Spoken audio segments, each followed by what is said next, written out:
Good morning, everybody. Welcome to the stream. I hope you guys are all doing well today. Happy Monday. We are going to pick up right where we left off. We were fighting over here at the pools of Agonar. And we still need a couple of things from over that way. Hope you guys are all doing well today. Thank you for clicking on the stream and for being here. I appreciate it. We could stop and fight the bone strippers. Let's finish this up first. We were kind of in the middle of things last time. We also have to find Kroon Spinebreaker. Maybe we do that on the way.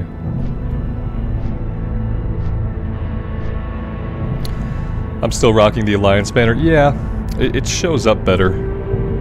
It's more visually distinct than the Horde banner. I'm probably just gonna keep it. That'll be the Alliance representation while we're not playing Alliance. I could swap it out, but I just like the look of the Alliance banner better. The Horde banner's back there. So it's there, you just can't see it through my big head.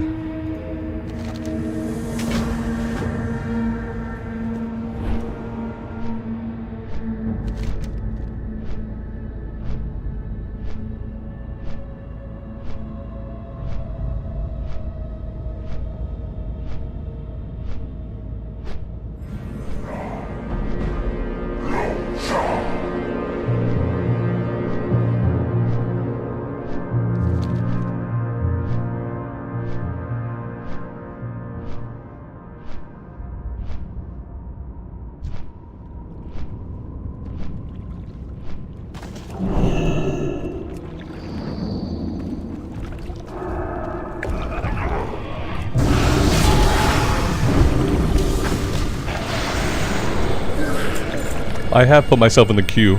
We are 10 minutes in to a 6-minute wait. So yeah.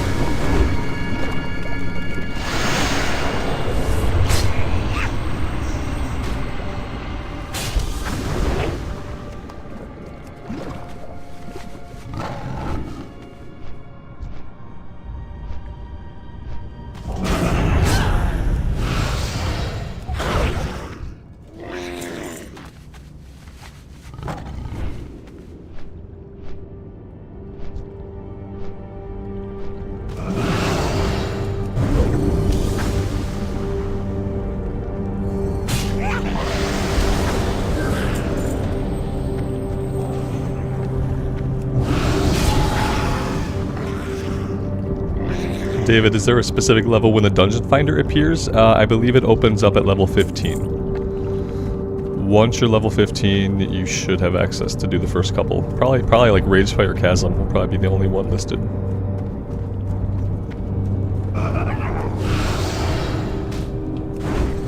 Casey, you're welcome.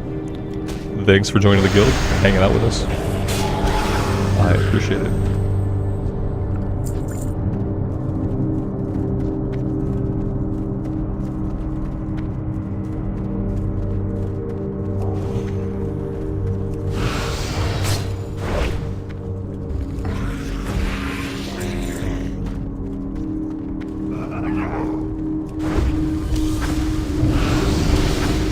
The best healer in Wrath? The best healers in Wrath are Paladins. Paladins are S-tier healers and S-tier tanks, and they are A-tier DPS. They're basically almost the best at everything. And they're pretty easy to heal on too. It's not like really hard to heal on a Paladin.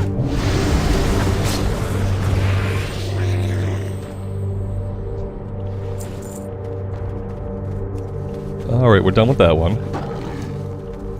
Let's get out of here. We will go take on the bone strippers. We need a bunch of tail feathers. I remember that one being like a low drop rate. We also have a quest to turn in. Oh, this does turn in back. I mean, maybe I should turn this in first. I don't think it chains into anything. But I'll feel better if we just turn it in now. It should be 15 for everybody. Yeah, because the thing about the looking for Dungeon Finder is that the Alliance can queue for Ragefire Chasm. Yeah, that was one of the great things about LFD, is that Alliance can queue up for Ragefire Chasm when it opens up at level 15, and the Horde can queue up for Deadmines. So I don't think there should be a difference between faction. It should open up for everybody at the same level. If Blizz made it open up at different levels by faction, and the Horde got it first, like, players would revolt. Players would revolt. It would never last more than a couple seconds live like that.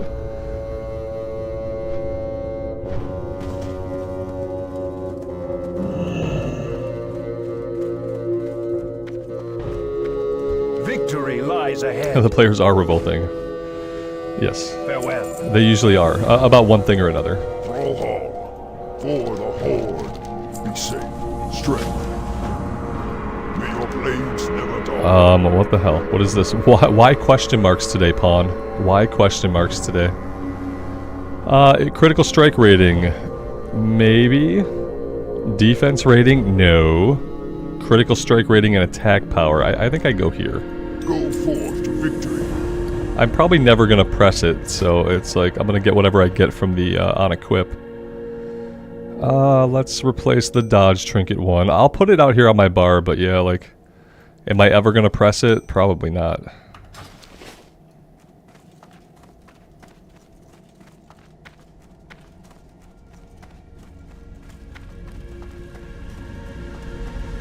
"14 minutes into the 6-minute average wait time.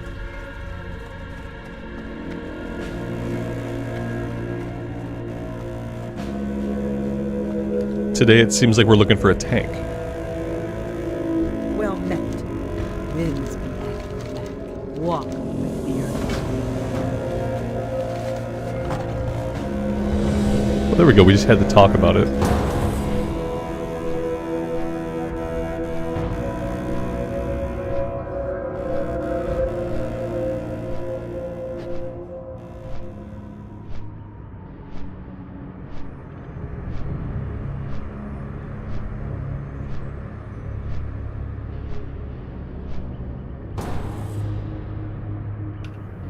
We got Underbog. We haven't done slave pens yet. We got Underbog once before. No slave pens though.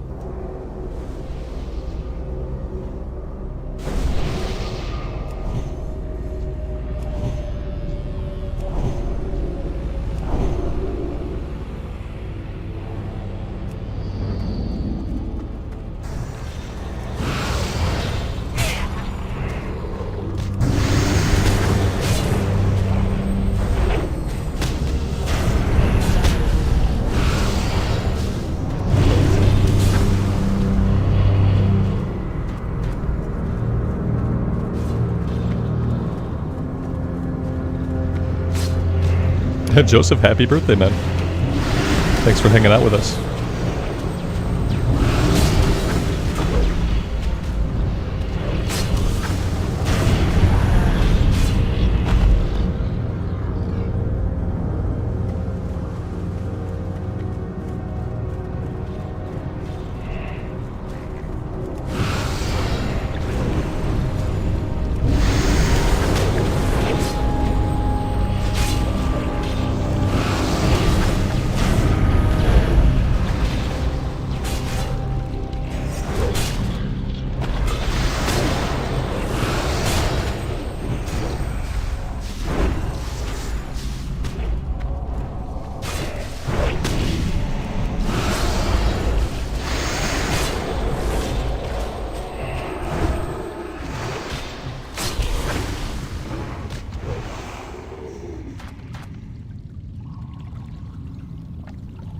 Is the Lich King raidable yet? Yes. Yes. People have already killed the Lich King. It went live last week. And I'm pretty sure people had killed the Lich King within hours of the fight being live.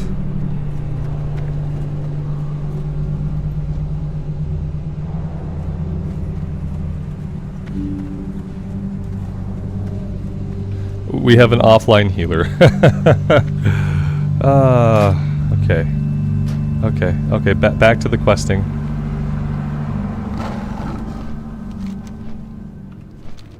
Right back to the questing. We have an offline healer. Like we have a healer offline, and then like immediately one of the DPS leaves the group.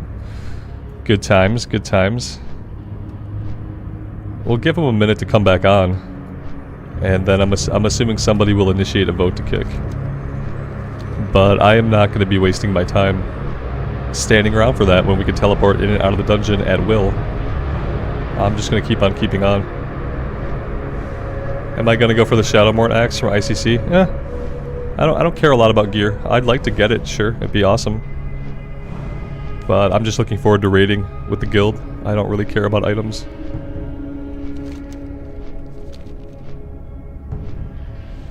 Steven, good morning. Welcome to the stream.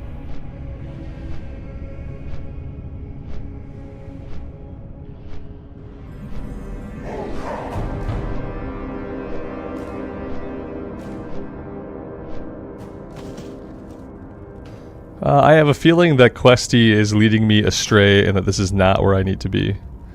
I can't vote. Oh, there we go. I voted. I voted, and yet, there we go.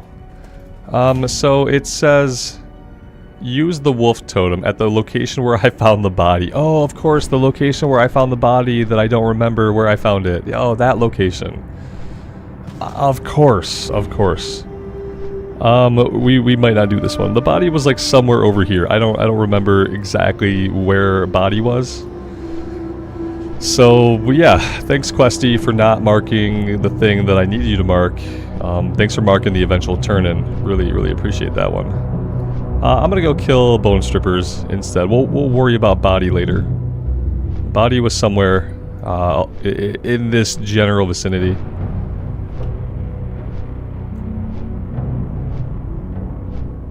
But yeah, maybe one day we'll get that done.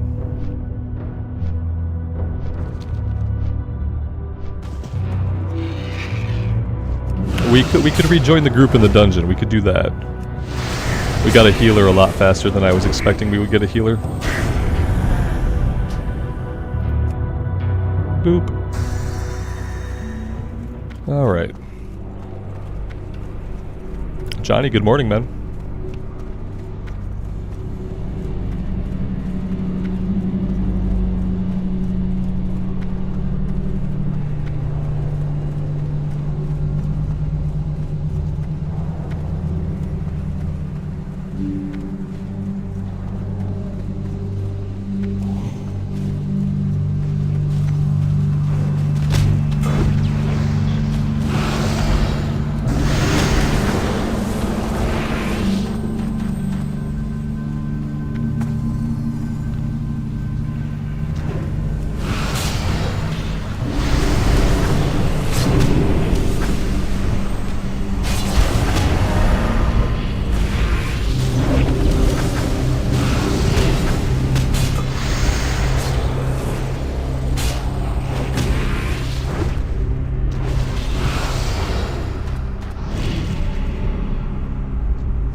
I didn't realize there was still a level 50 restriction on creating a Death Knight, Johnny.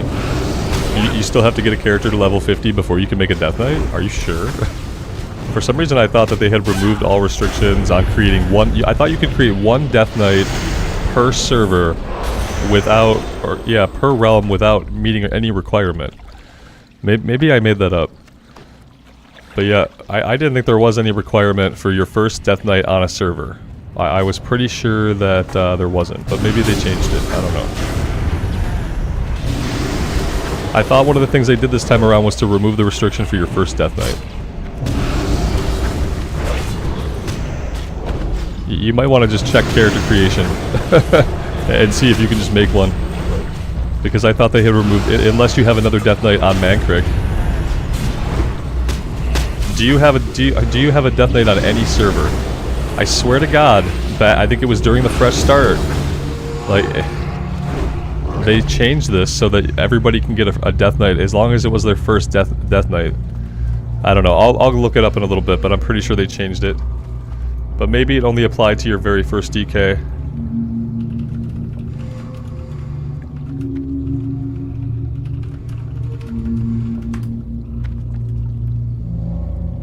Yeah, it says level 55. I could have swore they changed this.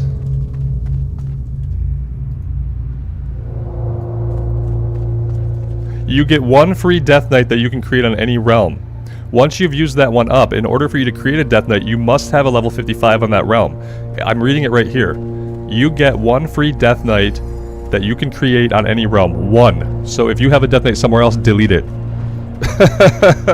You get one free Death Knight that you can create on any realm.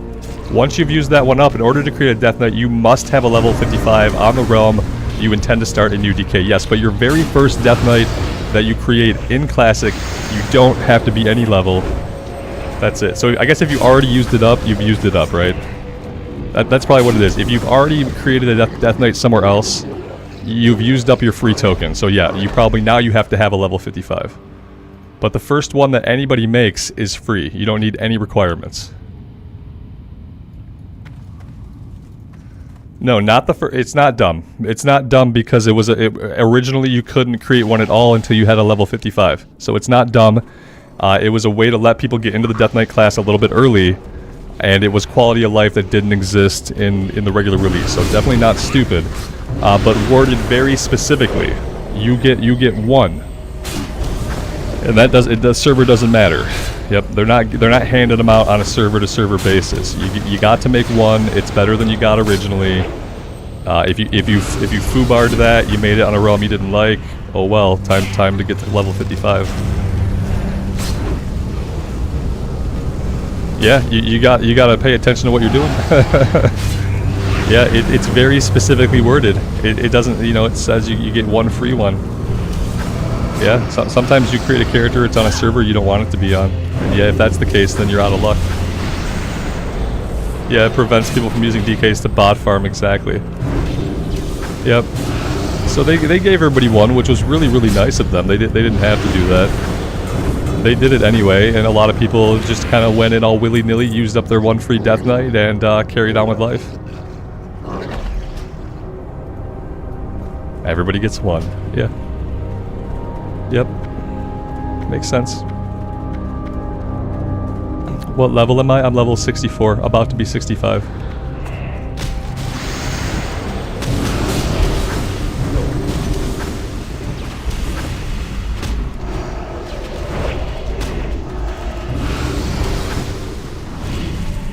Shroud of Frenzy. It's a 9% upgrade. I see a bunch of other needs going for it anyway.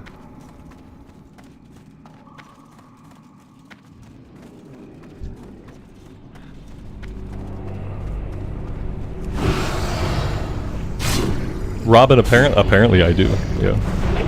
That's what the title says, at least.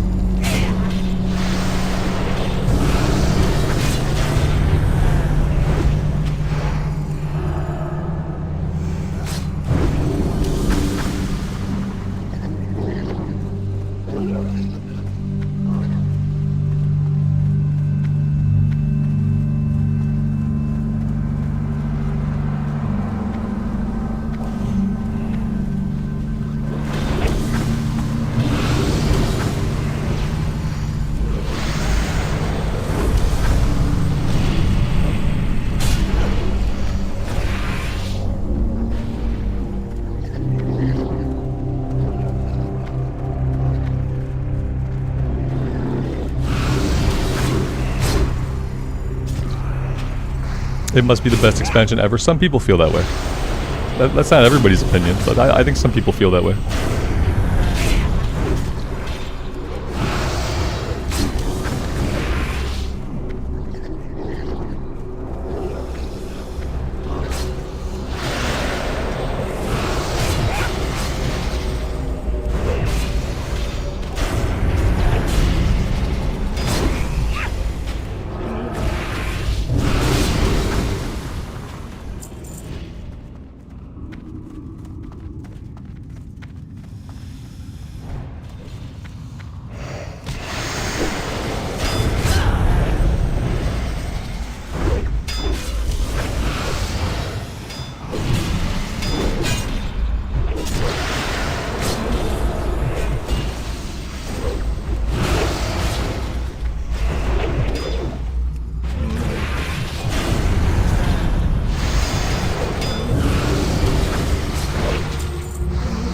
Johnny says, it's only the best when there's a JJ buff. Leveling in Wrath wasn't too bad.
Oh, that's one mute, Robert. You got everybody gets one. That's your one. It's my one accidental mute for the day.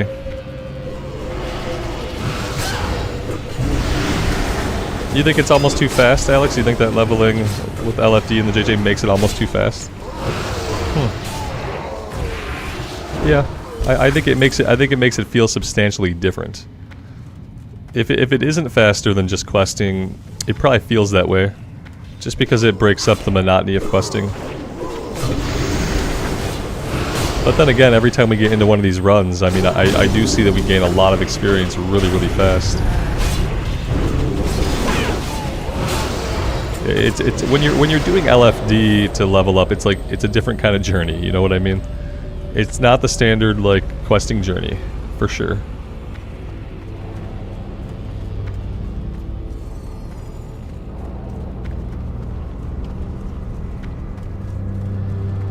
It's faster, Alex. It only took him 2 days to go from 0 to 50. That would feel really fast, yeah. Yeah, definitely if you can get on and you can just like, in a day, if you can play for like 8 hours, like, yeah, you can make a lot of progress. Like, you'd feel pretty good with your progress after like an 8 or 9 hour play session. Like, you're gonna feel pretty good with your levels. Because you're gonna have gained a crap ton. And then think about the fact that like, we have perspective from like all the hardcore we've played. Like, all the hardcore you play, like, puts your brain into a different place when it comes to thinking about, like, how fast a character levels up. Like, when you come from hardcore, like, leveling up with the JJ buff and LFD, yeah, it feels super fast. It feels, like, hyper fast, you know what I mean? And that's because our brains have been trained for the hardcore journey over the past 12 months. It hasn't been 12 months, but it's been, like, 9 or 10 months for me.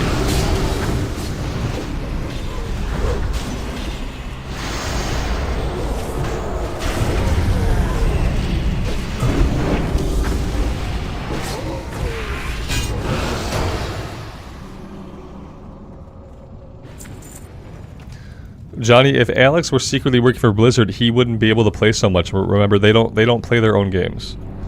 The fact that he plays so much is a direct indication that he does not and will never be able to work for Blizzard. Because remember, they don't play their own game. They're too busy taking nature walks to make themselves a better artist than to actually play the game they've been working on. So, that's how we know he doesn't.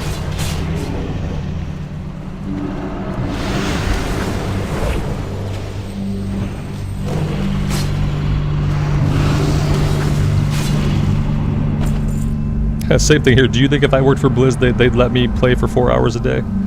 No. No, I'd have nature walks to go on. I do want this? Well, Pawn is pretty definite that I want this. So I'm taking it. And I'm gonna equip it even though I don't have a gem to put into it. Because that's what professionals do. I'm gonna have to get some gems. JJ buff is easy mode. I mean, Wrath of the Lich King is easy mode. It's not about difficulty.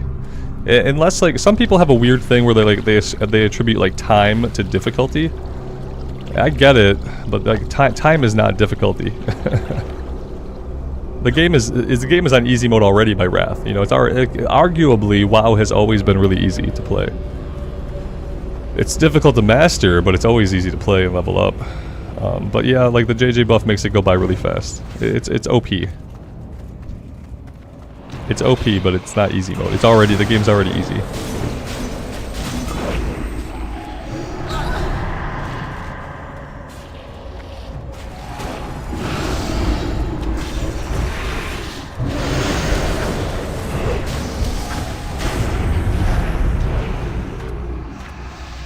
Oh, we leveled. Yeah, we leveled, apparently. 65. Level 65. Let's see what we got going on. I think we're done here, right? We're going into protection. Yeah, we're going Divine Strength.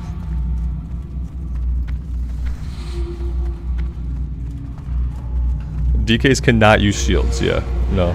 They can use one-handers or they can use two-handers. No shields. It would be interesting if they could. But then they'd have to make abilities that were shield-based abilities, which would probably make it feel weird.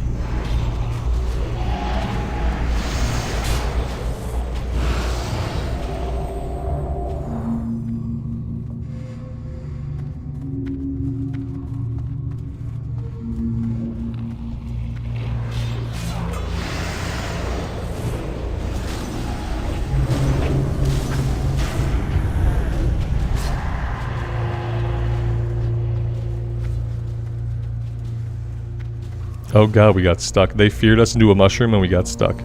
It's terrible.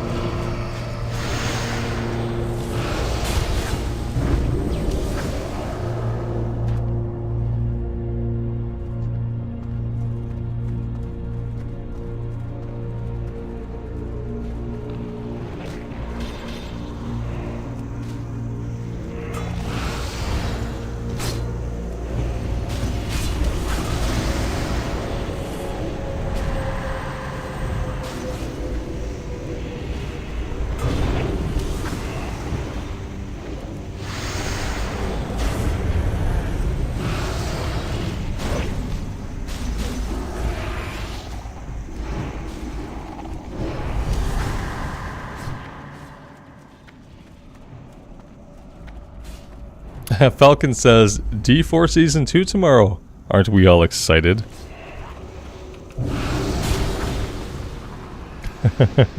Is anybody here, and I'll ask honestly, is anybody looking forward to Diablo Season 2? Is anybody thinking, man, Diablo Season 2, maybe I'll give Diablo another chance. Maybe I'll get a fresh start in Season 2 and it'll be different this time. Is there anybody out there who's thinking that? 'Cause I don't know. I'd like to hear from you.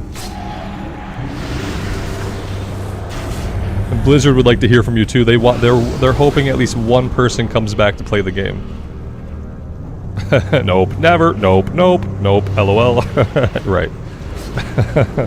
Yeah, they were hoping somebody would come back to play. It doesn't seem like that's gonna happen. Look at that. Shadow likes Diablo 4. Are you gonna go back and check out Season 2 though, Shadow? Or is your just like you like it but you don't want to play it because it's an awful game? Only Blizzard employees care, yeah. They're not going to play it either, that's the problem. That was the problem originally, that continues to be the problem.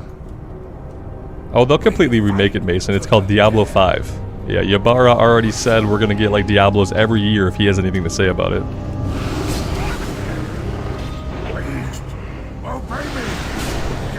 I'm sure after Season 2 flops as well, they'll be quick to pivot to a Diablo 5 really quickly. Like, what would a Diablo 5 be? I mean, it's gonna be more of the same garbage. If people don't like Season 2, then I don't know. Isn't D4 already basically a dead game?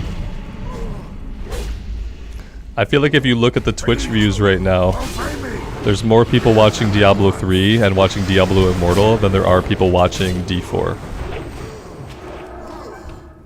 If you were to check like Twitch streaming numbers right now.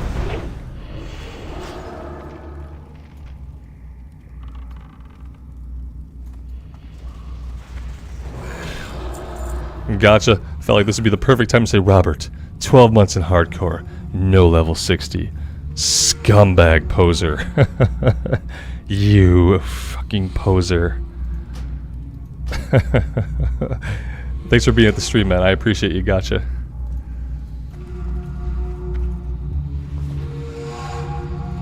I mean, God, it's been 6 years of Wrath of the Lich King. I only have one level 80. Clearly, I have priorities.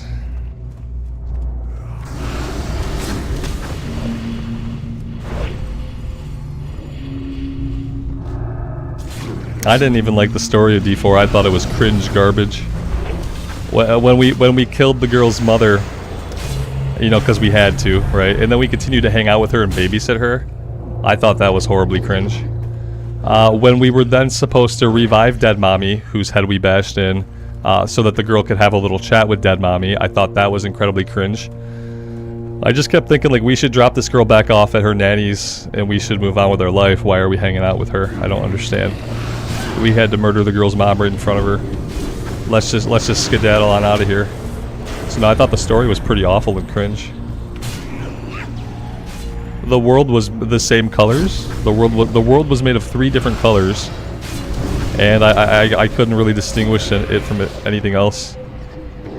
And as far as world building, like lore building and stuff, yeah, they got great lore. Like, I don't know how it was represented in the game because I didn't play long enough, but yeah, I basically thought the entire thing was bad from front to back. Yeah, Nerdstrong, we're playing some Wrath of the Lich King. Leveling up with some BC dungeon goodness this morning. On the road to 80. Falcon says, Lilith was hot. That's all that matters. That might have been the only good thing about it, yeah. Yep, that might have been the only feature of Diablo 4 that was any good. It's possible. It is possible.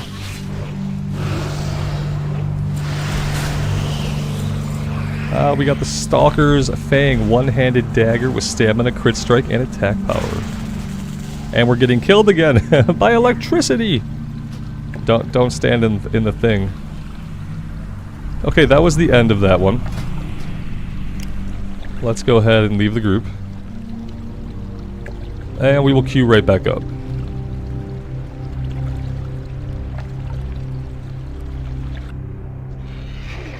Yeah, Mason, I did like that about Diablo 2, how like you were in a different environment or like thematic area with each act. Or like, you know, the look of the zones that you were in drastically changed in each act. Yeah, that was a good call. That's how a game should be. You should be looking forward to seeing the next area or the next like country or whatever, because it should offer some kind of like very drastic visual variety. In like what the background looks like and also what the enemies look like and things like that. But maybe Diablo 4 did that like later on. I couldn't keep playing it to find out, but what I saw was all like the same 3 colors. Sometimes mashed together horribly.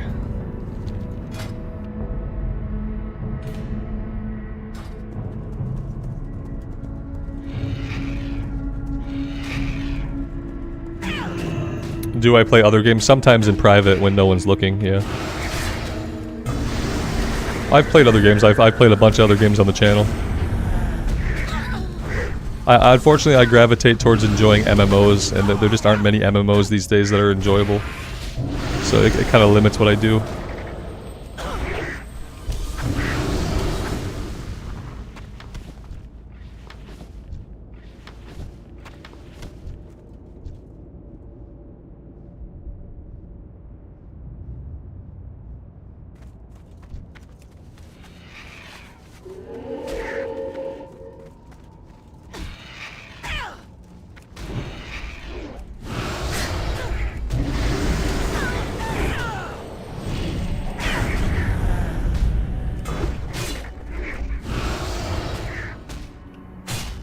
Here's a serious question that I probably already know the answer to. But has anybody gone back and checked out New World since they had their little DLC and made a bunch of changes to the game? Has anybody dabbled their toe back into New World? I installed it the other day. I couldn't quite bring myself to open the game client, but I did go into Steam and install it. I was like, maybe there's a time when I check out what New World's like now that they've had a paid expansion.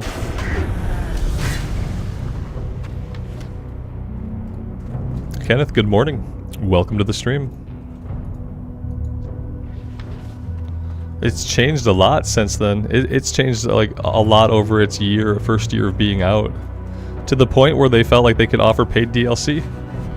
So they must have thought it was like pretty good. The expansion was too little too late. Yeah, I think for some people maybe. I don't know. I keep waiting for there to be an MMO success story similar to like, what was the space crafting game? Similar to that game. Open Sky? Open something? I keep waiting for there to be a success story. Like, game sucked at first, game got really better, game took off, game become big success. That's what I keep waiting for. But that hasn't really happened. No Man's Sky, Open Sky, Open Source, yeah, No Man's Sky. Yeah, that game. The game that sucked at first, but then they stuck with it, and it just got better and better, and now people say it's amazing. I still can't figure out how to even play it, but people say it's really amazing. I keep waiting for that to happen with an MMO. So far, no dice. I thought maybe New World could be the one. Since they thought they had a good enough game to charge people for an expansion, I thought maybe they know something we don't. Maybe New World is really good now. Yeah, I feel like even if New World is really good, a lot of people have like my problem where like, I own the game, I could install it and play it, I just really can't bring myself to do it. I keep wondering like what's in it for me, like, you know, like why would I do this? And yeah, and it is because of that initial offering that I got when the game first came out. The initial offering was very lackluster, and even though I know they've done like an entire revamp on the opening sequences and stuff like that, I still can't bring myself to log into it. But I wonder if I did, what would I find there? You know, would I be pleasantly surprised at what I found? Or would it be more of the same garbage?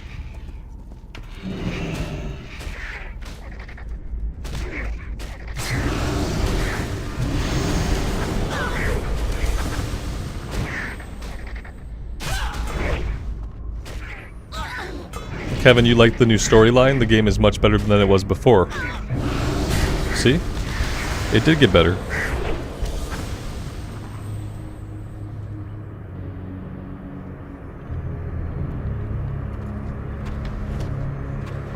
Maybe one of these days I'll fire it up and check it out. Maybe one of these days.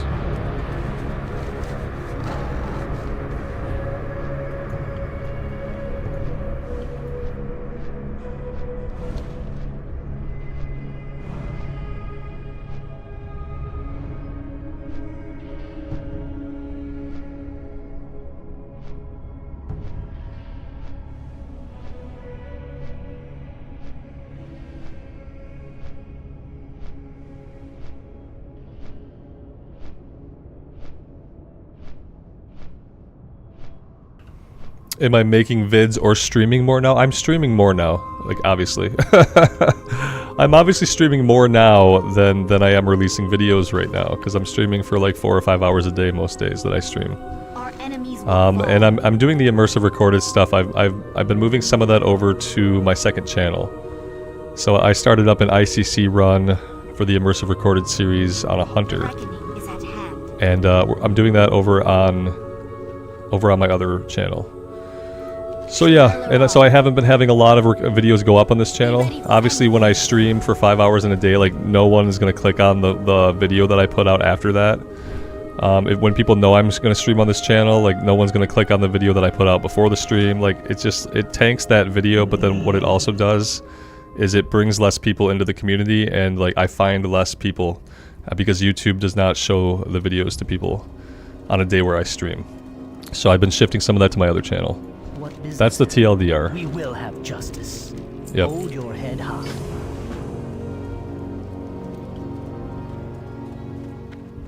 New World or D4. If I was forced to play one or the other Shadow, like if someone sat me at a computer and I had to play New World or D4, I would obviously play New World, because I have that installed.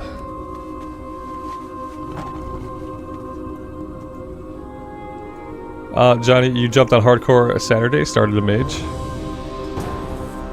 I think we'll play some hardcore this week. Well, maybe we'll jump back onto the Paladin tomorrow. Maybe we'll jump back onto the Paladin tomorrow. I know there are some people who probably think that the hardcore is never going to come back, you know. Blood Moon, happy Monday. Thanks for being here. Oh, we got Mana Tombs? Okay, Mana Tombs is good. Let's see, let's get, what do you want? You want Kings. You're getting Strength with me, and you are getting Wisdom. You can't have Wisdom because someone has already done that to you. Let's give you Kings.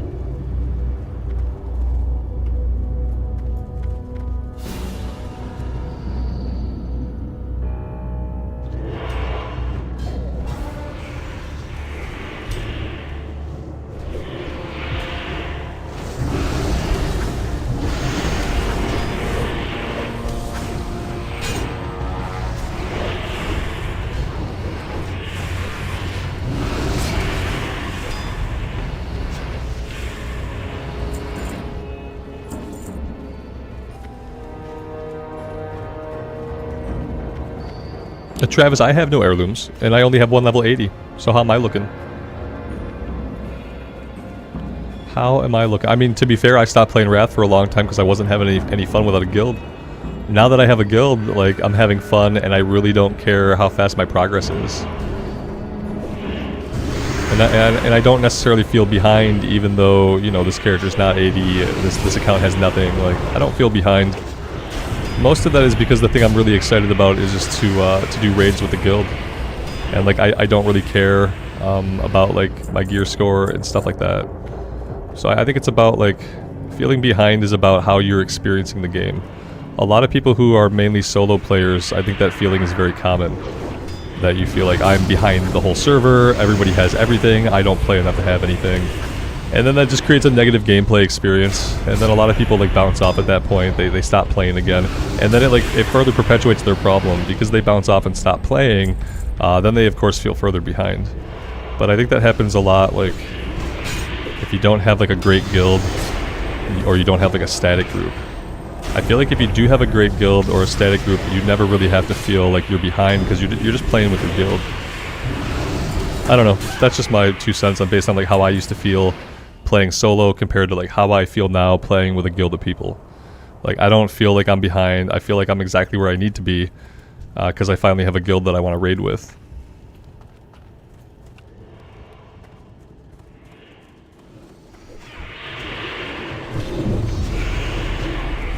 Yeah, Travis, you should join the guild, absolutely. Whenever you want to toss a character name into chat, or you want to whisper somebody who's in the guild, yeah, definitely. It really matters if you feel like you're playing with good people, and if you feel like, you know, there's potential group content for your guild in the future. And then, like, we have lots of people leveling up. So, you know, we have people at 80, but we have people at lower levels leveling up all the time. You can see there. For a lot of people, us coming back to Wrath was kind of like a fresh start back into Wrath for the ICC patch. That's kind of what it was for a lot of us. So a lot of us have been playing hardcore almost exclusively for a long time.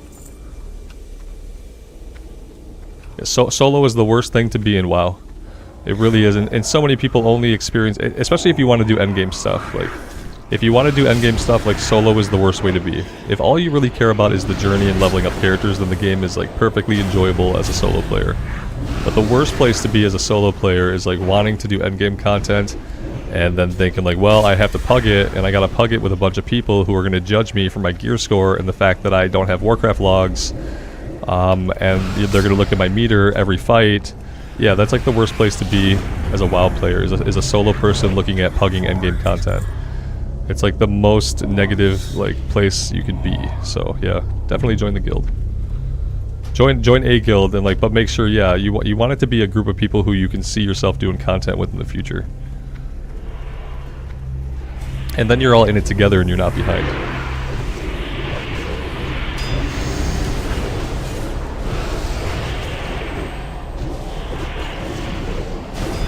Yeah, Johnny, exactly. If we had not been able to put the guild together, I wouldn't be playing Wrath right now. I'd still be playing hardcore.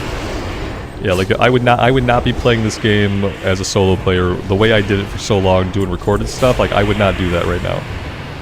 That had zero appeal to me.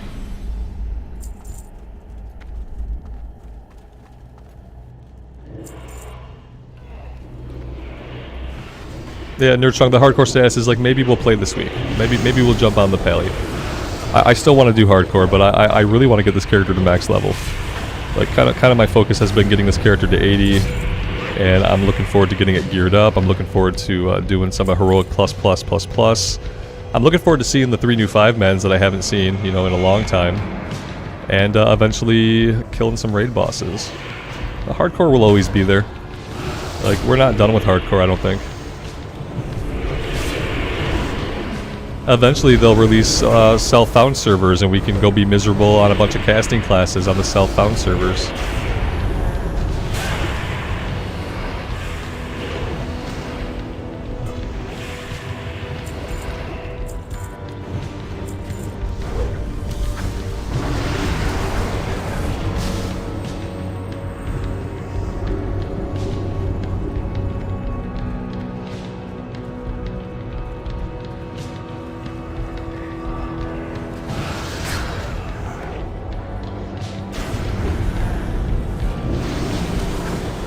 Marlena, good afternoon.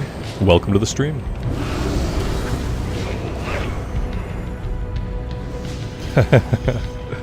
Yeah, I mean, I don't mind casters.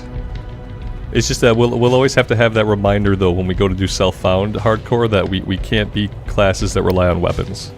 Because we're never going to find any.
This guy might need a little bit of practice at aiming his Death and Decay. I mean, it's probably better to pull them to you and then drop your Death and Decay. I don't know about like trying to pull them with your Death and Decay.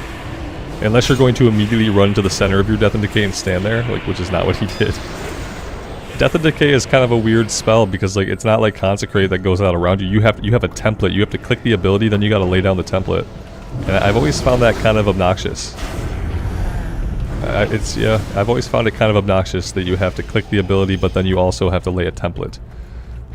I think Death and Decay would be really cool as a Consecrate style ability. I feel like by making it like they did, they tried to make it as different as they could from Consecrate. But how cool would it be if it were just a Consecrate like ability that you popped and it came out from around you? Because that makes a lot of sense. For you to be the focal point of the Death and Decay, you know, like spreading it from you as the Death Knight. But they were like, we have to make it so different from Consecrate. It's like, why? The Death Knight's kind of like a dark paladin. Like, why? It would be cool to have one ability that was very, like, similar. And, like, Consecrate / Death and Decay could have been that ability.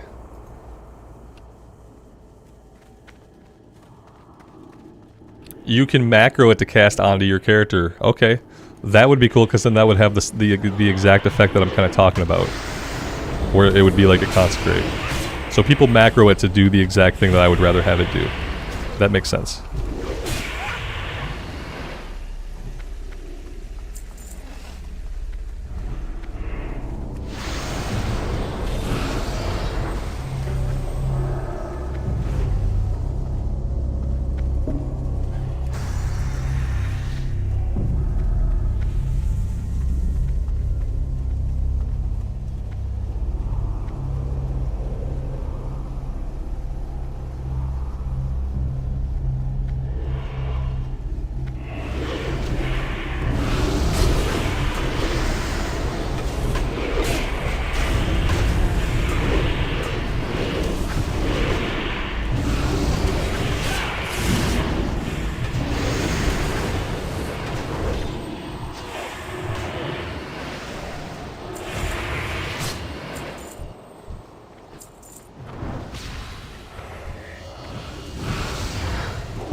Are we gonna get to Northrend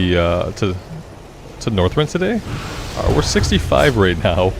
We're gaining quite a bit of XP in these dungeon runs. I think there's a small chance that we can actually get to 68 and maybe get into Northrend today. That would be really cool. We might not have to do a ton of questing in Outland.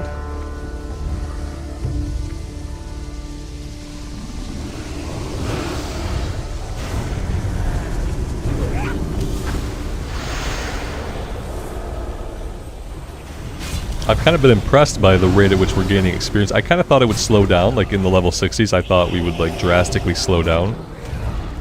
But that hasn't happened yet. If anything, it's gotten like faster since like the 50s.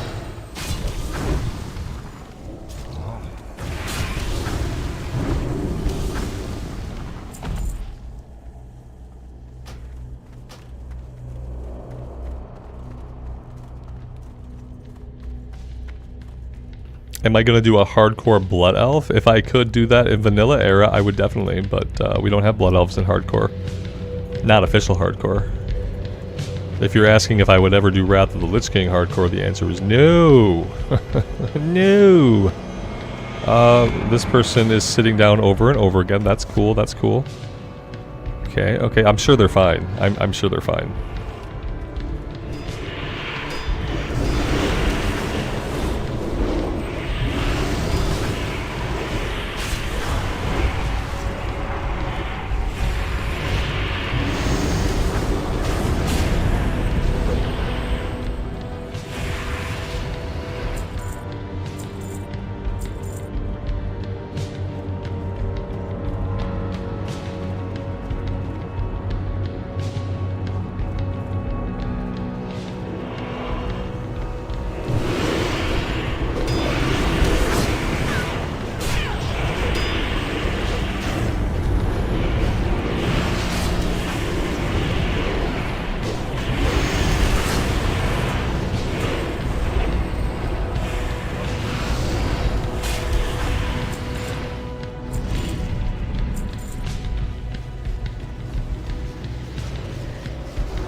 We are out of mana.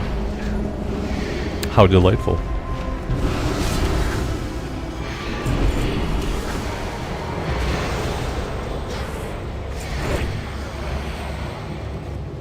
I did buy a bunch of level appropriate water, so at least there's that.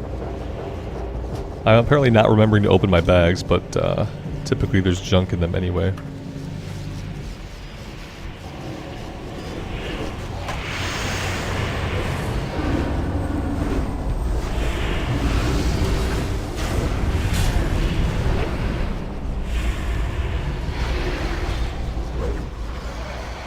Once I get Divine Plea, I won't run out anymore. Yeah, that's true. I'll have another button to push, though.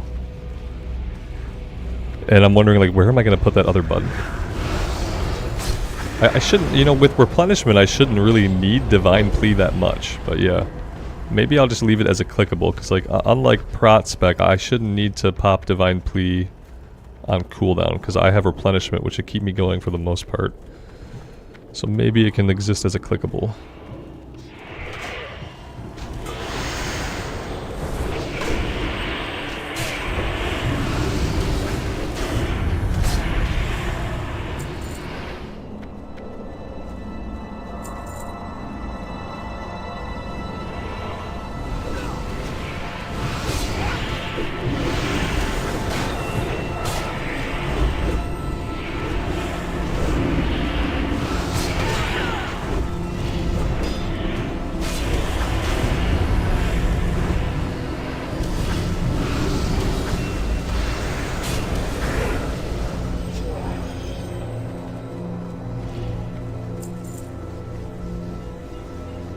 What is this? Oh, you must forgive me.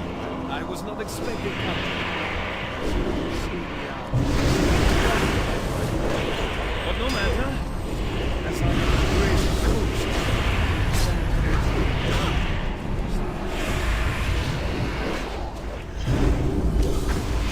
Yeah, in raids it shouldn't be a problem. You have classes like the Shadow Priest that are also giving like forms of replenishment to everybody. There's a lot of classes, I think, like you have like Mana Spring Totems. There's a lot of stuff in like a raid situation that's going to get you like a lot of mana back.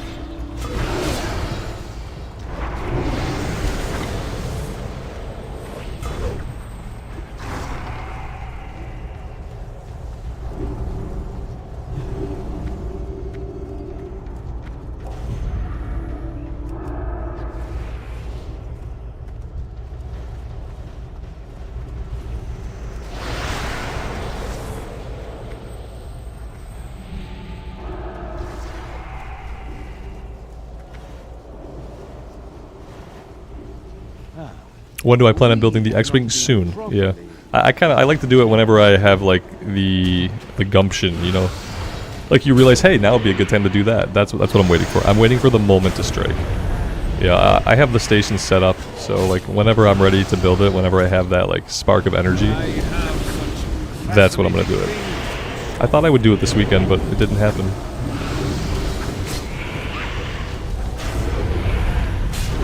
I'm not in a super rush because then if I build this one, I'm going to want to buy another one, and that's going to become like a huge like money sink really quick. So I'm fine to like let it simmer for a while because Legos are expensive.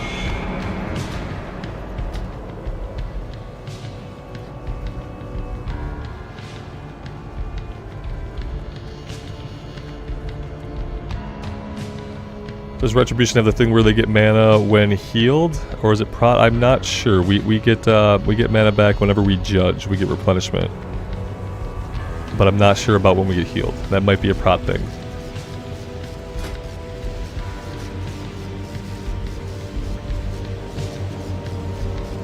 We don't have a shaman in the guild. Really? We probably do. We gotta. Yeah, we got shaman. We got a few. We got level 80. Steven's level 80 shaman. Yeah, he'll give us all the bloodlust that we need. Alright, so let's turn this in. Wait, what is this? This is like a patrol. This guy like patrols the road or something. Okay. In that case, let's head over this way.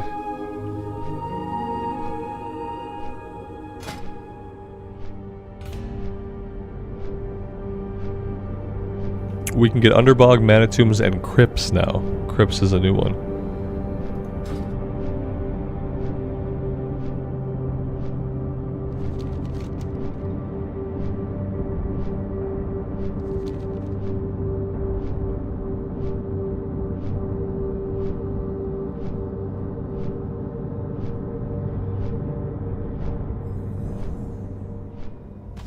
Ishnu Allah. Good luck, friend. Well met. May the eternal sun shine. Greetings. May the eternal sun shine. I am honored. Until next time.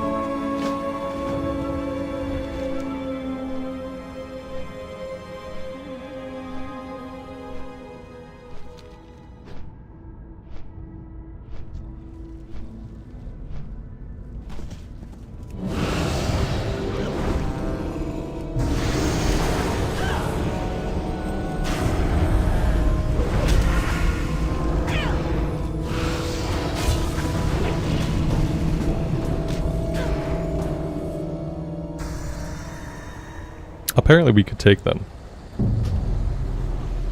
Dan, good afternoon, good evening. Welcome to the stream.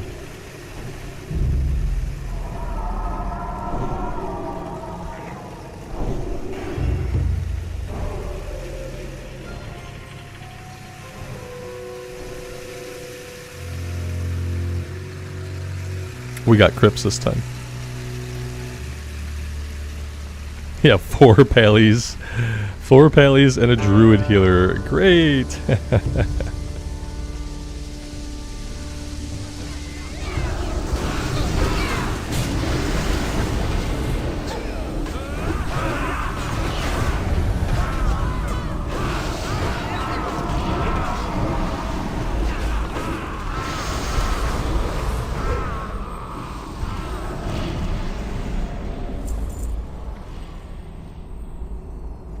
Yep, it's holy power time.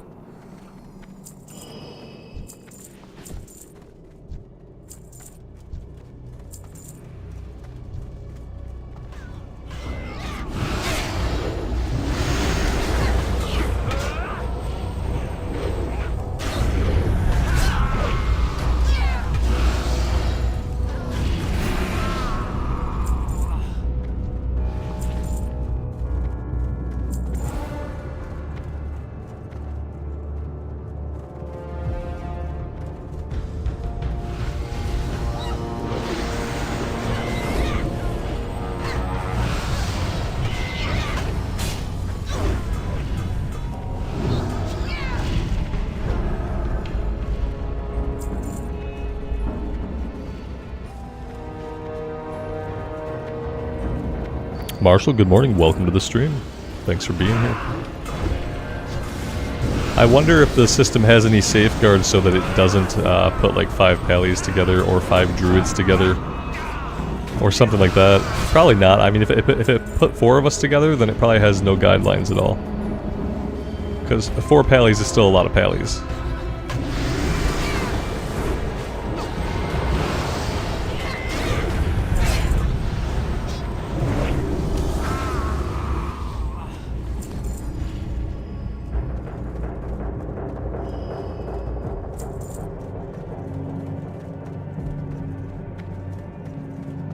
We do get put with a lot of different paladins. Like a lot of our groups are often at least 2 Pallies. You know, we've had 3 Pallies. Like we often have at least 2 paladins in every group that we get.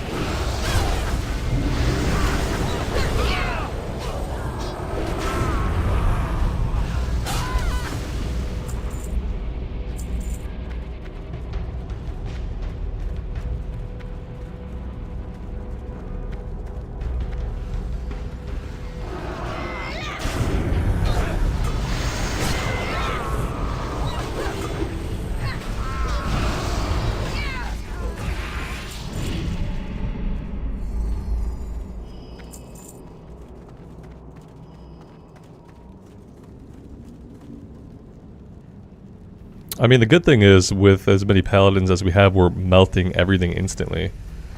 So that's cool.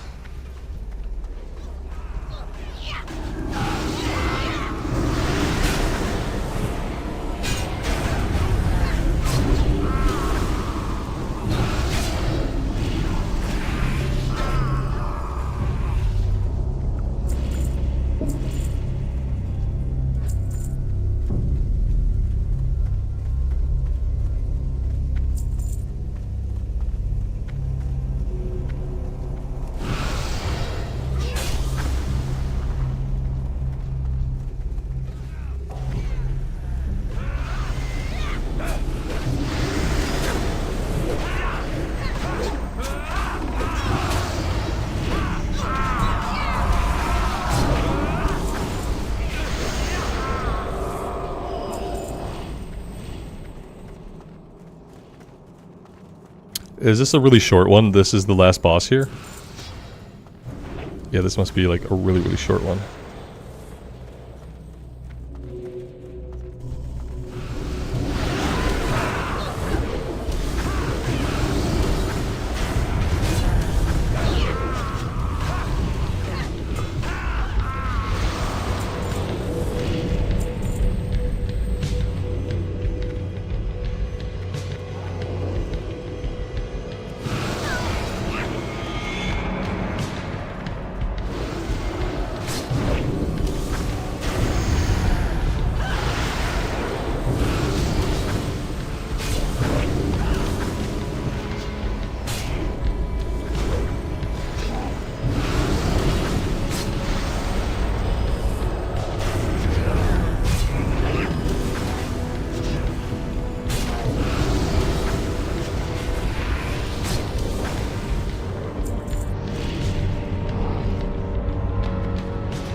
Like, yeah, you know, we have 4 pallies and then a caster ring drops. Very cool. I'm sure nobody needs gear anyway.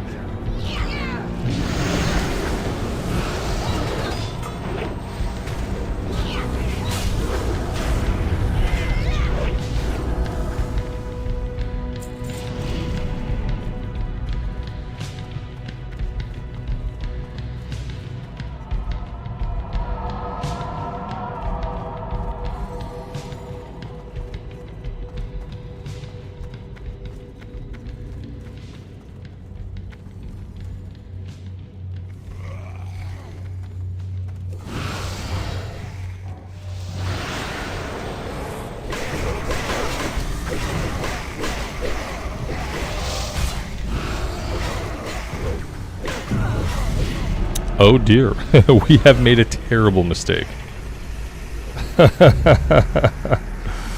Oh dear.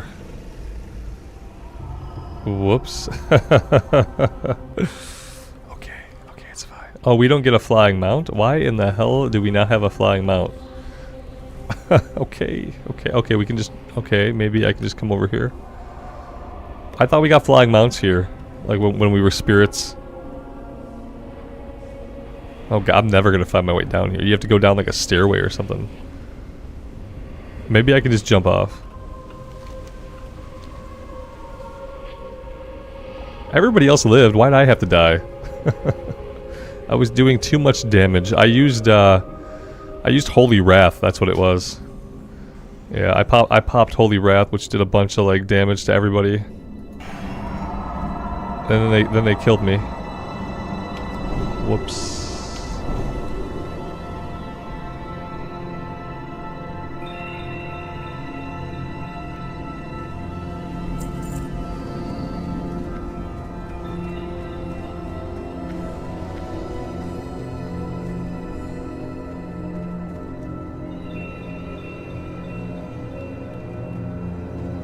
The tank did it to me. I mean, maybe. Yeah, he pulled everything, but I didn't have to go ham like right away. I don't know what's happening now. I don't know if we're waiting for the tank or exactly what weirdness is happening behind me. I guess yeah, we're waiting for the pet. I don't know why we're waiting for the pet, but we are.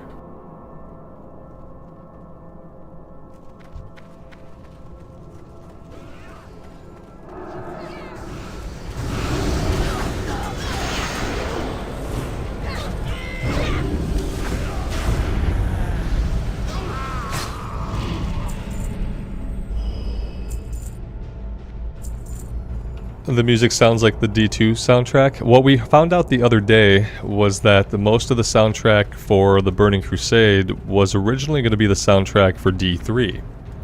And then I guess they didn't have enough music made to hit the launch window for Burning Crusade. So they took the soundtrack that was then going to be the D3 soundtrack. And that's why I guess a lot of the music in Outland sounds like a Diablo soundtrack, because it was. And then they had to make a new soundtrack for D3, which they probably had more development time to manage. Because that didn't release till like many years later.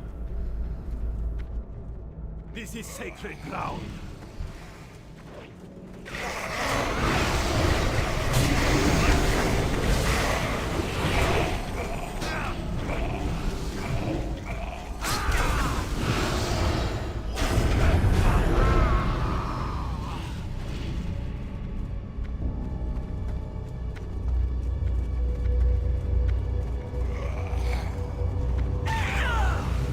We get 5% experience increase for doing this dungeon.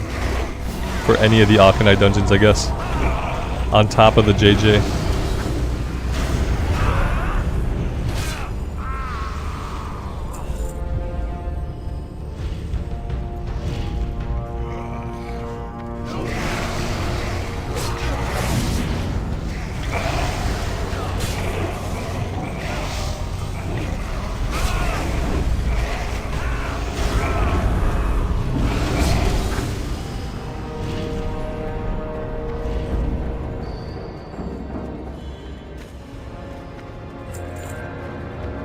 There's no turning back now.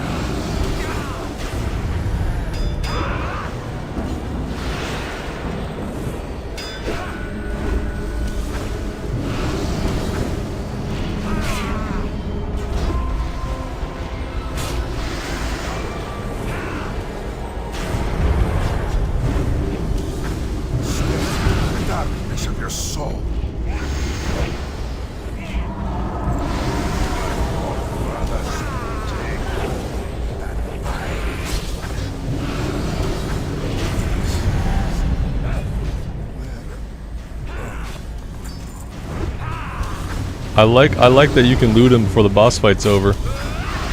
That's super cool. I think that was supposed to be part of the fight.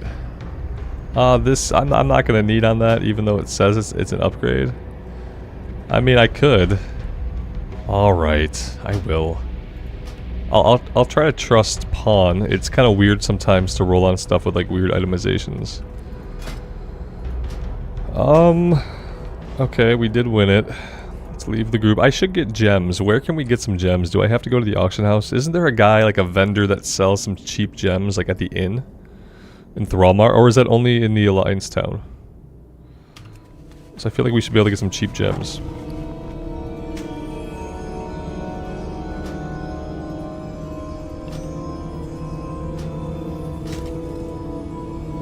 Cheap gems in Shattrath. Okay.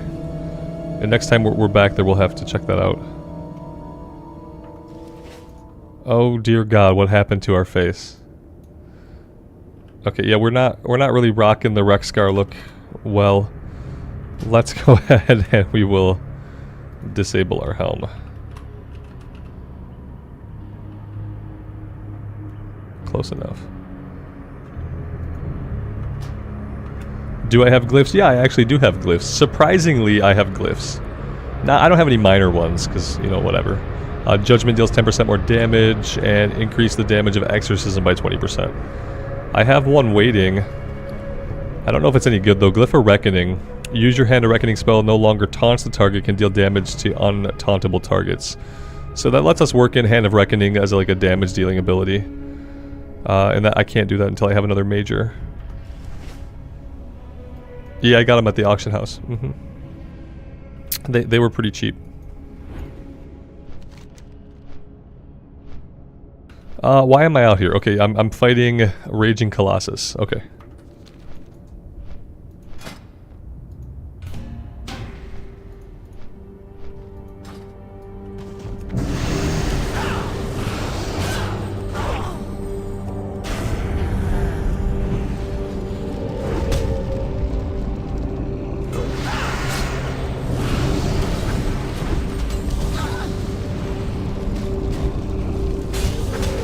Guys, I think the Fell Reaver found me.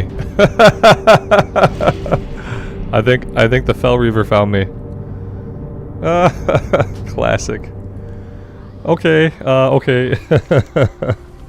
So the Fell Reaver paths through there. Yeah, I didn't know. I was like, that's another giant, right? I'm like, wait a minute, that's a little bit too big to be one of the giants. It's green and black and metallic looking. Oh no. Oh no. That's a good way to go. Weirdly, he crept up on me. Like, how weird is that to say? Like, you have a giant ass Fell Reaver that screeches at you. He crept up on me. I didn't see him or hear him. And then I saw his leg, but my brain was like, nah, it's fine. It's probably one of the other Colossus. Oh, okay. Well, that was wrong.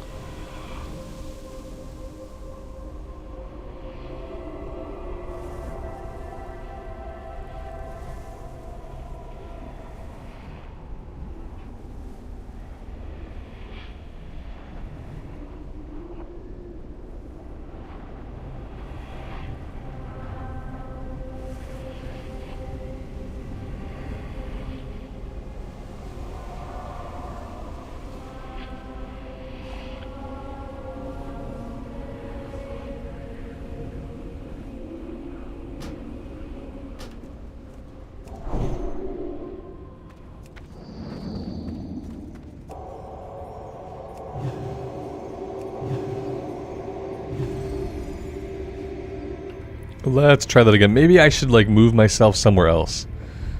Well, what are the odds he's gonna be back here anytime soon? It's like where lightning strikes, it's probably not gonna strike again. So maybe we're fine to hang out.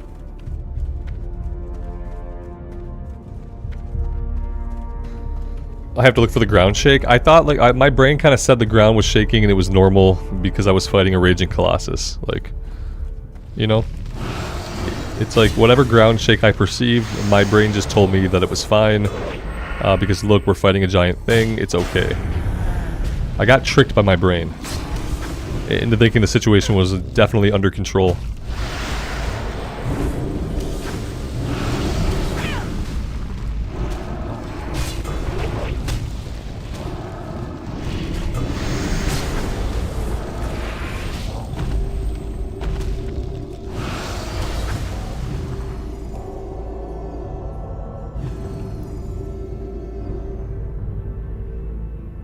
So we can do this fine, it just takes a little bit of time.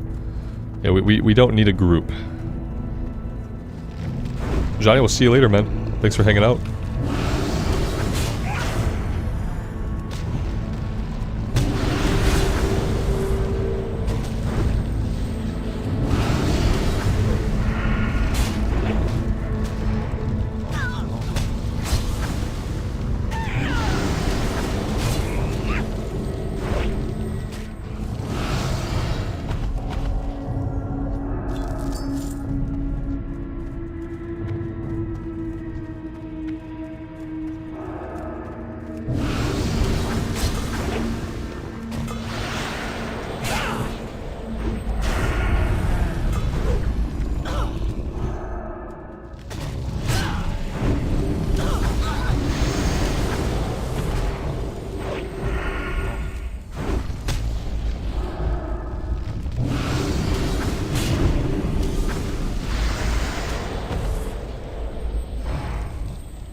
Dan used to be terrified of the golems, now I tell you that we can solo them. Is it a pally thing? It might be a pally thing, it might just be like a Wrath of the Lich King class tuning thing. You know, like a lot of the classes are a lot more powerful than they were in BC.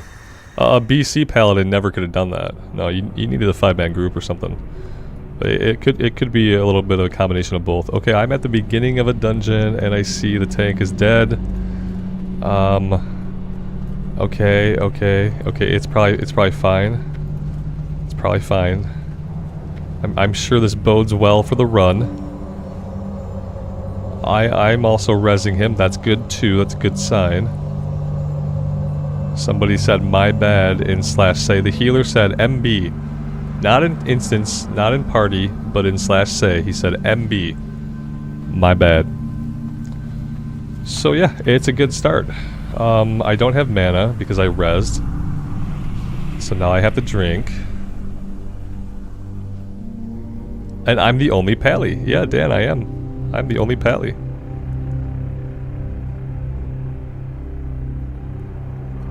Jason, the ground wasn't shaking at all, but the noise was there. Well, there we go. Yeah, I didn't hear the noise. I have sound effects and dialogue down pretty low. That's probably the part of the problem. Let's do kings because let's see if he ever battle shouts at least. Otherwise, we'll do might.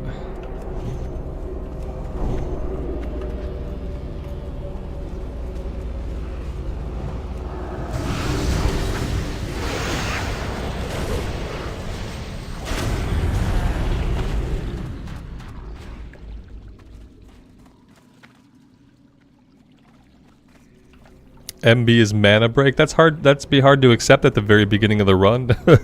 It looked like he had full mana. I wasn't here for what happened. It seemed like he just what happened was it looked like he was not healing the tank at all in the first pull of the run. That was the first two guys.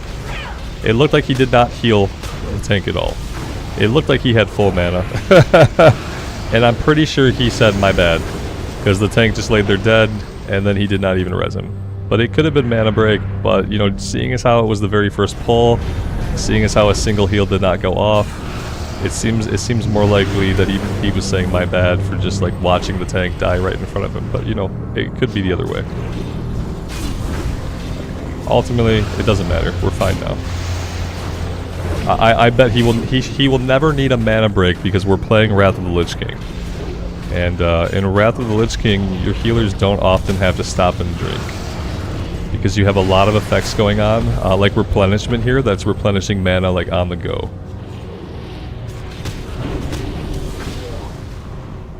But if I'm wrong, then MB. If I'm wrong, then MB.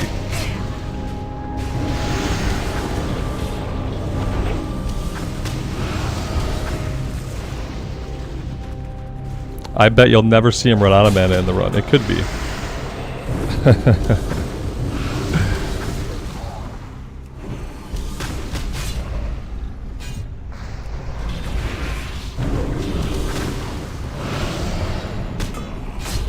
I bet he had enough to throw a single heal.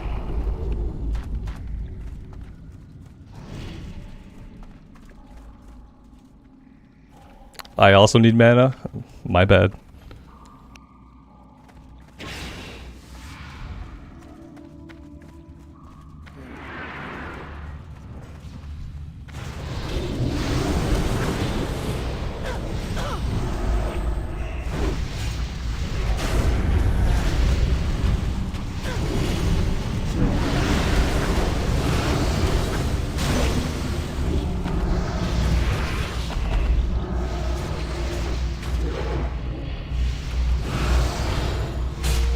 maybe not enough to res. No, resing's expensive. Yeah. I can see why he wouldn't have enough to res.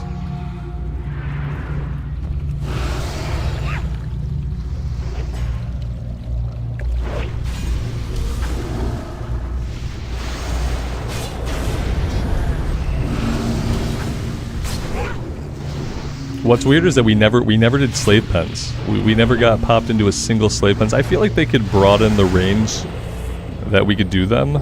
They seem to be cutting them out. Like every level we lose one, and I feel like they could let them hang around a bit longer. Like there's yellow guys in here, so I feel like they should just let these dungeons hang around a little bit longer when it comes to like random. That way it'd probably be a lot faster to find a group if the level range was a bit wider. Not that we've had a hard time finding groups. But like, if we were still if slave pens were still part of the rotation, not only would we be able to do slave pens, but we'd probably have like even quicker time like finding groups. I feel like they eliminate the dungeons really quickly as you level up.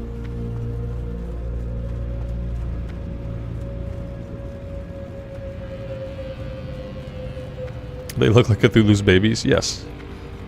Basically, they're well, yeah, they're bog-ish. I think the faceless ones that we see in Northrend, like the faceless ones, will resemble Cthulhu a little bit more, because they'll have squiddy tentacles on the front of them. I think they're called the faceless ones.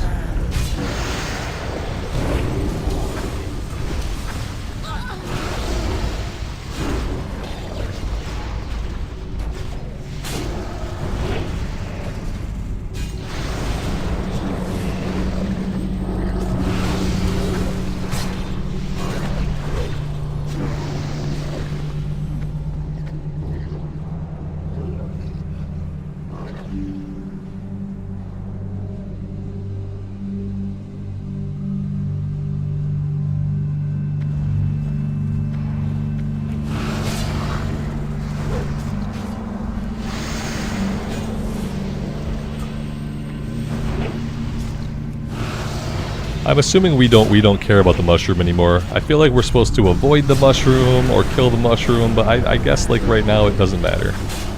We just ignore the mushroom completely, pretend like it doesn't exist, and continue to DPS the boss, and then victory. Yeah, we don't care about the mushrooms anymore. That's not an upgrade.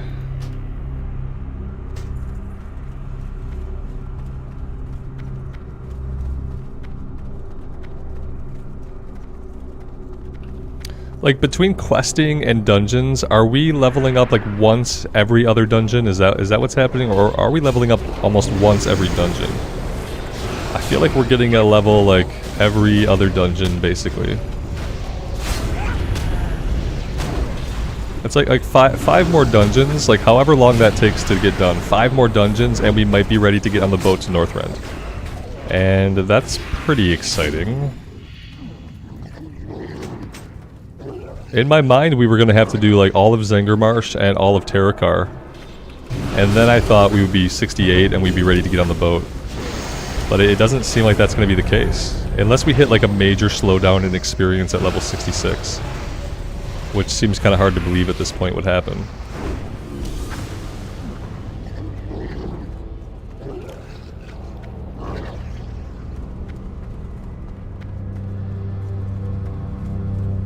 Shouldn't I stun as a little bit of help? Nah, not anymore. Nobody cares. If it were really hard content, then yes, absolutely. But at this point, where we're playing Wrath characters, we're leveling up in a BC dungeon, like, no. I don't feel the need to stun on cooldown. It's a waste of a GCD. Can't waste my GCDs. I think it might be off the GCD.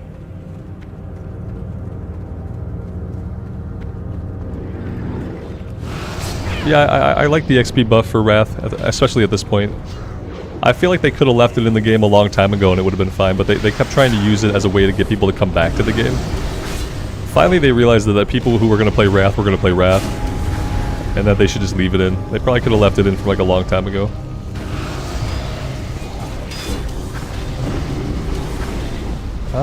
The tank is getting pretty low on HP. Yeah, he got pretty scary there. I almost went for Lay on Hands.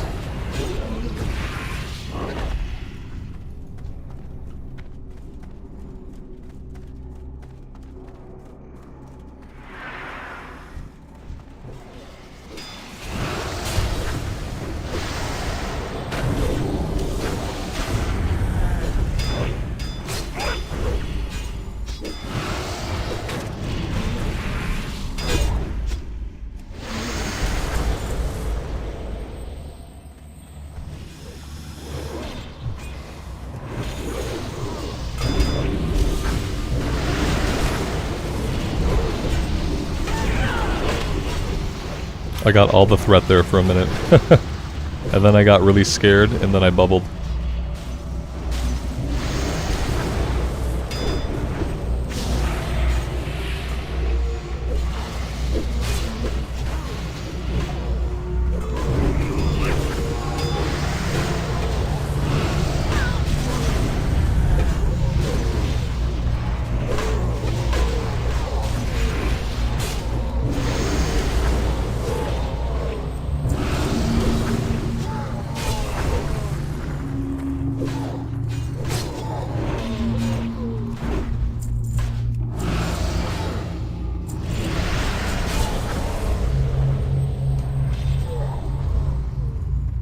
Well, that was fun.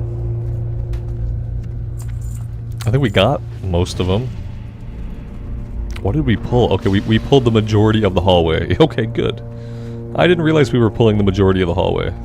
Otherwise, I probably would have waited a second for the tank to get some kind of threat. I know. I realize, Alex, we didn't set it up. It's not gonna matter. Like what I need to do is wait. Yeah. Well, I know what I need to do. Like. And what I need to do is wait a second before popping like all my AoEs at once. I have this little thing here that turns red when I have threat. Like, you know, I have these indicators already like in the game that tell me when I'm effing up. Like right now I'm yellow. And like I can see that stuff. When we do like hard content, I'll turn it on. Like when we're doing heroic plus and raids and stuff, then I'll turn the threat meter on for sure. But I feel like in these runs, like all I really have to do is just like I have to wait a second and not fire off an AoE. As I see a swarm of enemies running at us, that's not the time to fire off an AoE. Like I just need to exercise a little bit of common sense. That's all. Eventually I will need a threat meter, yeah. I should get it set up.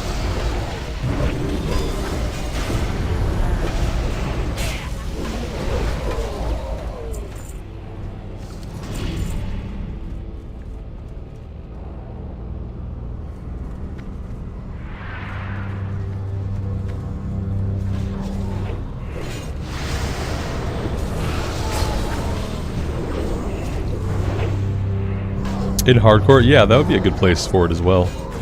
Yeah, you don't really want to pull threat on bosses and stuff in hardcore.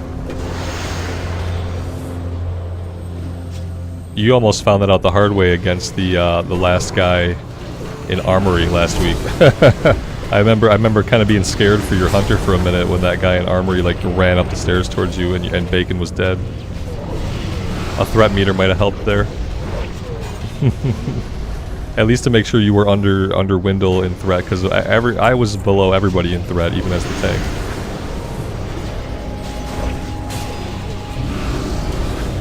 Okay, one of the DPS has gotten themselves killed. It was the mage. The mage has gotten himself deleted from the game. We're next. If we're not like careful here, we do have threat on something. I'm just not sure what.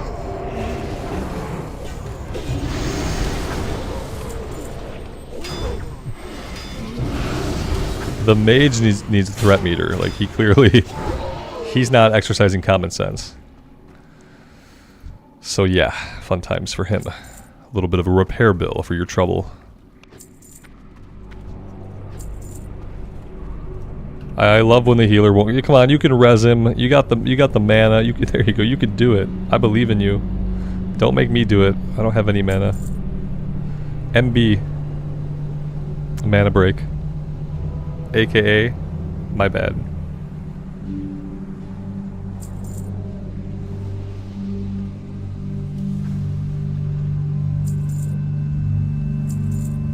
I thought I thought was what you typed when you needed a mana break. It's weird to type MB for mana break. I think if it, like you should just type because people know what means. If someone sees MB, they're gonna think you're saying my bad. I feel like has always worked. Like is what WoW players say. They say out of mana. Healer says they're out of mana, you wait. Healer says MB, you're like, oh, you're fine, and then you keep pulling and then you die. Yeah, is much more descriptive. Like I immediately know what you're saying when you say If you say MB, I'm just gonna be like, that's cool, you're fine, man. I'm gonna keep pulling. Meanwhile, you have no mana because you were trying to get a mana break. Hatebringer, two-handed mace. Guess what we have 0 of? Mace skills. But Pawn says 4% upgrade, and that's without gemming it. So yeah, we're gonna take that, and we are going to eventually turn that on and swing at stuff with it for an hour, and mostly kill stuff with holy power. Because yeah, it's a little bit of an upgrade. It'll let us get the maces leveled up. We need to get maces up anyway. We have axes up, we have swords up, we have maces is the only thing we don't have leveled up, so we need to work on that anyway. It's kind of perfect.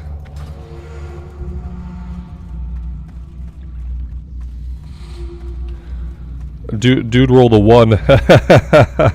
The Death Knight rolled a 1. By the way. The upgrade app is Pawn. Yeah, Mark.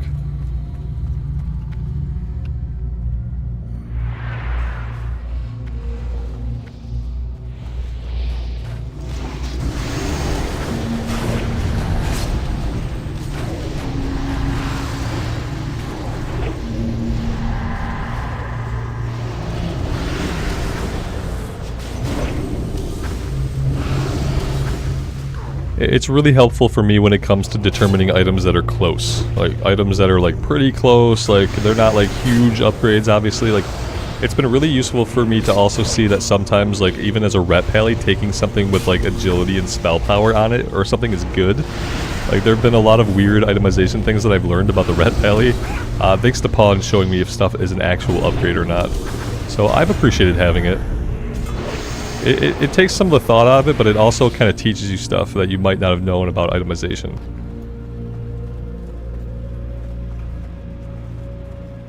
Yeah, exactly. You have a hard time with agility versus attack power on a hunter. Yeah, I'm in the same boat. I have a hard time on the pally between like attack power or crits or spell power. Like, I just don't really know what's optimal, so it's really good to have for stuff like that. Like, I could do some research, obviously, and oh, this over this over this, but then I gotta do that every single time. I'd rather let the add-on handle it, so, and then I can think about it. I can look at it still and think about it, but the add-on can tell me for sure.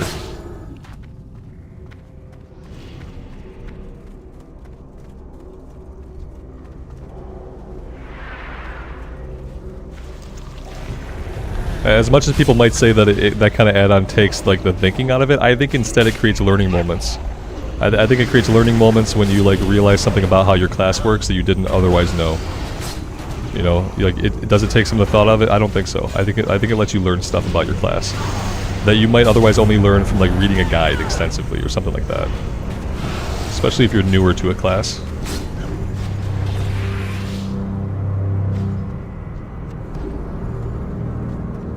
Yeah, essentially, right. It's doing the math for you, right? Otherwise, you'd have to figure out, like, how much edge is how much spell power, etc. You just have to sit there with a calculator and do math, basically. And doing math is not gameplay.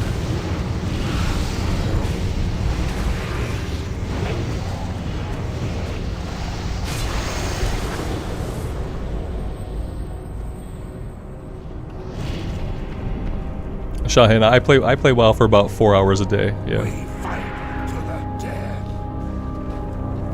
How do I make money? Very carefully. Please, obey me. Kill them at once.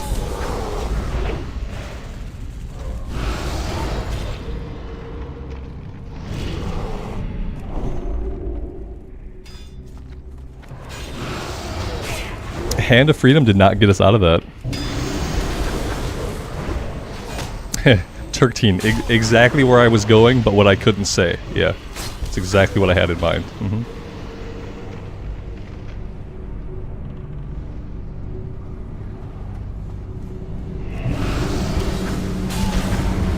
Please, obey me. Kill them at once.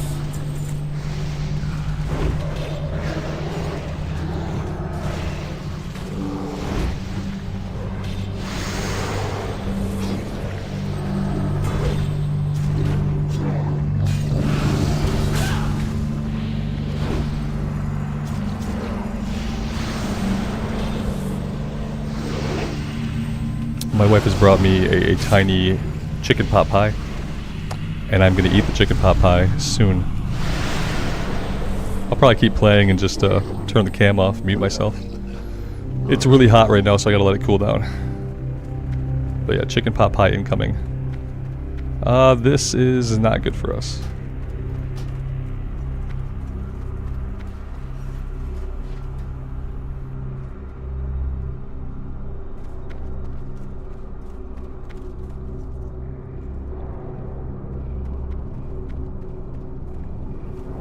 Did we get lost?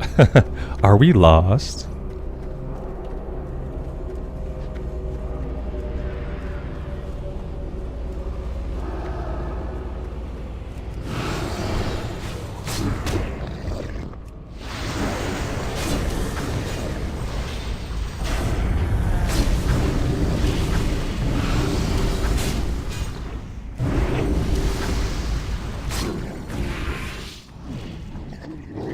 Yeah, I'm positive we hit 66 by the end of this, because we're going to get a big chunk of bonus XP. Well, let's see. Maybe not. We're going to be close. Yeah, you think it's going to be 3 bubbles of XP? I don't know. It'll be close. We'll see. If not, if we don't hit it now, we'll hit it after we turn in like 1 more quest. So it's like basically like 2 dungeons is a level. That's kind of what it feels like. It feels like 2 dungeons and maybe some light questing in between is a level right now. That's not bad. Imagine having a wife that gives you food while you're playing WoW. Yeah. Imagine that. It's a good life.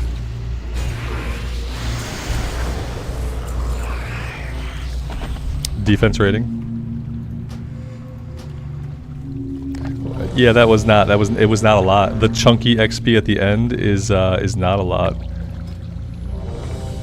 It really isn't. Let's teleport out.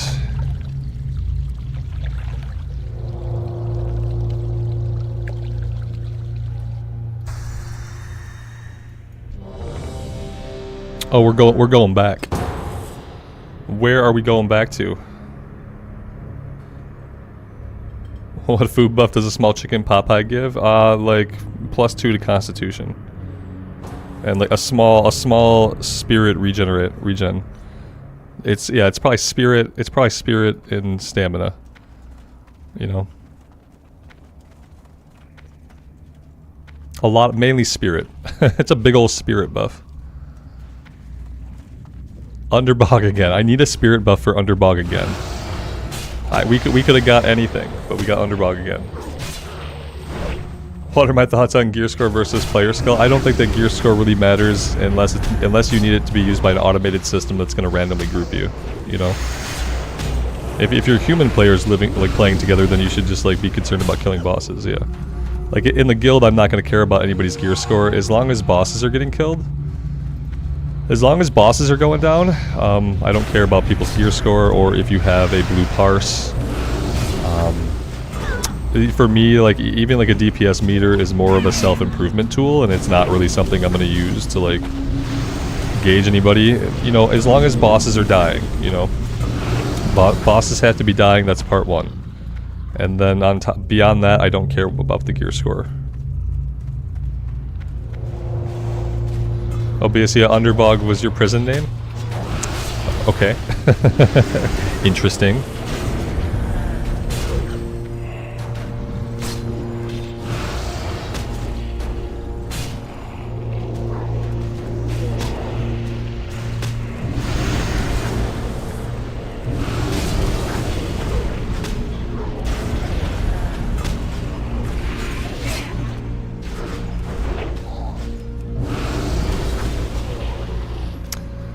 Thanks, gotcha. I appreciate you. Thanks for being here, buddy. We'll see ya.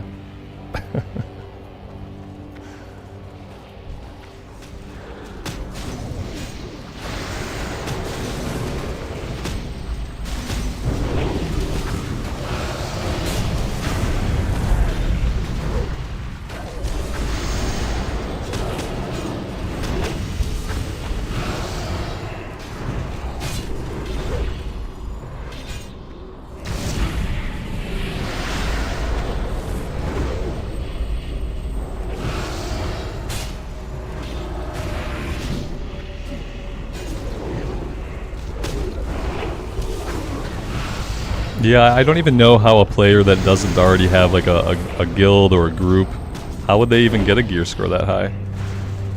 Well, you could do like, I guess maybe through heroic plus grinding, maybe a person could do it. That'd be a lot of grinding, because otherwise you'd have to be like, you know, rating. You'd have to be rating the most current tier to get a gear score that high. 5.5k just seems really excessive. Like, I don't think you need 5.5k to go into ICC.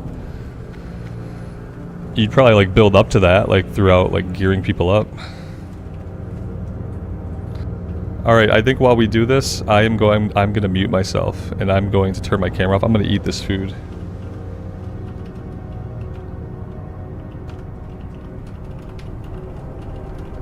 I'll be muted as well. And I will see you guys in a little bit.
may I help?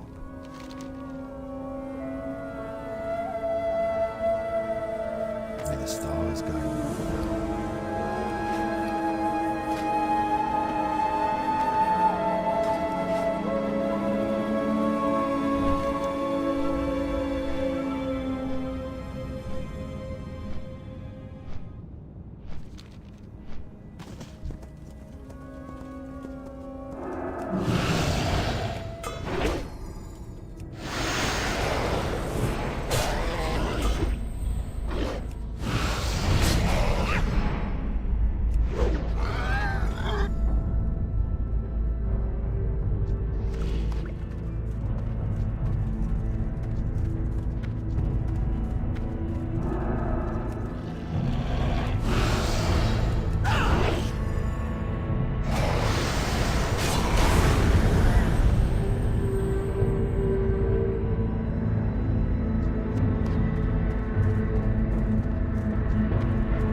Ah, yes, we leveled up, didn't we? Let's see. There we go. I don't like it. Not again. Not like this. I think we're safe.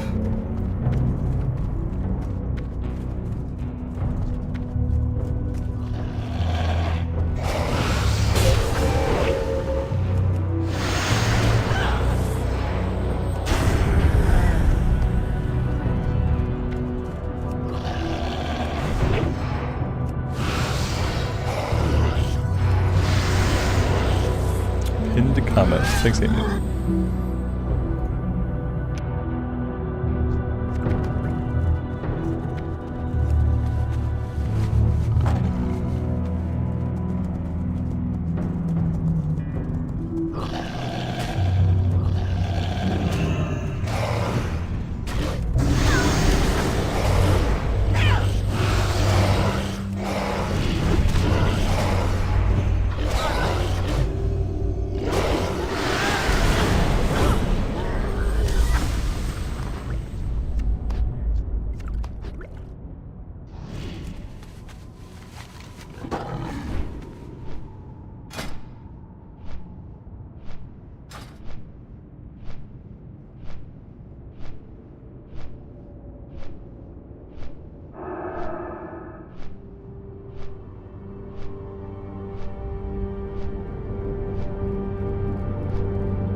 Gold piece. Reaver.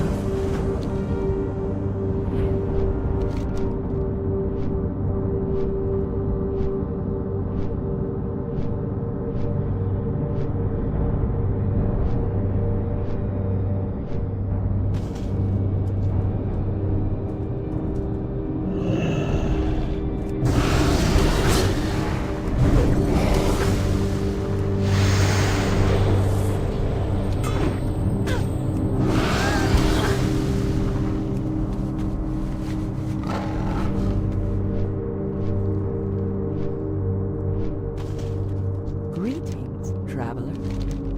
Gold piece. Goodbye. That's right, we should probably be leveling up the hammer a bit. Where did it go? And I do need to get gems eventually.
Funny that we can still kill stuff just fine without any weapon skill. we have 19 weapon skill right now. So much of our damage is holy damage. It's kind of crazy.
Will using auto attack on one mob level skills quicker? I feel like we're leveling fine. We're getting a skill up on the auto attack swing, and whenever I hit Crusader Strike, even though it misses, same thing with Divine Storm. Like even though it misses, I'm still getting a skill up for it.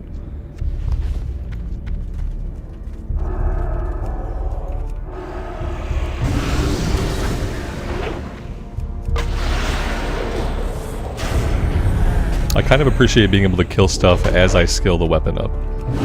Like on a warrior, we'd be at a dead stop. We'd have to go swing at some stuff that was like a lot weaker than us. But on the paladin, I can kind of keep questing even though like it's not ideal. We can still keep going.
We're at 109. 109 weapon skill. My goal is to get to like 250 before we get the next dungeon pop. That would be good, because then we'd actually be able to hit some of the enemies. Which I'm sure the group would appreciate. If we're too low, we'll just switch back to the Hell Reaver. But I would like to get this leveled up.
The Ring of Blood axe will be my best in slot axe until Northrend. I feel like once we get the Northrend though, we can just replace it pretty easily, can't we? I should do Ring of Blood. I'd like to do, maybe I'll look for a Ring of Blood group at level 67, because at 67 I feel like the Ring of Blood quests are probably going to get us to 68. What brings So yeah, maybe at 67 we'll just go to Nagrand and we'll start doing the animal kill quest, and we'll look for a group for the Ring of Blood. Or someone could just get an 80 out here and kill it for me. Either way. Either way works for me.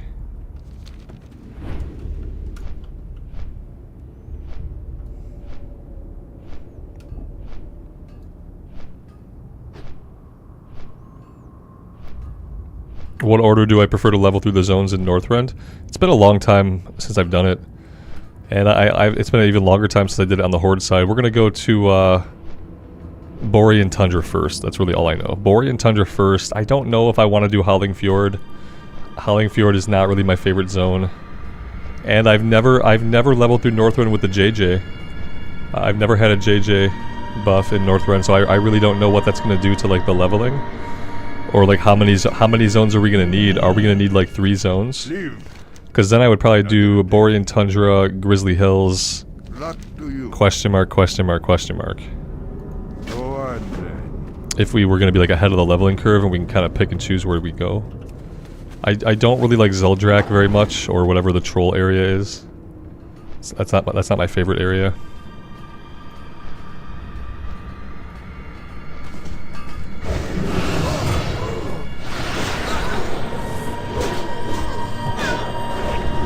Yeah, a lot of people don't like Borean Tundra. For me, like Howling Fjord is too like restricted. It has a lot of like different altitudes. I guess if you have a flying mount, it probably wouldn't matter as much. But like, especially without a flying mount, I find it hard to navigate parts of it.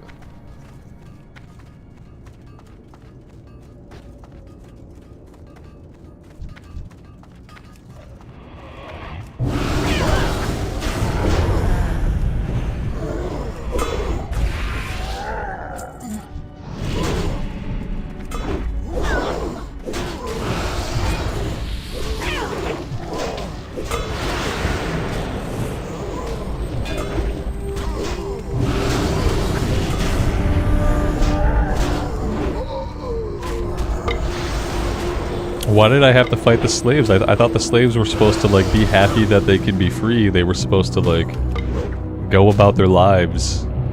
Now I have to kill them, which feels bad.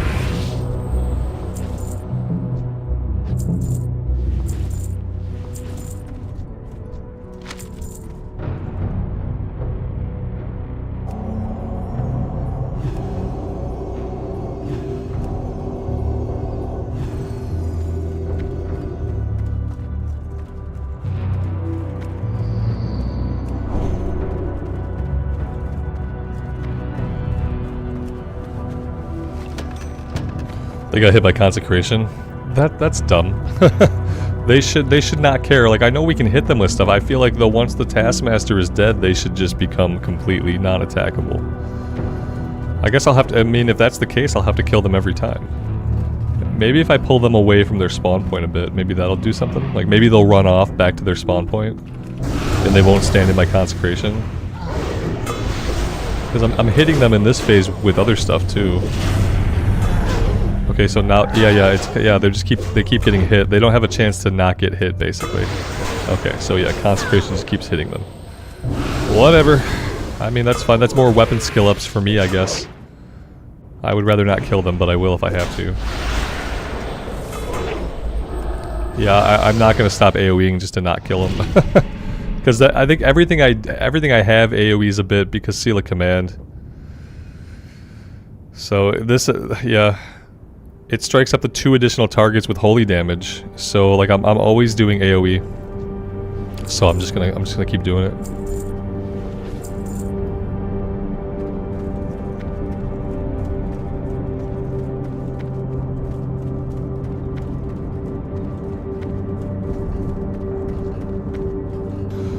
On a side note, these guys are not dropping the item I need at all. I wonder why. Probably shouldn't fight on the staircase here, that's a bad idea.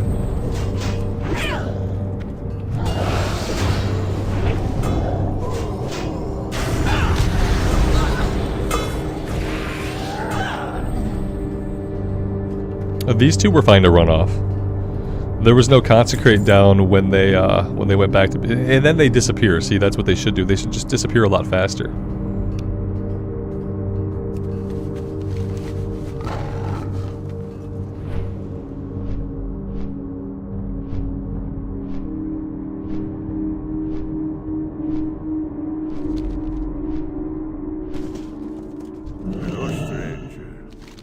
Peace for you.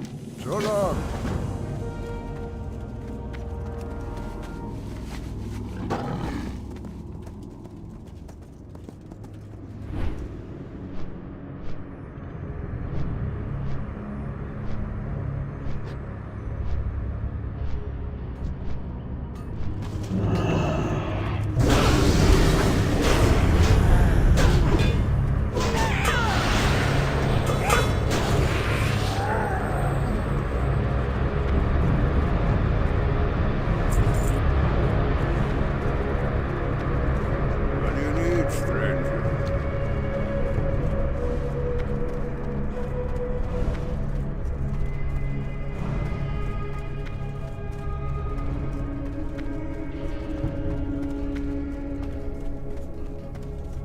Dan, have a good rest of your night, man.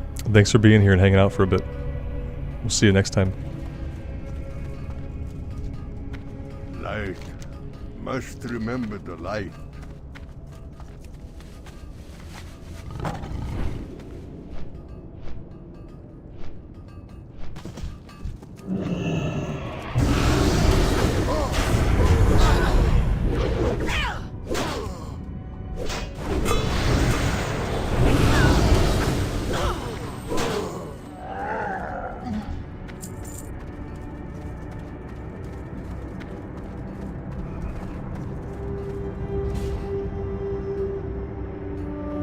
That dude just killed one of the slaves. He just like went up and whacked one of those slaves with his sword. They disappeared and he continued on. Never seen him do that before. I've also never seen these guys just blatantly not drop the quest item at all after I've killed like more than a handful of them. That's a little bit concerning. I don't really know what's going on with the quest.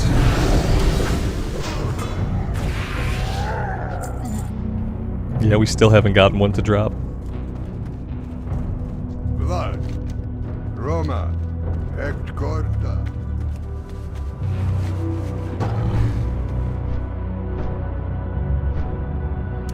If we don't start getting the item, I'm probably not going to stick around for this quest.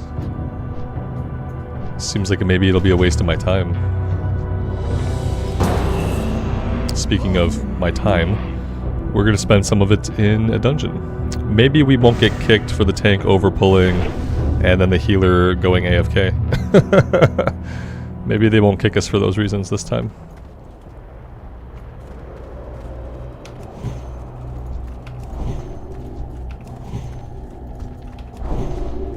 We got a dead guy right away. That's promising, right? So this is not a fresh run. We're coming into something here that's already been ongoing. It looks like the group had to do a little spirit run. I don't know where they could have died. I guess we're gonna find out where they died.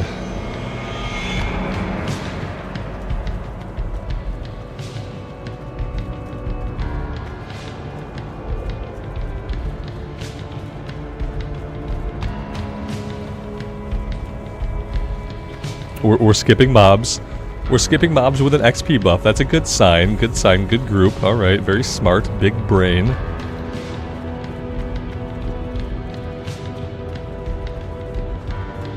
We're skipping more groups. Oh, this is perfect. This is perfect. I can't imagine what could have went wrong.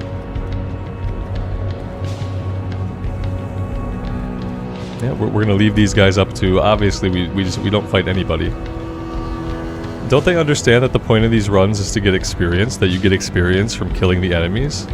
Like, yeah, you get a little bit at the end, but you get like a bubble. You get like a bubble at the end. If you're not going to kill all the enemies, it's really not worth being in here. That's like the majority of the experience that you're getting in the run. It's like the whole point of the JJ buff. Look at this group just skipped everything. It's like, this is clearly a mythic tank, right? He's clearly a mythic tank. He's used to it being a time trial. He's going to skip every single pull he can. They're like, what? Are they at the last boss? Oh, wait. This is going to suck for us because, like, our timer's not even going to be up. By the time we finish this, we're still going to have a cooldown and we're not going to be able to put ourselves back in the queue. I wish they... Like, I don't know what the solution is. But filling people when they're this late in the run, like, it's gonna screw me over. Like, now I'm not gonna get anything out of this. Like, I'm not gonna get any experience. I'm not gonna get any kill XP. The bonus XP we get at the end is gonna be hardly a blip. It's almost like it's not even worth my time to have come in here. But my time would have been better spent just continuing to quest. I kind of wish it would ask you, like, do you want to fill? Or do you want to go back and wait for a fresh run? Like, I guess if it did that, like, people would never fill. And that would suck. But yeah, this is going to suck for us. When we get out of here, we're still going to have like 7 minutes on our cooldown. We're not going to be able to queue back up. And so that's the grievous part of it. The name of the mace? This is the Hatebringer. It dropped out of Underbog, last boss. I think. No, wait, it wasn't the last boss. It was like the giant Hydra boss. I still have no gems in it.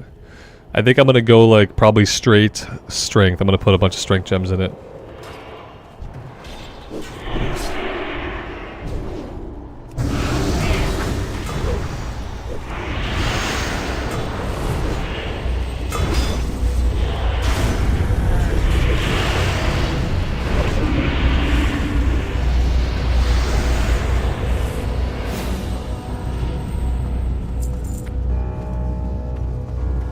If it's late in the run, they shouldn't fill the group. They should give them a buff to make it seem like it's a... Shane, that's not a bad idea when it's like a DPS that leaves. Yes, absolutely.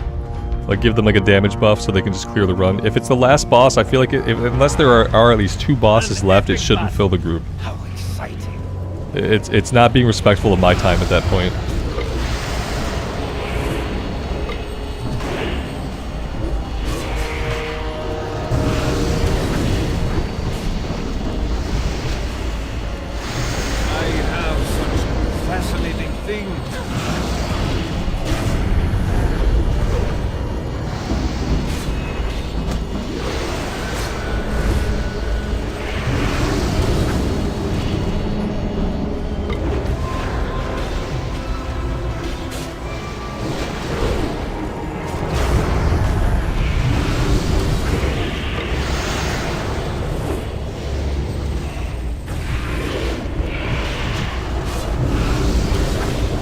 Alternately, it could, look, we got barely nothing. Not even a bubble off of the bonus XP. What it could do is if you have to fill me for like a last boss type of situation, then give me more bonus experience. Like if you're dragging me into a run where I have to fill just like the last boss, give me more bonus XP for being there. That would be a thing they could do. Cause yeah, that's it. That's it for us. Unless this group queues right back up, we are out of luck. Yeah, they're probably not gonna queue back up. I'd probably be on a timer anyway. Let's find out what kind of timer I have. Oh look! It did it right. We don't have a timer. Blizz did something right. It's amazing. That's great.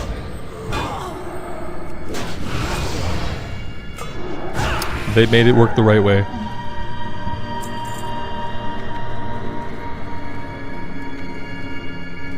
That's awesome.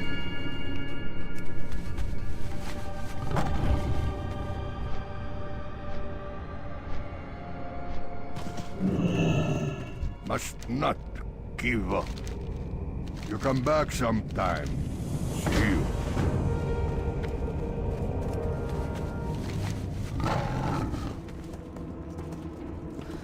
I don't know if I want to farm for this item. I will kill a couple more guys, and if we don't get it to drop, we will move on and we will find other stuff to do. We have all kinds of stuff we can do.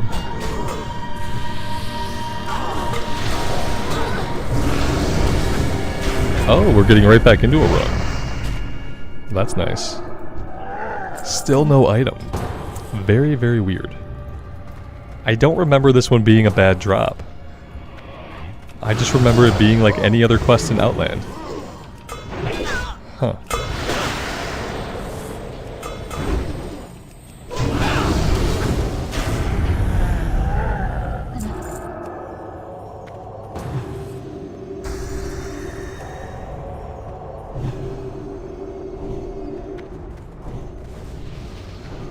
Where are we? We are in Crypts.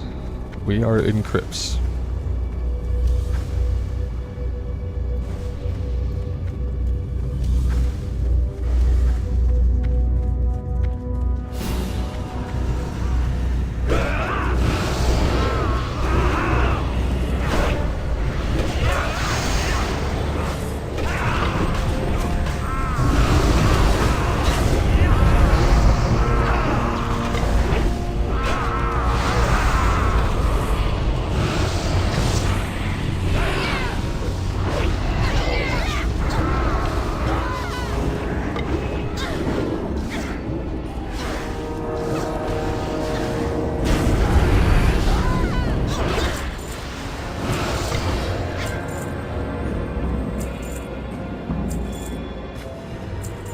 Yeah, his pet is really big. Is this a rabbit? Devil Sword? Okay. Yeah, I mean, I get it. It is really big. It's kind of obnoxious. But it kind of like, I'm sure they feel good about their big giant pet, you know? They probably feel good about it. Like, look how big my pet is. I tamed a Devil Sword. I'm awesome.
what do I think Classic Plus will be like with Chris Metzen? Chris Metzen is not working on Classic. I don't know why people don't understand this. Chris Metzen's job title is creative director, like executive creative director, and that's a retail job role. Executive creative director drives the direction of the overall A plot and B plots. Executive creative director makes sure that the game has the right kind of vibe. By the game, I'm talking about retail. Executive creative director for retail has nothing at all to do with Classic. Now that doesn't mean that he wouldn't consult on Classic sometime in the future. But right now, Chris Metzen is not thinking about Classic WoW. Classic WoW lives as it is. Classic WoW is going to have a new season of Mastery at the end of the year. Classic WoW has Hardcore. Classic WoW is going to have the Cataclysm. So maybe in the future, but right now, that's not his job. His job is to fix retail and to make retail feel like World of Warcraft again. Right now, Chris is not working on he's not working on Classic at all. So it's really hard to say if we're ever going to see a Classic Plus, like an expansion's worth of Classic Plus content. If we are, it's not going to be for a couple of years. Before you see like a big expansion-sized piece of content for Classic Plus, you will see Blizzard hire people for the Classic Plus team. Because right now the Classic Plus team is a couple of people, and they don't have artists or writers or quest designers or leads or anything like that. There's no development team that currently works on Classic WoW. So it's going to be a couple years before, if we ever see a Classic WoW like what we're talking about, Classic Plus, then it'll be a couple years before that happens. Metzen may or may not be involved with it at that time.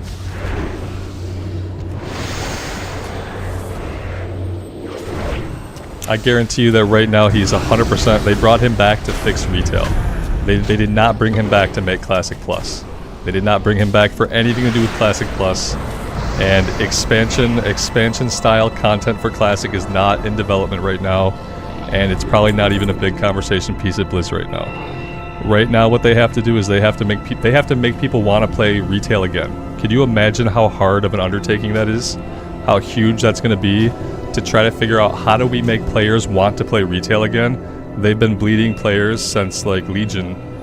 So no, they have a big job in front of them. He has a big job just fixing retail. I would not think he's going to be involved with Classic anytime soon. Now down the road, sure. In the 2 years that I'm talking about, maybe. I'm sure he would at least consult on the project. He might not have like a development hand in it, but he might consult on a Classic Plus expansion. But we're talking like years down the road here. Retail WoW has to be slapping first. Like retail WoW has to be doing really good. And then maybe they'll pivot some resources over to think about like a Classic Plus.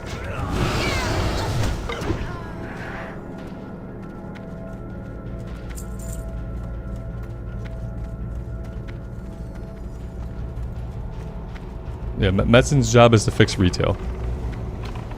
That's why they brought him in. You know, maybe he'll do other things down the road. We'll have to wait and see. Don't hold your breath for any kind of Classic Plus expansion style content like before the next couple years are out. You'd be setting yourself up for heartbreak that way.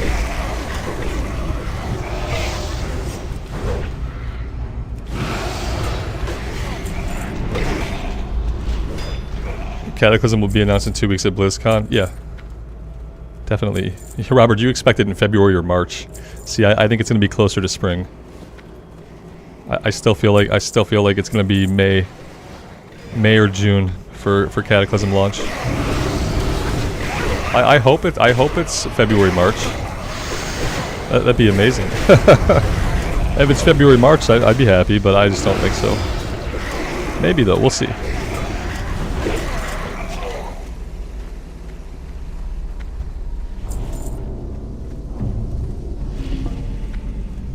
What would fix retail? I don't know. You know, you gotta ask Chris. What would fix retail is people wanting to play it. How do you get people to want to play it? I don't know. Make it feel like Warcraft again. Yep. Make it a journey that matters. Make it an actual RPG journey that matters, so that people don't say, "Oh, there's nothing to do till endgame." Real game starts at the endgame. Like, if it doesn't feel like that anymore, that'd probably be a big start for a lot of like solo players. A lot of casual players might come back if they actually felt like there was a journey involved in WoW again. It's probably not going to happen for 11.0. 11.0 is going to be another Dragonflight style expansion because it's already really deep in development, obviously, at this point. So we probably can't expect a lot out of 11.0. I hope so, but yeah. It was probably already pretty deeply developed by the time Metzen came on board. And it's probably going to feel like another Dragonflight expansion.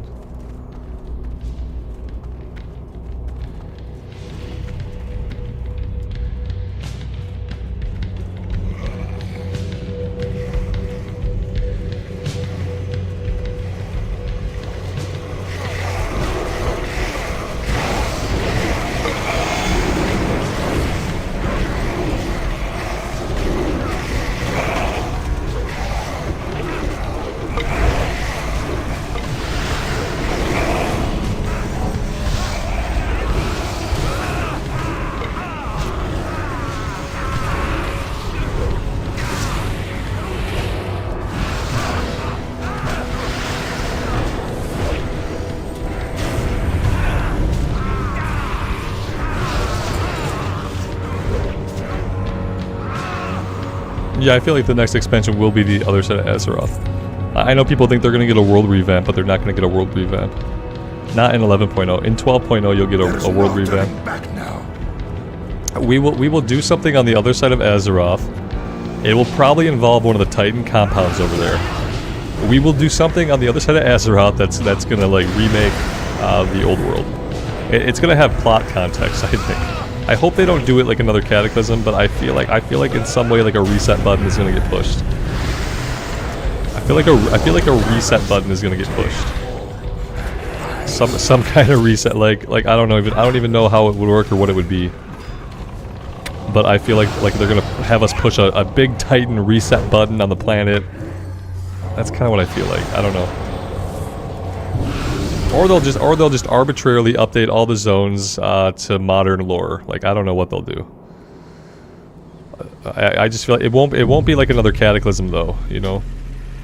Where like you go to the Cataclysm zones and like 10 years, 20 years later, the Cataclysm you're still dealing with the Cataclysm stuff. And it doesn't, like, chronologically, it no longer feels good. I don't think they'll do another world revamp like that, where, like, you know, you go to the Cataclysm zone, it's all about, like, the Cataclysm, it's all about the Deathwing just came through and wrecked everything. And it doesn't matter if you played it day one of Cataclysm or you played it 5 years or 10 years later, it doesn't age well. And so I don't think they'll remake the old world in that way. They'll have to find some other way to do it.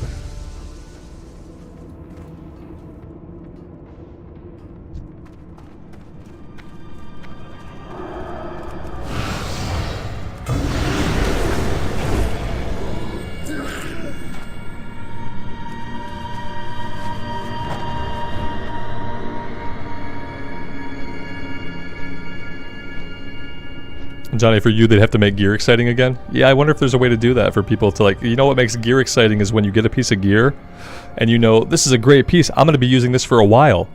The idea of, like, getting a piece of gear and feeling, I'm going to use this for a while, that's what makes gear exciting. When you are replacing gear every, like, 0 patch, 0.5 patch, you replace the gear, 0.7 patch, you replace the gear, 1.1 patch, you replace the gear. Like, when you're replacing gear so fast, no gear feels meaningful because you know you're just going to throw it away in the next content patch. So I wonder if there is even a way to, like, to make gearing feel, like, good again, or to make, like, drops have value. Getting rid of flying right away would be awesome. Yeah, like, keeping your feet on the ground. Keeping your feet on the ground would be good. Yeah. At least having a part of, like, the leveling experience where you have to, like, actually explore the zones, like, get some kind of sense of exploration out of it. Obviously, Dragonflight, we just dragon hopped from, like, point A to point B, like, oh, I gotta travel 10 feet, dragon hop, and I'm at my destination. Like, I didn't even run, like, the 10 feet most of the time. And so that's not really a way to, like, experience a big RPG world or to feel like you're having a meaningful journey. I don't know if they can fix that, though.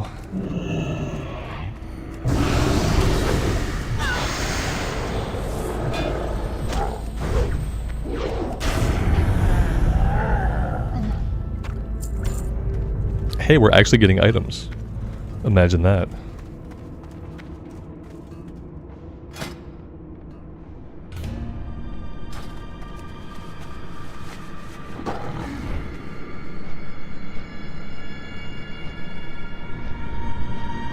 Lale, I'm gonna say I don't even have a cat. Where do you see a cat? Is the cat behind me? Right, it's behind me, isn't it? The cat's right behind me, isn't it? Good afternoon, man. Welcome to the stream.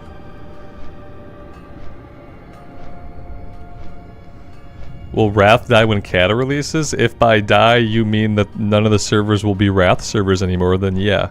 No, I don't know that they're going to leave like a Wrath server open. Once, it'll be like in BC, once Wrath came out, every BC server became a Wrath server. And I feel like they'll probably do the same thing. If they don't do that, they'll leave one Wrath server open, you know. I could see them at this point, maybe they learned from their mistake with Burning Crusade, and how many people would have loved to have a Burning Crusade realm to play on. Maybe they'll leave you one Wrath realm per region, you know. I could see them doing that. But it's going to be a dead game, you know, nobody's going to play it. Like, the 12 people who are going to play it will play it, and everyone else will either go to Cataclysm, or they'll stop playing the game. You know, they'll find other games to play. But yeah, I don't think you're going to see, like, them leave a Wrath server open and have it be, like, a super popular place for people to play. If they leave one open at all.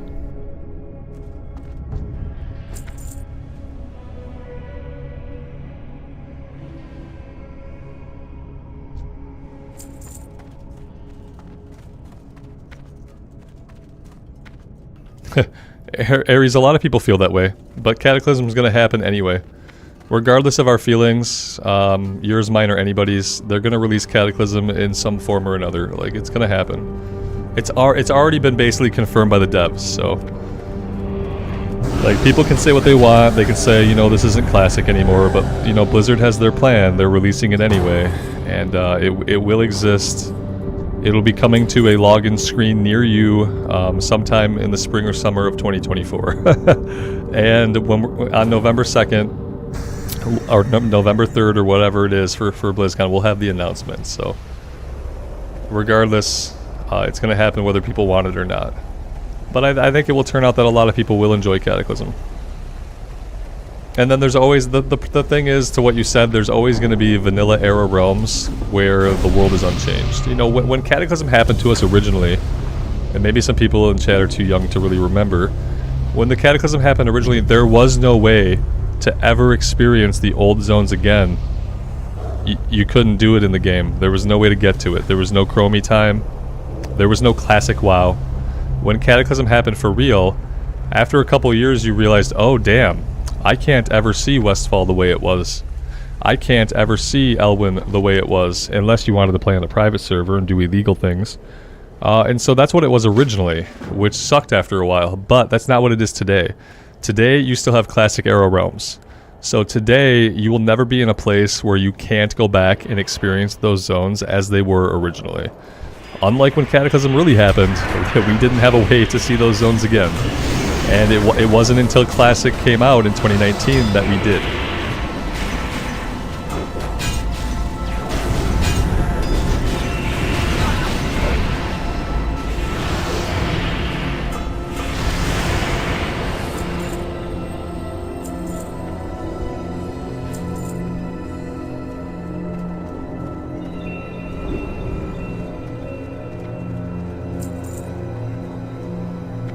Monica, good afternoon. Welcome to the stream.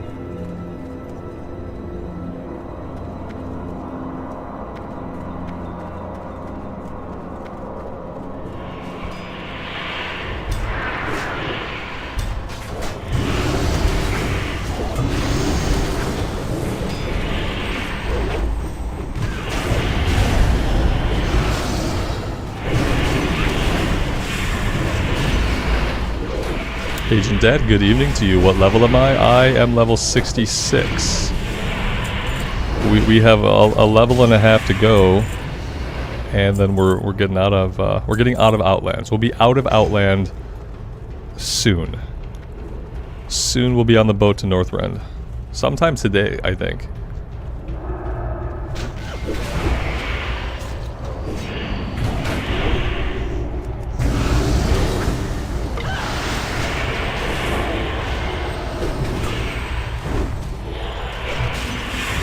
Yeah, I hope so. That's kind of my goal. I mean, I shouldn't make it a goal because we you know, anything could happen, but I'm thinking we should be able to get on the boat today at least.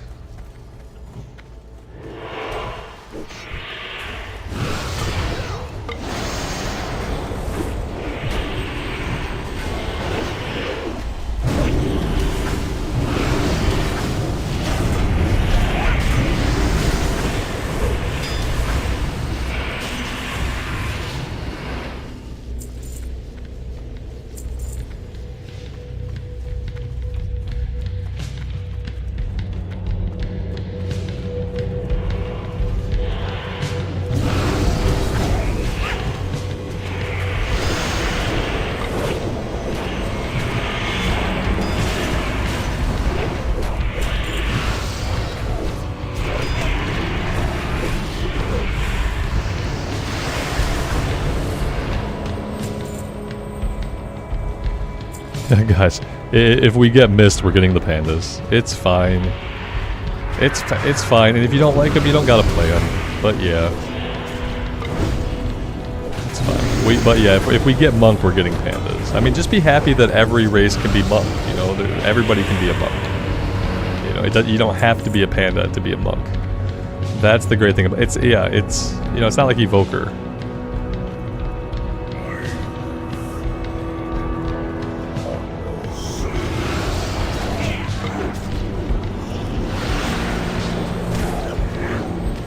Yeah, I mean, to be fair, the Pandarin they were in Warcraft 3.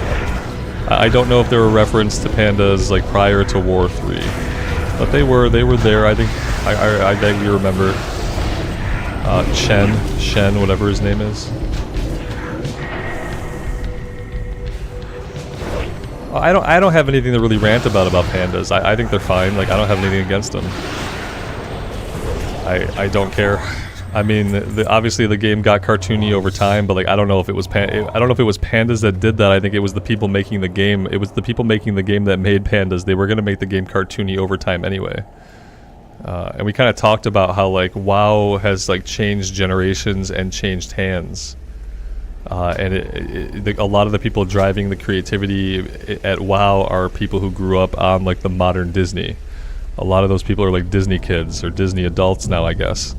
And so it was kind of inevitable that the design would get more cartoony, and like the original graphics like lend themselves to that look. You know, it like the graphical engine they had lent itself to a more cartoony look and feel that got developed by people who obviously liked that kind of thing. But as far as the pandas themselves, I leveled one when they first came out. You know, me and my friend leveled one, healer and tank combo. I got burned out after that and quit the game for a while, but it was fine.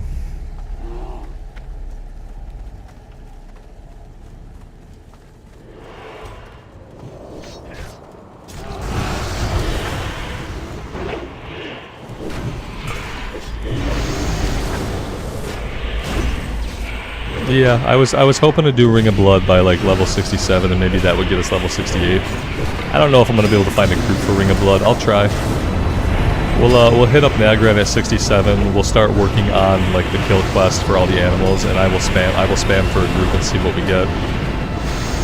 But I don't know if people are doing that. I feel like we're gonna replace the axe like probably like as soon as we get into Northrend anyway. I don't think it's gonna be awesome for like a long time. It'll probably be good for a little bit. I mean, the first weapon that we get out of the Nexus, or the first weapon that we get out of either of the first two starting dungeons at 70, either of those are going to replace the axe. So I'd love to do it for the XP, but it'll depend on whether or not we can find a group.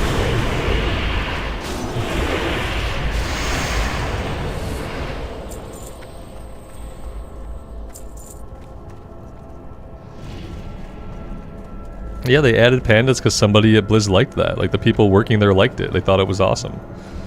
That's kind of what I'm saying, how, like, the people who were working for Blizz, everybody had changed by then. Like, some of the same leaders were still around, but a lot of, like, the artistic influences and, like, it was just different people. And they thought pandas were awesome. And they thought Kung Fu Panda was awesome. You know, it was just made by people who thought that was really cool. Like, the people at the company have changed many times. Over 30 years, you know. They went from being people who were like watching He-Man and like playing Warhammer to people who were watching Kung Fu Panda and playing Spyro. So like the people changed. And so obviously when the people working on a game change, like the way the game feels is going to change over time. That's what happened with WoW.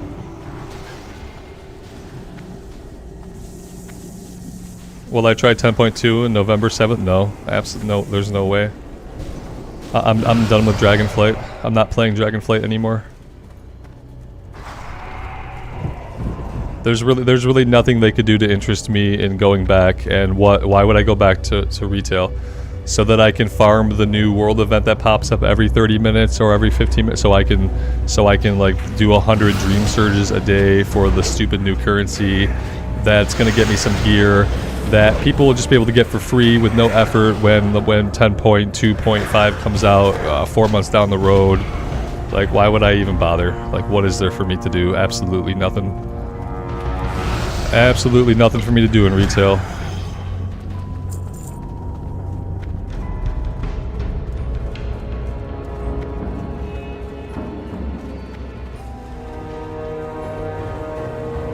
The only part of the lore I like from Dragonflight is the concept that the Titans are a pack of dicks.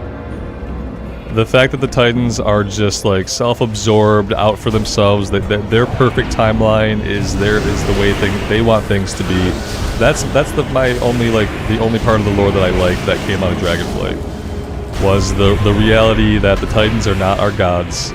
The Titans are not the good guys. The Titans are a force of order, and they just want stuff to be their way. And they would squash us out of existence if it meant that we were standing between them and them ordering Azeroth. And I like that direction. The story, I thought I could care less about any of the story. I can care less about Alexstrasza or any of the characters, because to me, Blizzard writers are just very mediocre at creating like characters that I give a crap about anymore.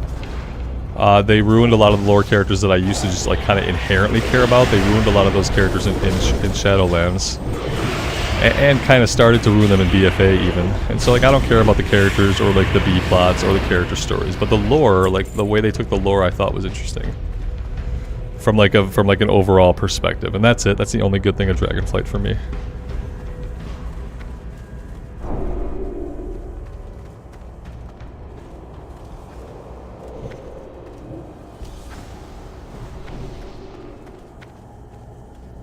I played some of the Blue Dragonflight story. It was okay. Yeah, it was really good for WoW. Yeah, when you say it's a really good story, like it's better to say it's a really good story for World of Warcraft. Yeah, but the people who like that's not the quality of the rest of the quest. The Blue Dragonflight story is a step above what they normally do, and it was good for World of Warcraft. It wasn't amazing, like. But it was. I can see how people, you know, if you're only comparing it to World of Warcraft story and World of Warcraft characters and World of Warcraft narrative, then yes, it was pretty decent.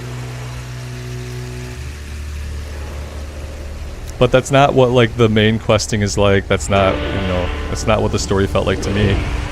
To me, the story was just a bunch of people whining at each other, and you know, we got the story of the Black Dragon brothers and their daddy issues, and that was okay. It just wasn't a story that resonated with me. I get turned off when every like villain has like a generic Saturday morning cartoon villain voice and they run it through a modulator to make it sound even more like a generic villain. I just get turned off by like cringe stuff that's like not good. And Dragonflight was full of cringe stuff that just wasn't good in the story and in the characters.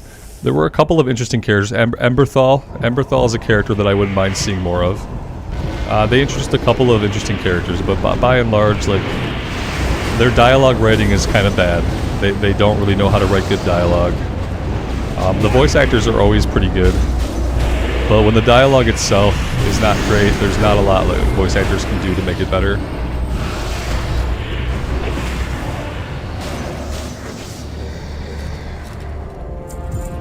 Now, the voice acting wasn't bad. The writing is bad. The voice acting for villains is horrible. Yeah, the voice acting for all the villain characters is always atrociously bad. It's almost intentionally bad. Like, why do they all sound so stupid? Why does every villain sound like generic, stupid villain modulator voice? Now, the rest of the voice acting is okay. It's just that the writing is not good, so like they have to read lines that aren't very, very well written. It's going to affect the quality of the story and how it's perceived.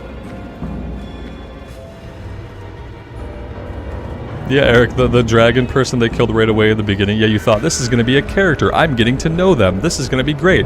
Blizzard's going to go in a new direction. They're going to introduce characters, and they're going to build them up over a long period of time. And they're going to give them rich backstories. And they're going to... Oh, she dead. I'm like, what? I thought we were building up a character that I would get to know through the rest of the expansion and maybe into the history. I'm like, oh, Blizzard hasn't changed. They don't know how to handle long-term character development. They'd have to have like a graph of characters or something, and someone would have to keep track of like what the characters were like and what their personality was. They'd have to do some writing, like in a Word document, to describe the characters so that people would know who they were. Like, oh no, we can't have characters stick around, because the longer a character sticks around, the more work we gotta do. It's better just to kill characters off really quick for emotional impact.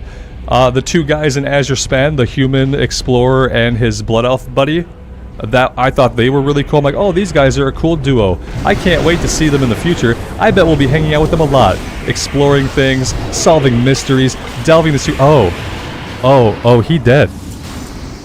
Oh, he dead. Like right away, as soon as we were getting to know them. I'm like, oh yeah, Blizz hasn't changed. They still can't handle long-term character development. They don't even know what it means to develop characters over a long period of time consistently. I'm like, okay, it's the same old Blizz. Yeah, they're never gonna change. It's always gonna be stuff like that. They think that kind of stuff is really good. And then we'll kill them off, and the player will be like, "Aw." No, the player was like, "What? What? You're killing him off? Why?" That's it. That's my rant on Blizzard and how they handle their characters. I'm done. Rant over.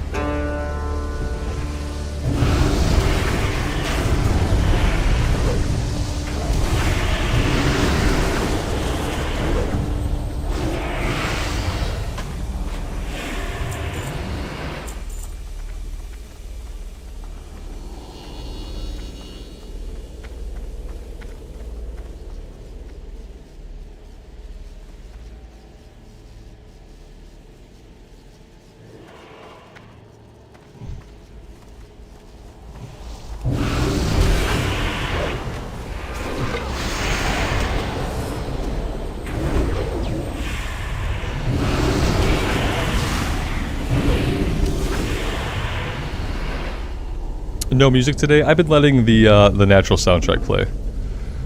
Sometimes in the dungeons there's music. Yeah, in this dungeon the music is basically just ambient noises happening far away from us. But yeah, I was playing music from Leatrix for a while because we were farming up the Blackrock Depths dungeons, which have a horrible soundtrack and horrible ambient noise. But when I got into Outland, people asked for the original Outland soundtrack, so I stopped trying to choreograph the relaxing music. And once we get into Northrend, all the music is going to be really, really good. People really wanted to hear the Hellfire Peninsula music for 12 hours, I guess. I don't know.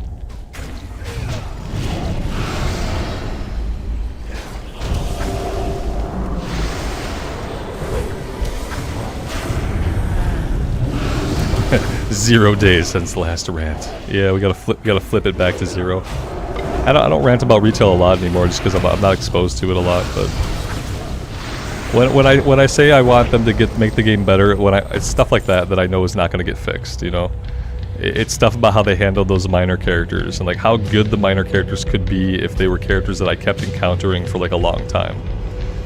You know, I know they're not going to change any of that stuff, and so for me, like retail might always be bad.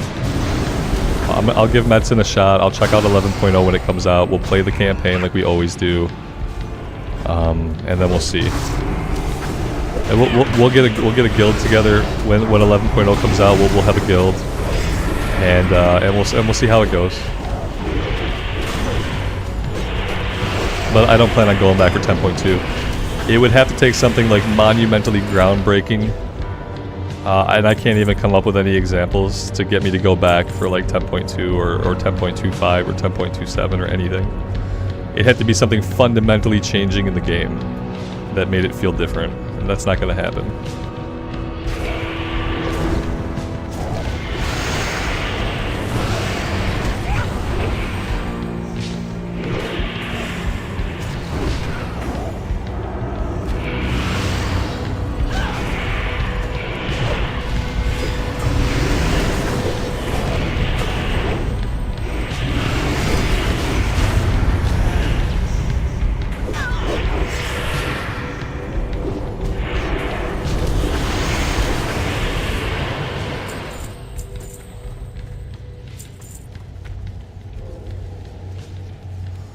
They need to pay actual story writers. They need to pay story writers. They need to pay dialogue writers. They need to what they need to do is if they want to keep focusing on story, and they seem to think that they have good stories to tell. And what they have to realize is like sometimes you don't have a good story to tell. You could put 100 people in a room, but it doesn't mean any of you have a good story to tell. So that's the first thing to kind of think about is I feel like they think a lot of their story ideas are just effing awesome when a lot of their story ideas are simply mediocre fantasy. But you really have to employ writers. Even if you have a really good idea, you need a team of actual writers who know how to write good character dialogue, who know how to frame scenes. Like, that's what you need, and that's what they don't have. They don't have writers. They have quest designers. They have narrative directors. But they don't have writers. Because why would you pay someone to write and to think when you can pay them to code and write and think and do more coding? And also, did I mention coding? Why would you pay people just to write? Anybody can write, right? Anybody can write. You guys can write, can't you write? Don't you know how people talk? Can't you write some dialogue that's good and compelling? Everybody can write. Why would we pay people to be writers? That makes no sense. That's how they feel about writers. That it doesn't make sense to pay writers to write when they can just pay people to do other shit and have them do the writing too. Because everybody can write.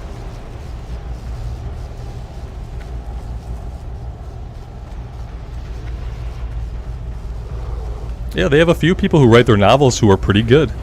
Their novelists aren't like, you know, it's not Brandon Sanderson writing the novels, but their novel writers are pretty good. If they just paid them to do the game writing would be better. But they don't pay them. They contractually pay them when they want them to write a novel.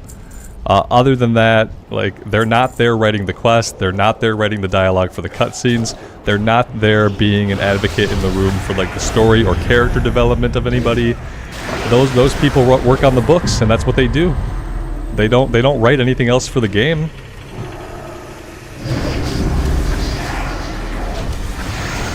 How soon will Blizz try to use AI to write? I hope they're already doing it. At least for like the dialogue, it could probably be better. It could probably be better if AI wrote it. I hope they're already leaning on it. They could use AI as a tool to make their crappy writing better. Because that's one thing that AI can be good at, is like you can crank out some dialogue, but then let the AI kind of make it better for you unless you're like actually a good writer. Especially when you have like programmers writing quests, I feel like it's better just to have some AI assistance if they can.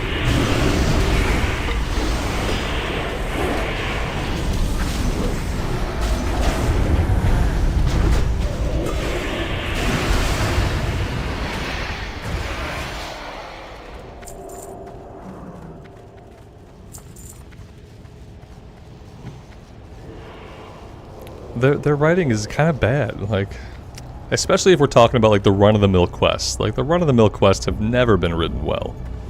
But even when it comes to a lot of their dialogue scenes between characters, I don't think they're good. They're not terrible. They're okay for WoW, but they're not good. It's not like a Final Fantasy XIV cutscene, you know what I mean?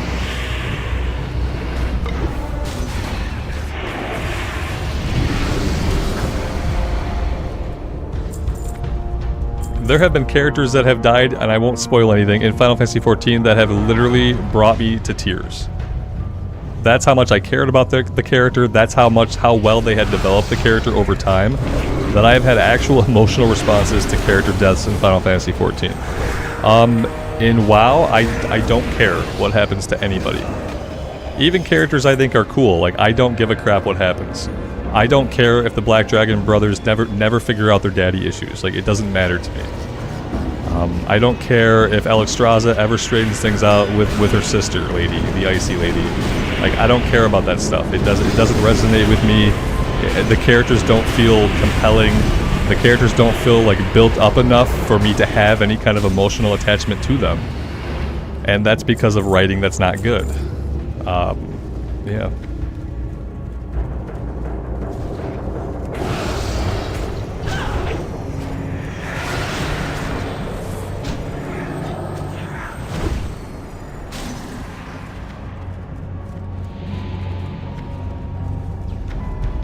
It's not fair to compare Final Fantasy XIV to a different game and a different back. Yeah, that's true, but then why are they trying to be like Final Fantasy XIV?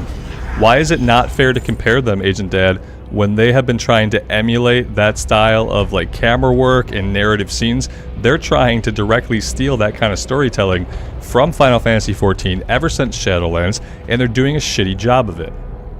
They are like, oh, in Final Fantasy 14, characters talk a lot. Characters talk a lot in Final. People seem to like that the characters talk so much. And so what did we end up with? We ended up with Dragonflight, where all the characters do is talk. So in the event where a game is directly trying to be like another game, I think it is fair to compare the two. Now we're not going to compare Classic WoW to Final Fantasy 14, but I will definitely compare Shadowlands and Dragonflight to FF14, because that was when they deliberately started to copy that kind of like scene setting, that kind of little cutscene with characters talking to each other. They did that copying directly from FF14.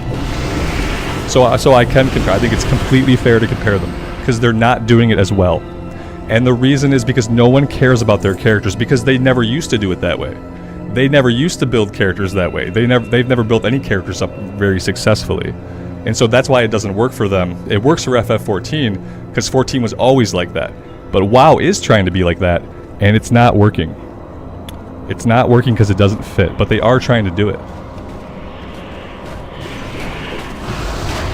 That's why I compare them, because they are doing it.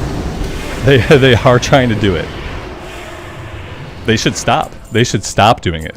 I don't want to hear the Black Dragon brothers talk about their daddy issues. I don't want to hear Alexstrasza and her sister mope and whine. Like, I don't like it. It doesn't fit for Warcraft. It works really well in Final Fantasy, and it doesn't work at all in Warcraft. And I wish they would stop. I wish they would find different ways to tell us. If they want to have a story, they need to find different ways to tell it.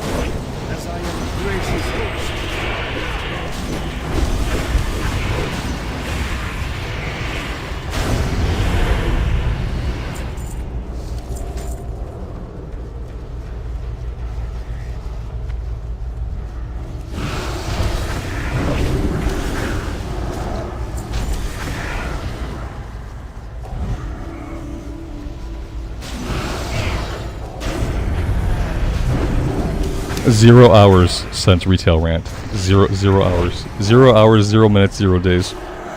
Let's reset the clock.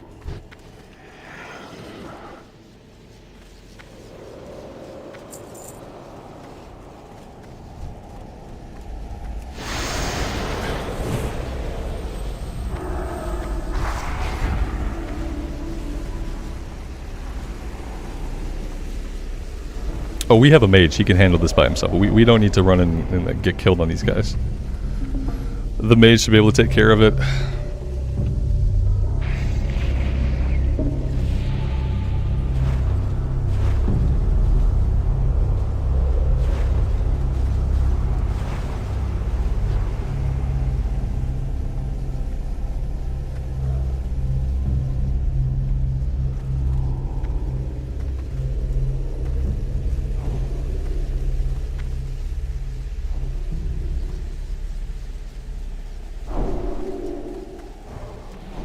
Marco, I played SWTOR when it first came out. Yep. I played an Imperial Agent healer, and I really enjoyed the story. Yep, it was good. It was BioWare goodness. Yep, that's the kind of storytelling you get when you have a team of writers. We have not been properly...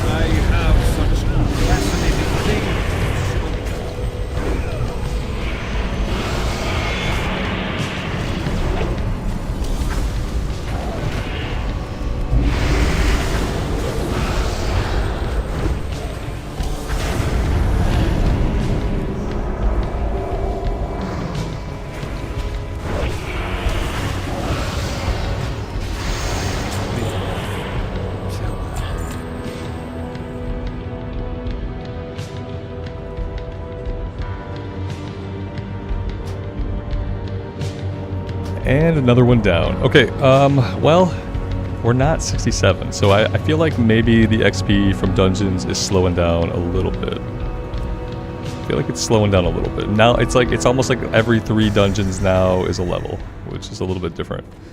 What are we doing as far as questing goes? I think we're finished in this little area. Oh, no, we're not. We are not done in this little area. We still need more essence. We might never be done in this little area.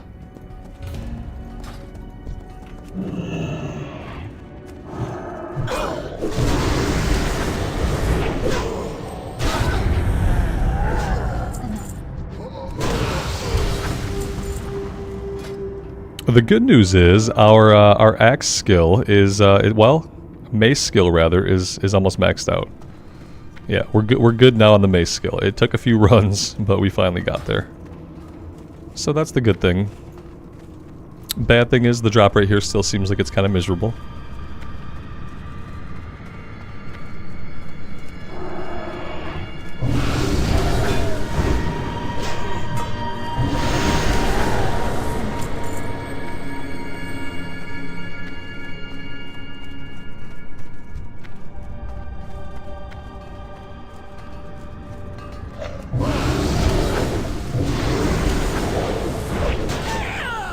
Lucas, I don't know why you feel that way, man. Pallies are really good DPS. Pallies are A tier DPS, they're S tier healers, they're S tier tanks. If you're on a Pally, you have a really good chance to do well in a group. There's lots of worse classes in the game. Now, if you were trying to level an Arms Warrior, then I'd be like, yeah, Arms Warrior, you're probably not gonna have a slot in a group. But as a Pally, you definitely will. You also have blessings, and like in Wrath, people still like you for your blessings. You know, in retail, like it's gone or it's meaningless. But in Wrath, people still want your blessings.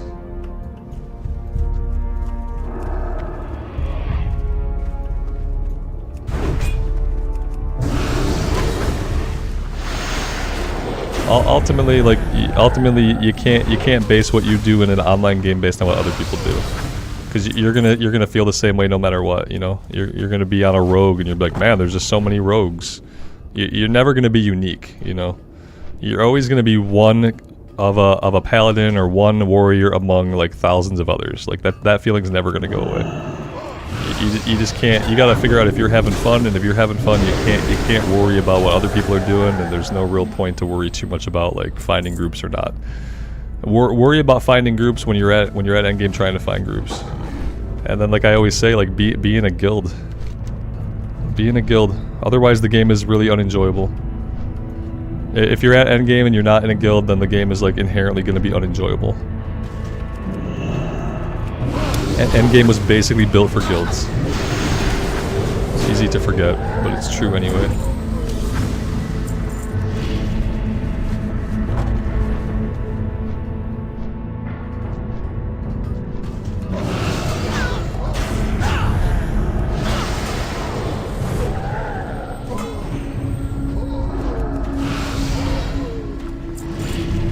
There we go. Quest complete.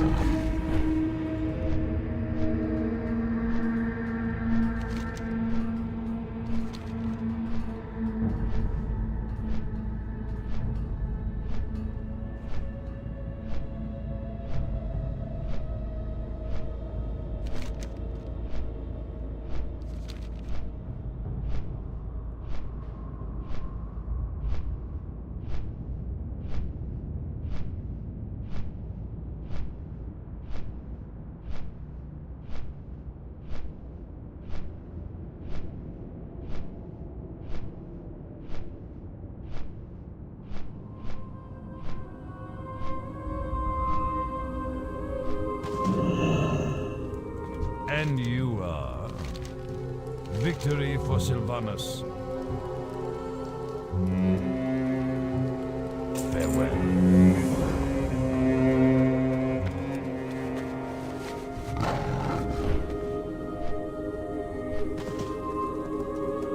I have one-of-a-kind items.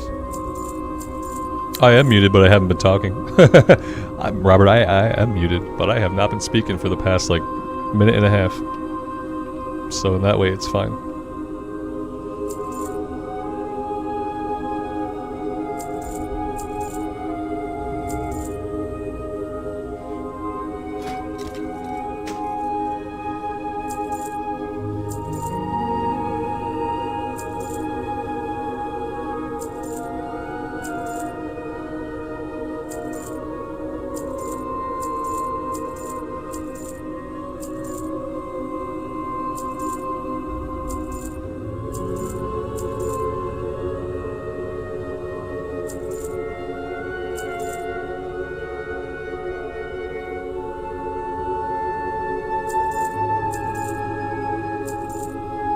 The reckoning is at hand. Why do they have to ask me every time if it's okay that it will bind it to me? Can I mail this bag to the bag is already soulbound, okay? I can't mail the bag to an alt. I can't give the bag to somebody else. Why does it have to ask me every time if I actually want to loot the item? Yes, I want to loot the item. I'm opening the soulbound bag. Just let me loot the item. It has to hit you with it every time. Alright, now I gotta sell all that stuff. Do not loiter.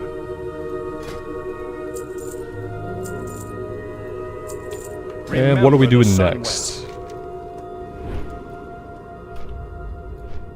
Turning it. We have to find this guy. This guy's like patrolling somewhere or pathing back and forth. I'm not sure where he's at. We have some kind of turn in, and I've just never found the guy. Other than that, what do we have going on? We're basically done here, I suppose. Besides finding this guy that's on a patrol, we're basically done here. Do I want to go into Zangarmarsh, or do I just want to go into... We can go into Zangarmarsh a little bit. I feel like there's like a ton of stuff to do in Zangarmarsh.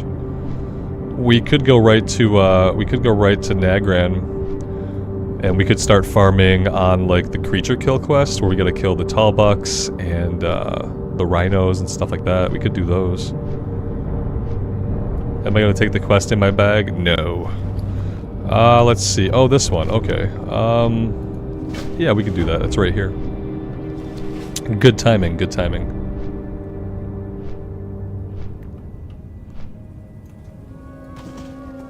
Can I assist you? Goddess, watch over you.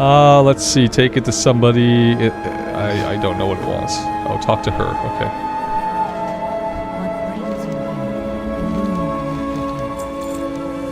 I don't think I'm gonna do the follow-up. The follow-up, there's like a big event. We have to lay down a little thing. We have to wait for a dude to talk. Then a big thing comes that can probably kill me. I think I'm good just to move on. What is this? I don't know where this is at. I'm pretty much... I'm at a point where I guess maybe I'm gonna drop my... I might just drop my Hellfire quest. Kinda ready to move on. See something a little bit different. And then I think when we hit 67, maybe that's the time to go look for a group for Ring of Blood. We could do it now, but if we do Ring of Blood, I feel like that could be the last thing we do. If we do it at 67. Akal Hekta. Go on then.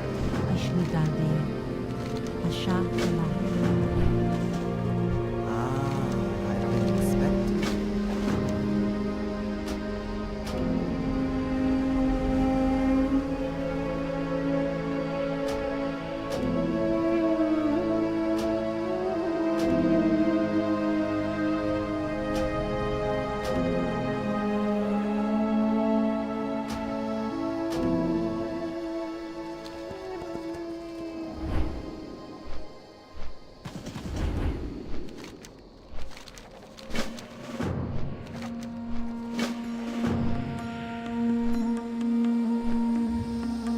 Peace, friend.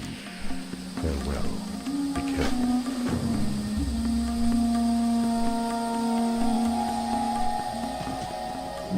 How may I help? Dealt Natas. Bashar Felar. There's only about 1 billion quests to do right here. Peace be with you. Goddess watch over you. May the stars guide you.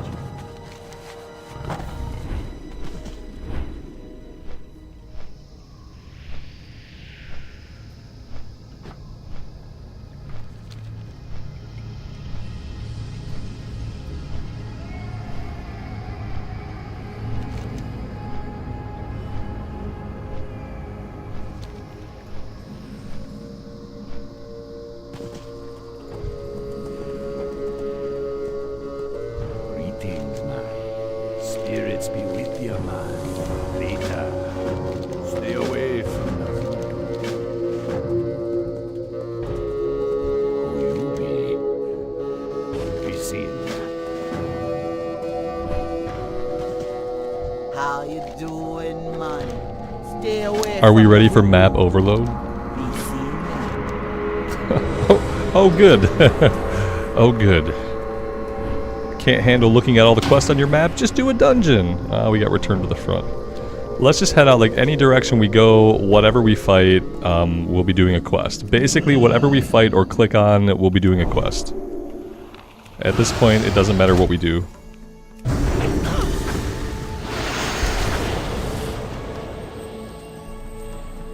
Johnny, do some PvP level up? When there's called, I don't even know how one would do that. How do I level up in PvP? I can't, I'm gonna die a lot, like I'm not gonna gain any XP. I'm just gonna get killed over and over again by people who know how to PvP.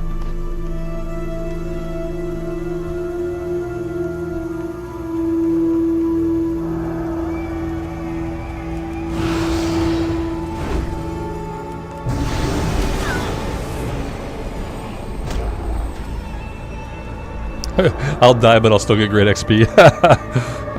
Oof. That sounds sad, though. You mean I will put in no positive efforts, but I will still be handsomely rewarded? Oh, good. I kill everything except spore bats. We for some reason we don't need to kill spore bats. I don't know why. I don't know why the spore bats get a free pass.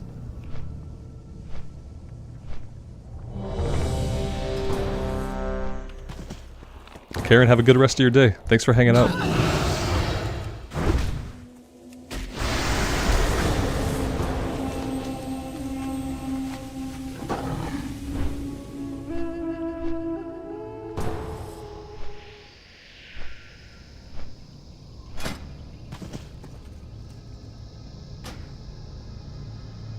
It says ready to enter, but I feel like it's lying to me. I just feel like it's probably lying to me. I don't think it's ready to enter. Nothing seems ready to enter. If it was ready to enter, it would let me enter. Yeah, there we go. That's what I thought.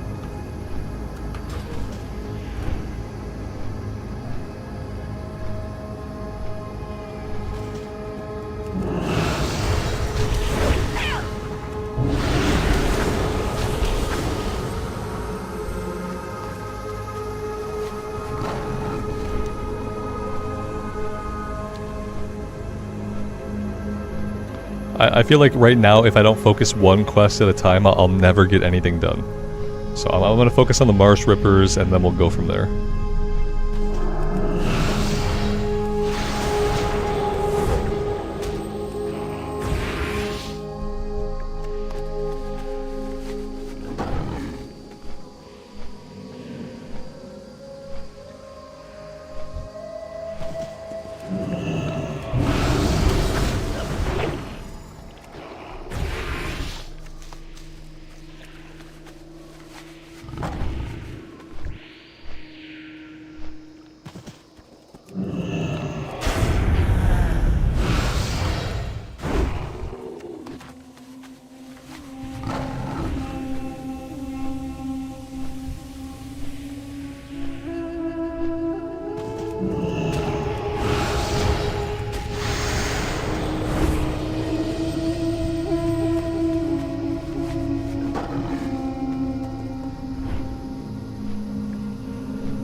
Stay away from the food. Spirits be with you.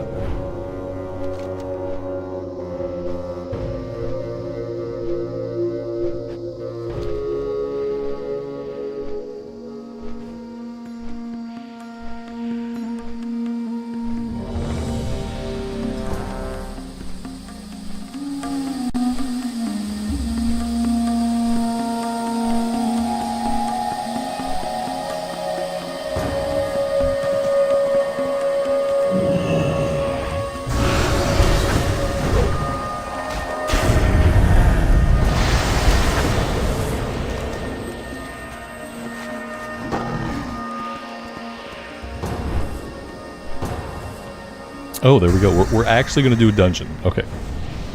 Wasn't sure if anyone was ever going to actually click accept. But it finally happened.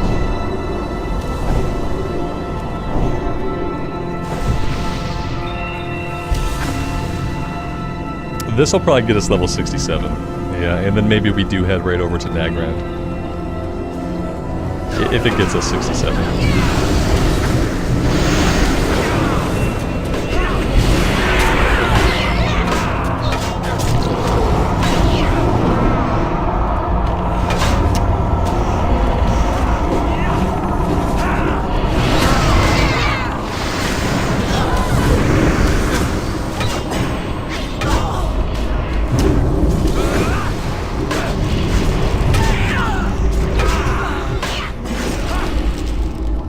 Come in? Well, since I just died, yeah, sure, come on in. Well, what's up, man? What do you want? 2 seconds starting, I had a conversation with Mom, guys, and right when I turned around to look what I found. You're taking over. You're taking over the stream with Pokemon now. Okay. Yeah. Oh, great. I wanted to show everybody that I got a shiny.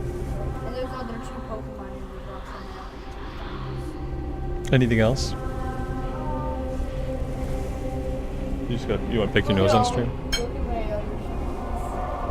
Hey, could you do me a favor? Could you take that plate upstairs when you go upstairs? No, you're not going to help me out? Okay, awesome. I will. Okay, I think it's the least you can do for coming in and taking over the stream. Yeah, I will once I go. Okay.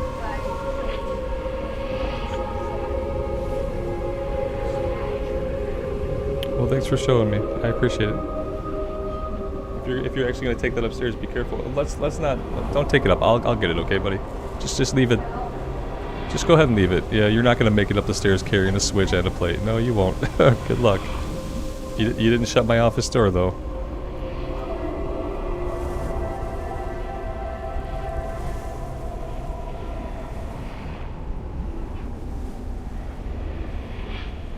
At this point, I guess I'll just wait for a res. I don't know.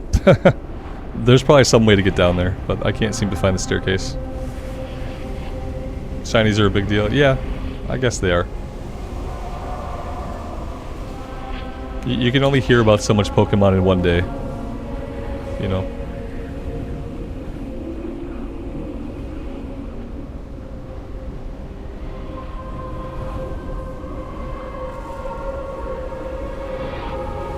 Oh good, somebody already left the group. That's awesome. Oh, the tank left. Good, awesome. Okay, so maybe we just stop queuing up and we just focus on getting to level 68. Maybe that's what we do. I don't know. I guess like a single spirit run back, like no one can be bothered to do it. They just can't be bothered.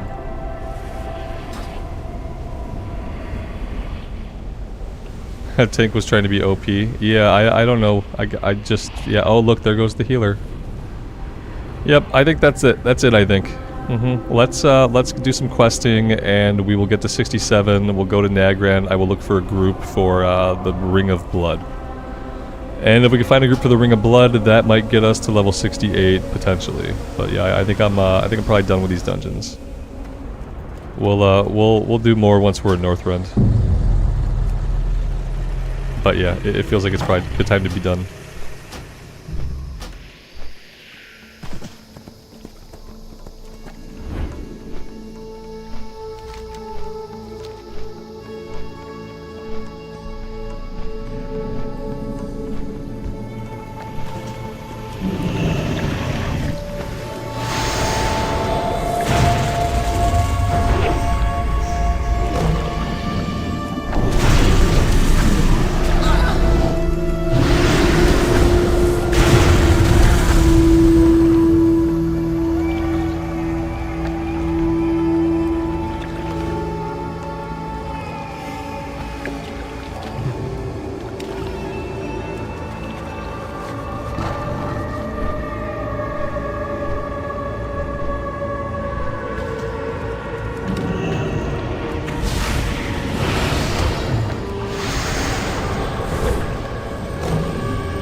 thought they gave me like an item to help me breathe underwater. Yeah, they did. There we go.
Underwater combat, annoying even when you have infinite breathing.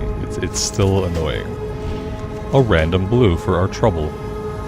Lines when equipped, 16 int, spell power, and mana per 5. Should probably put stuff like that into the guild bank.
we can't mount up while swimming.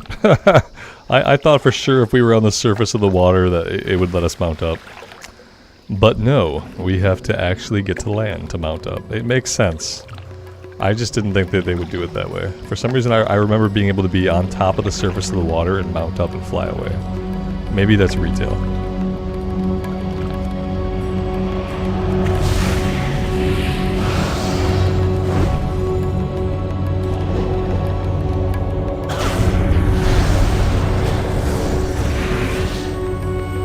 Layla, I hope you feel better soon, man. Yeah, that sounds like it sucks. You've been through a bit these past few days. Hope you start feeling back to normal soon.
I'm trying to do just enough quests so that we can hit 67 so we can go to Nagrand.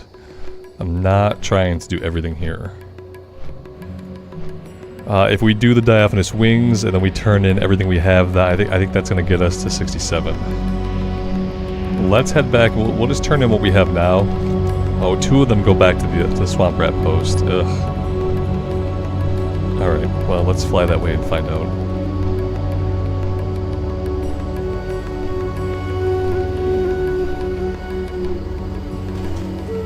Greetings.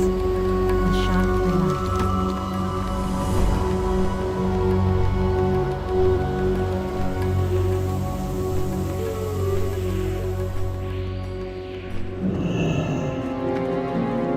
Greetings.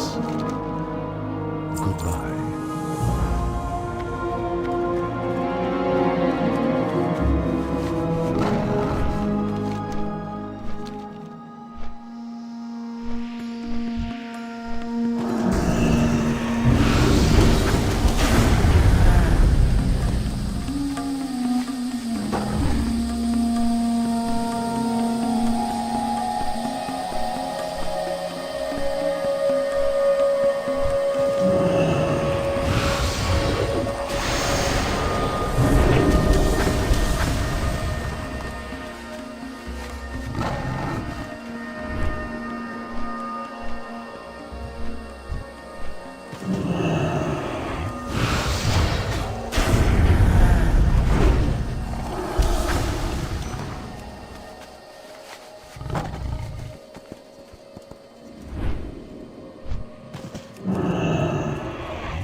Don't be shy.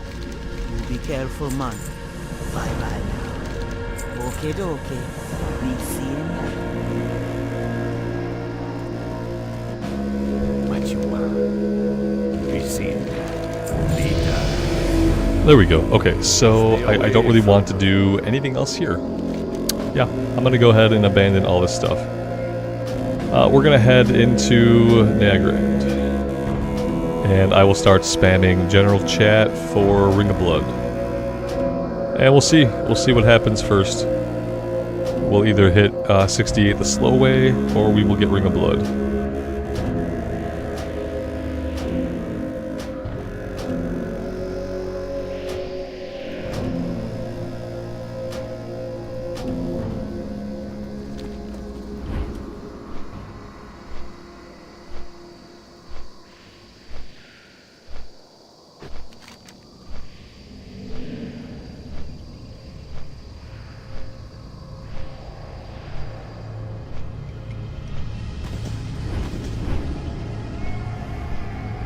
I'm gonna head this way. We can grab Talbuck, Windrock, Clefthoof Mastery. And we can work on those while I spam for a group.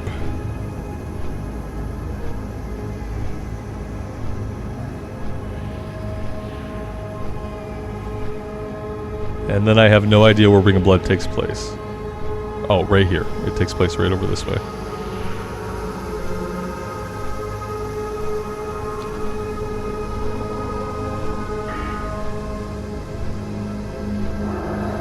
After this talent point, I have no idea where I'm going to spend points.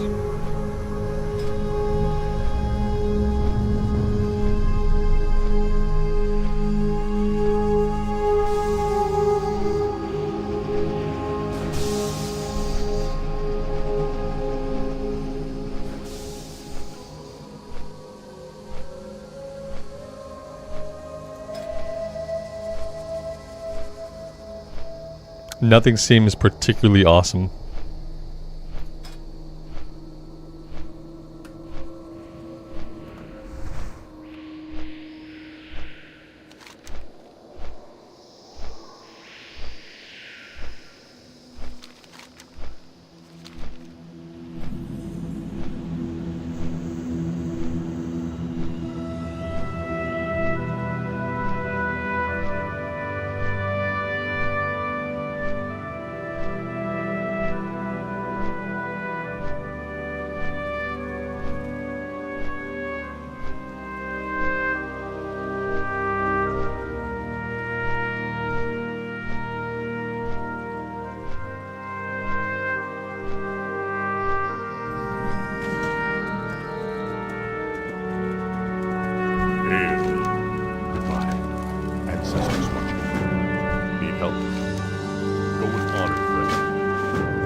Oh, it's 12. I thought it used to be like 30 of each. Is it not 30 of each? It's 12 of each? Okay.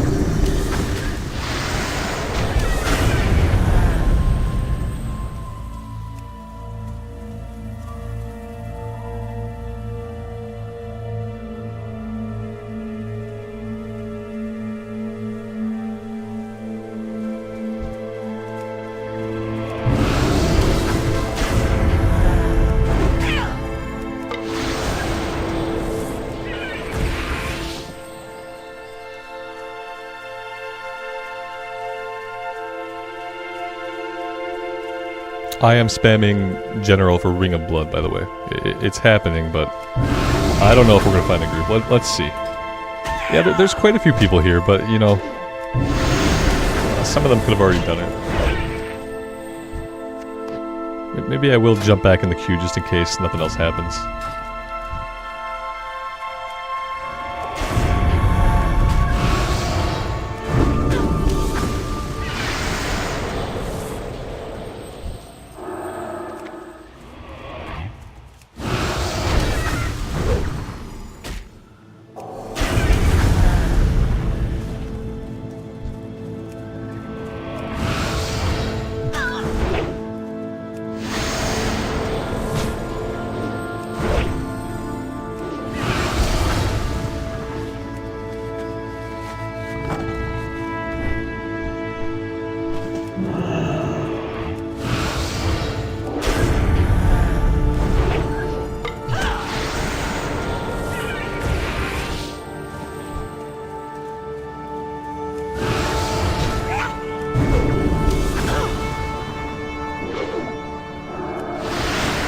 This is the Man Creek server, which is a US East server.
Yeah, we got this mace out of, well, I don't remember. Out of Underbog, yeah. It was Underbog. And now we have all of our skills are basically leveled up. That was kind of the goal, to get all the two-handed weapons leveled up prior to getting into Northrend, so... Two-handed swords has fallen behind a little bit, but it's not going to be too hard to get that skilled up if we do find a good sword at some point in Northrend. Alright, this one is done.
I probably just need to go to the hub and grab like all of the quests here.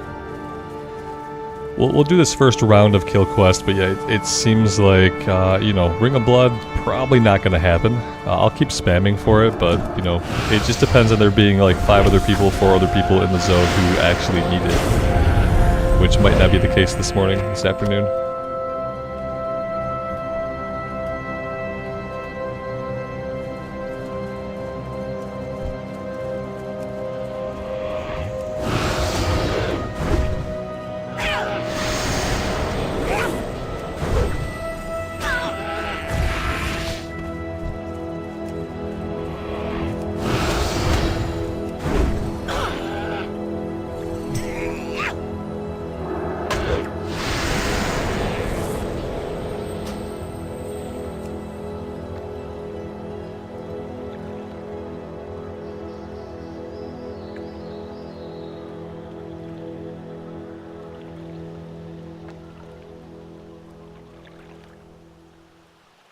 Someone's willing to give us a hand. I don't know what that means. It means they're level 80 and, you know, but they probably can't, like, do it still without a group. I still need more people. So we'll see. We have someone willing to help. You know, it's not ideal. Ideally, we would find 4 other people who need the quest. But if we want to get it done, we might not be able to hold out for ideal.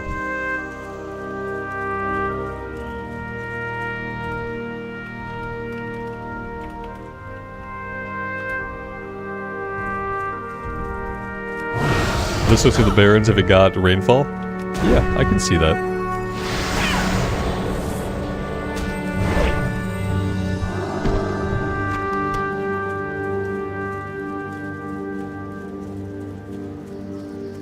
Oh, he can carry us. Yeah. He probably could carry us. Level 80 mage. Could probably carry us through Ring of Blood. Probably just fine.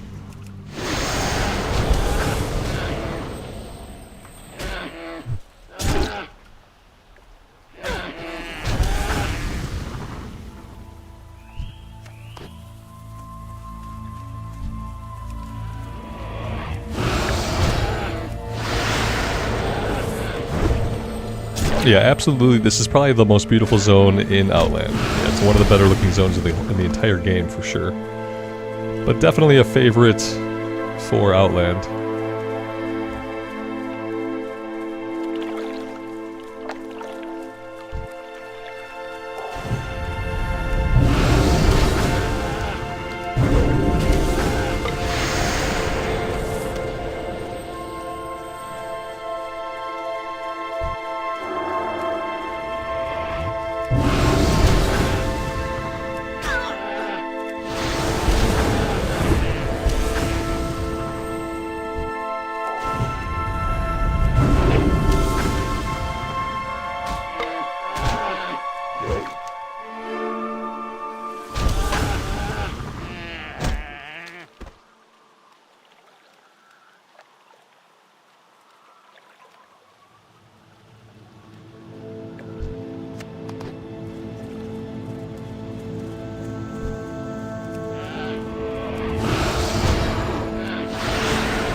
We don't really need anybody else.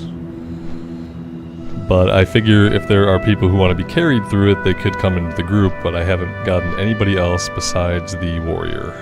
So, not a lot of interest in it, it doesn't seem.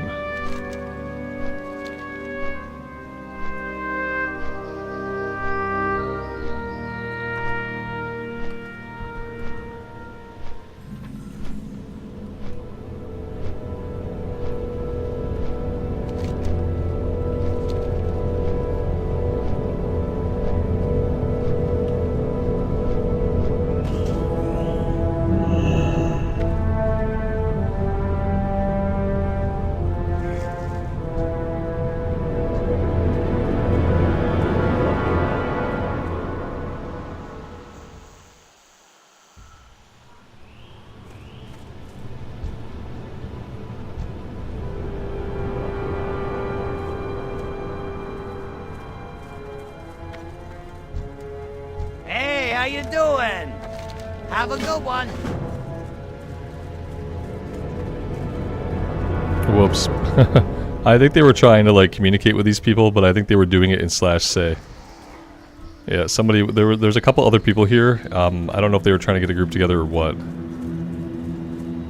But they were communicating in /say, I think. Yeah, they're gonna be off now. Yeah, I don't think they're gonna have the. Well, maybe they will. It's the first. I don't know. I don't think they're gonna have it. I don't think that's gonna work.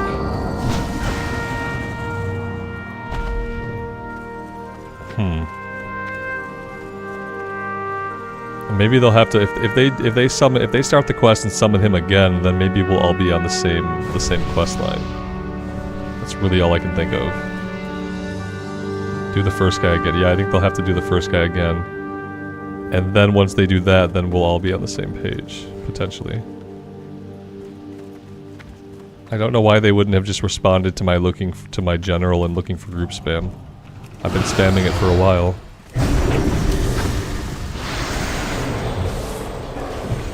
Doesn't Thrall live here? Thrall is like studying to be a shaman here. Yeah, and then at some point he like moves here to get away from the fact that he was a horrible war chief and useless to the Horde.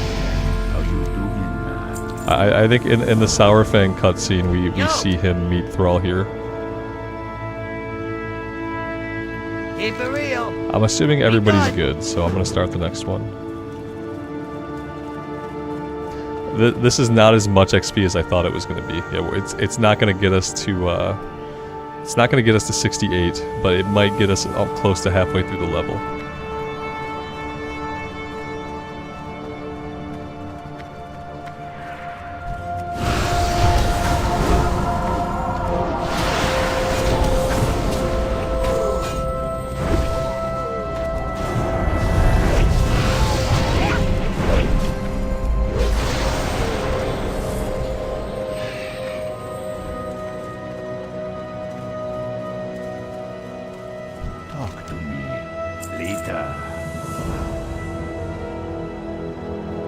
What's up? Have a good one. Keep it real.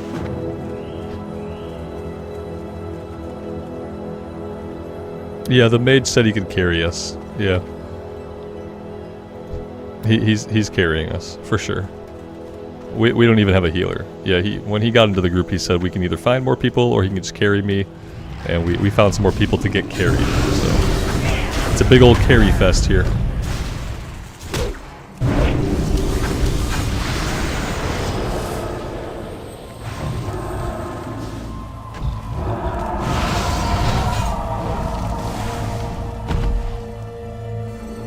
The beast, yes, you should try any other class. Try a paladin or a priest. Try anything except a druid, yeah. Time is money, friend. Be good.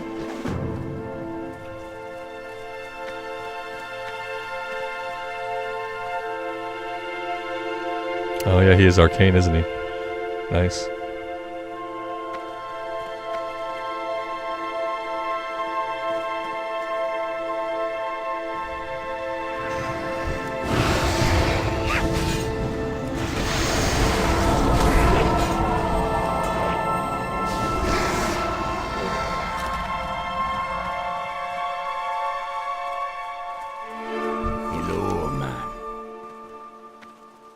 Seeing ya. Hey, how you doing? Keep it real. Be good.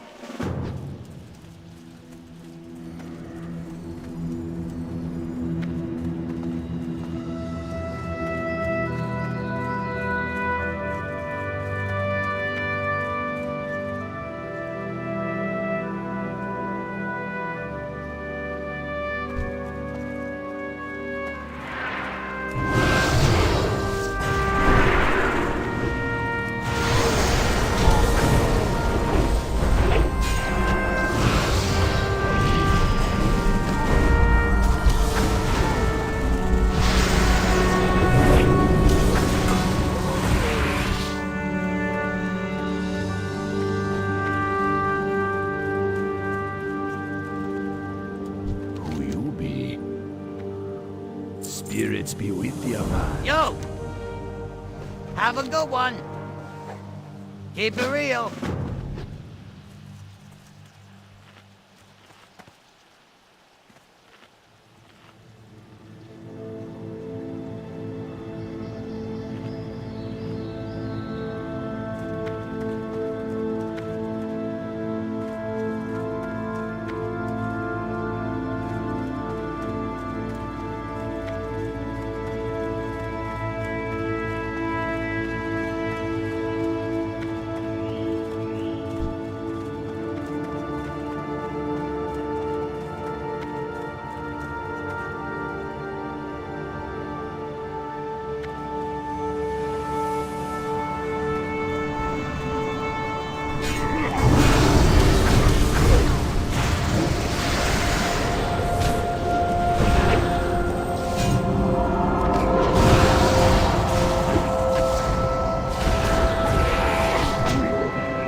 Doesn't he get rezzed or something? Yep.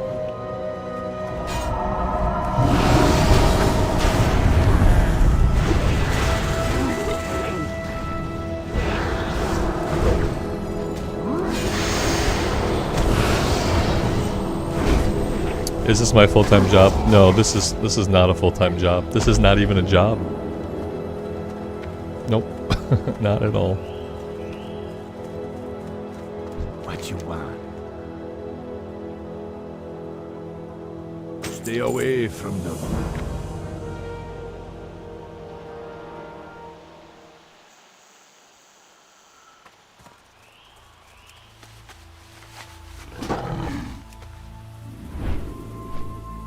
And that's it. GG. It did not get us anywhere near the XP I thought. I don't know why I thought it was going to be so much XP, but it's not. But yeah, hey, we got the axe, so that's really cool. And we don't even have any empty sockets on this one to worry about socketing. I'm gonna stop in town and just pick up all the quests over here, because obviously we're gonna need some more quests. Because that did not get us... I thought it would get us at least half a level, but it did not. Yeah, it was super easy. Yeah.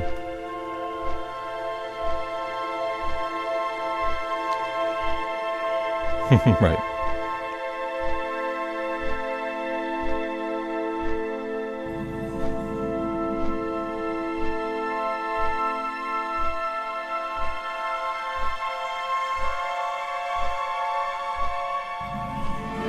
Can't go to Northwind until 68.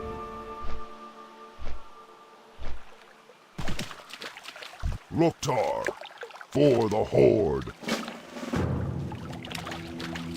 Hello, stranger. Lucky. Roman. Hector.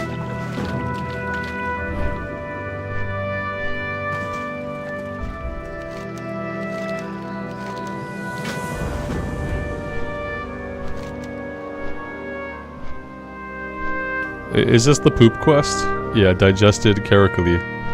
Yeah, here we go, guys. We'll do the... I said we would do the poop quest in Nagrand, and I'm not going to disappoint you guys now, so... Here we go. We're doing the poop quest in Nagrand. It's the only poop quest we're going to do.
At least it was 100% droppings rate? 100% droppings rate. Yep. Justin, good afternoon.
It was funny. I just couldn't repeat it.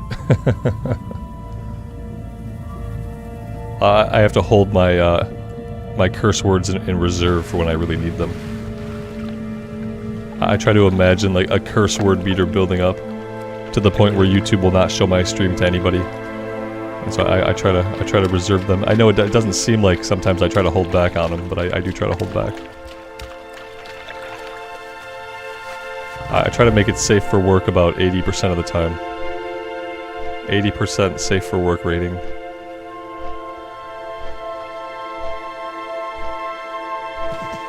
What? Go on then. See.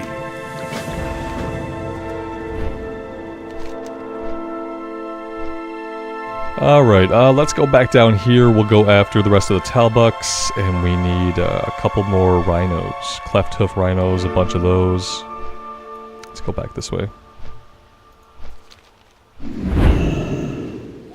Okay, I don't know what button I pushed, but it popped me out of flight. What button did I push? No, I still don't know. Don't push any buttons while you're flying. You'll get popped right out of flight. At least we were over a lake. And not over, like, land that could have flattened us. That's the great thing.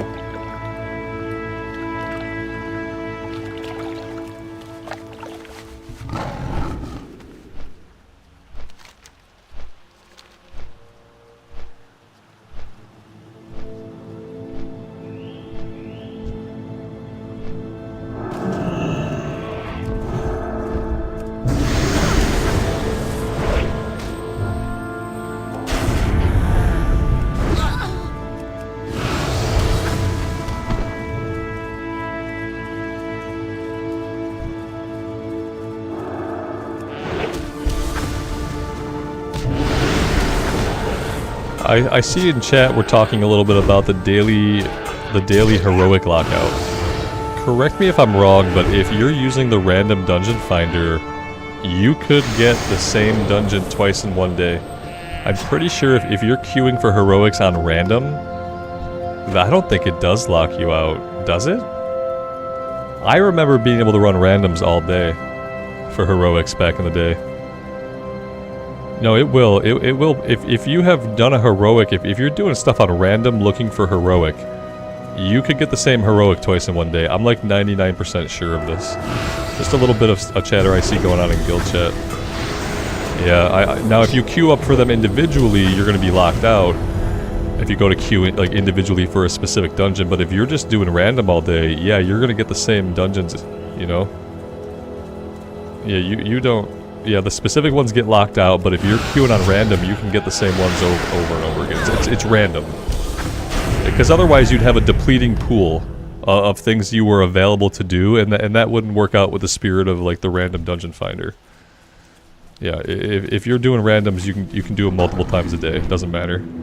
I remember sitting and just doing heroics all day long. Like, and if it were gonna lock me out, if there's only like 12 dungeons, like, if there was a lockout, I'd remember.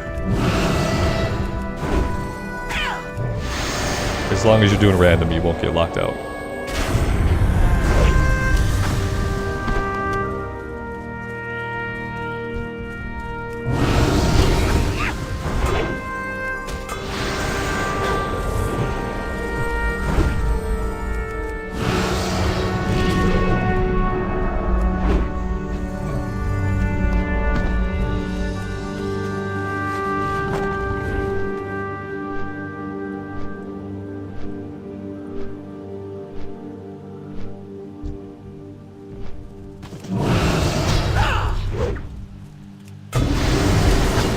That's kind of another reason why having the looking for dungeon tool is kind of a big deal. Because yeah, when you're playing the game normally without it and you're trying to queue for dungeons, you can't run dungeons all day long. Like you can't farm heroics without the random looking for dungeon tool because you're gonna run out of stuff that you can do. And so it completely stops you from just being able to sit there and like farm heroics all day when you don't have the tool. That was the really crappy thing about finding groups for like Heroic Plus. You'd have to actually look for things that you weren't locked out of. And so like your list of things that you could do just got smaller and smaller the longer you played. It limits playtime for a lot of people when they actually have to contend with the lockout. We got into the group, okay, and then we have a tank. The tank is somewhere. I don't know where the tank is. So that's a good sign. Again, we're getting into the middle of a run. What happened to these people? Okay, they killed this guy. They killed this guy, and then they need a filler. They killed the boss right here. Okay, the tank is on his way.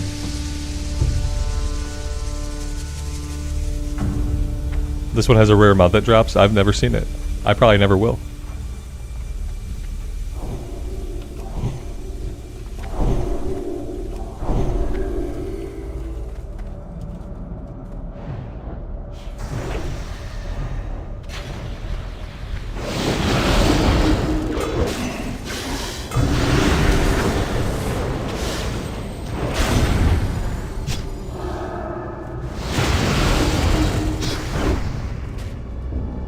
I haven't seen a single heal go off yet. There's a heal.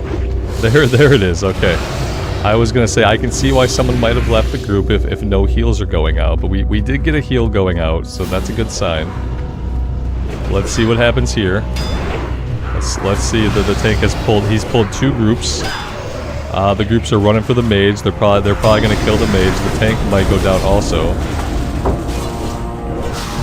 Tank is dead. Yep, tank is dead. And now we're next. Yeah. Tank is dead. We're next. Not really like a great time, you know. Can I just teleport out of here? Can I just teleport out, please? I should have bubble hearth. Like, I don't know what's going on with these groups or why they're so bad. I just want to run a couple dungeons and get to level 68. Like, why can't I do this?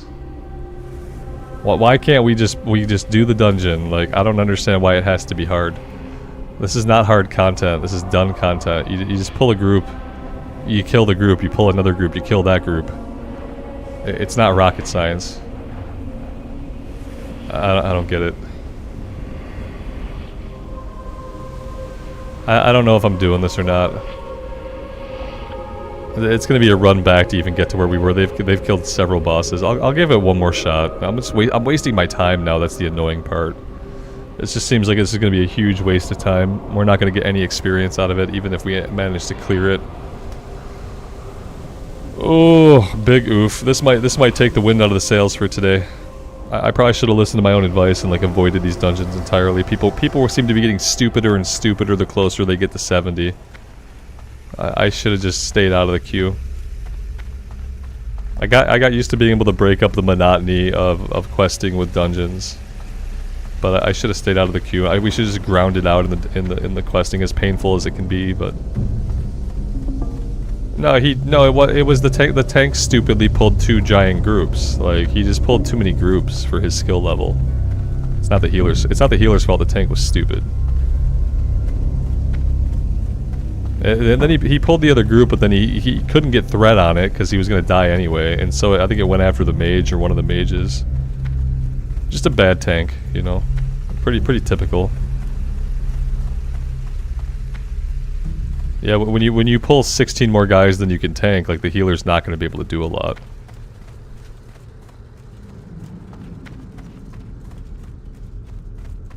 It's really simple. You just pull this group and you kill it. And then you pull this group and you kill it, and then you pull the group over here, and like, it's not rocket science. It really isn't. You got a decent line of sight back here. You know, you can line of sight these guys pretty easily. When we all get back, I might pull this for him. Like, I don't know what else to do to help out. Right, we don't need to wipe in this stuff. There's no reason to wipe here. It's idiotic.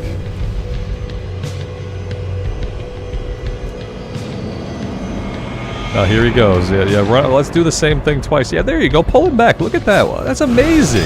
It's amazing. He pulled him back 2 feet. He pulled him back 2 feet, and it's gonna make all the difference in this pull.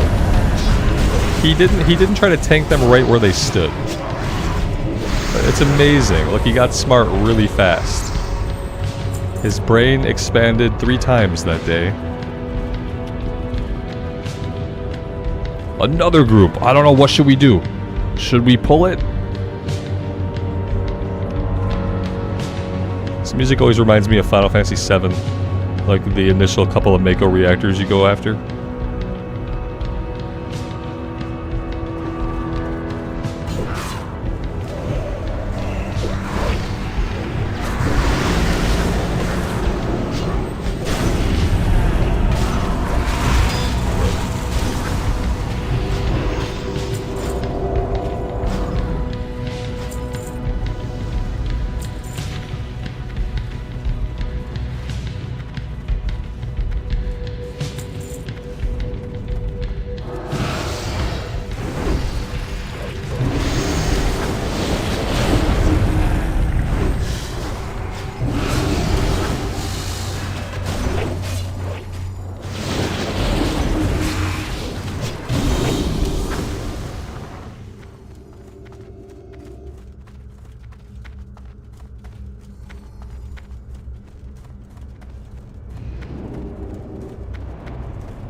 Why would a mage AoE when there are only 2 enemies? Because it's the only button on their bar.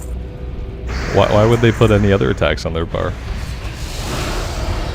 What's single target? What's that?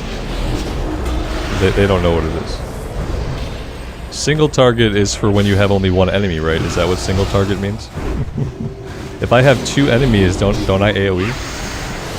Pretty sure if there's more than a single enemy, I'm supposed to AoE. Pretty sure.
god, the fear. Getting feared this deep in the room could get ugly. We got lucky, and nobody ran right over this way. We got really lucky.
Doesn't he have Death Grip? Why have I not seen him use Death Grip to like pull stuff back around a corner? Does Death Grip not exist? Am I making up Death Grip? I thought DKs had Death Grip. I haven't seen any DKs use Death Grip. I don't get it.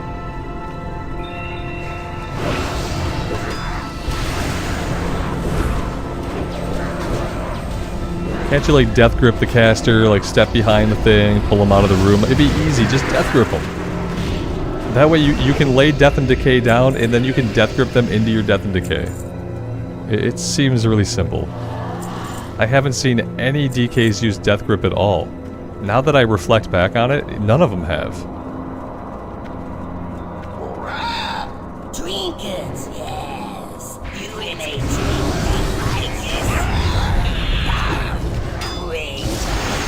What's Death Grip? The Wowhead guy didn't tell me to put Death Grip in my rotation. I don't understand.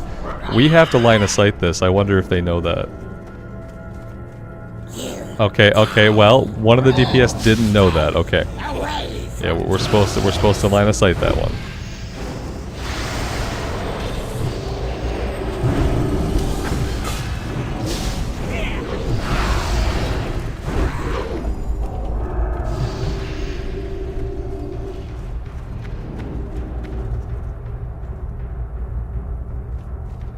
Everybody else seems to know.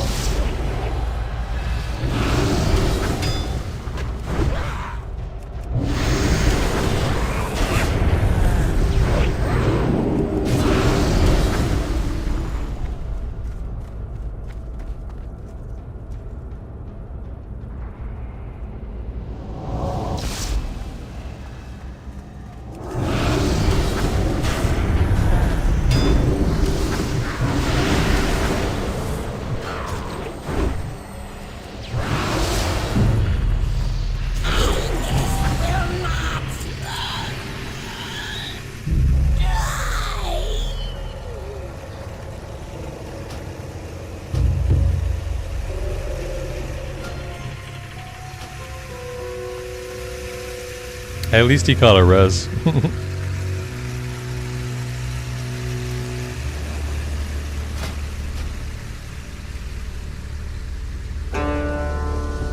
Alright, I think we just have to quest the rest of the way to 68. I feel like that'd be the best thing to do. Yeah, that's probably what we gotta do.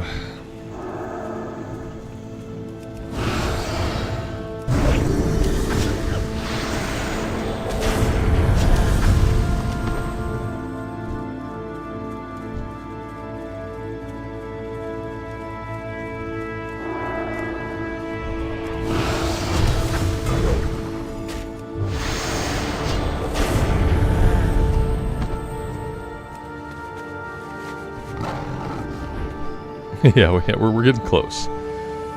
Still probably like a handful more quests. And we'll have it.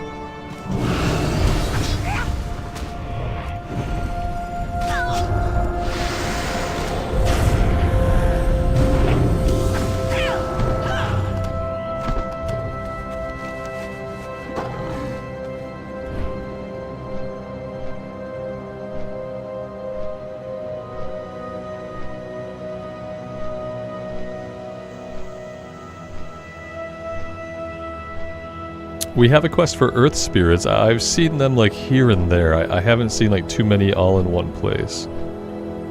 But yeah, somewhere. Here we go. Here's one. Maybe this is a quest we'll do like over a little bit of time. So I don't see like an area where there's a bunch of them all grouped up.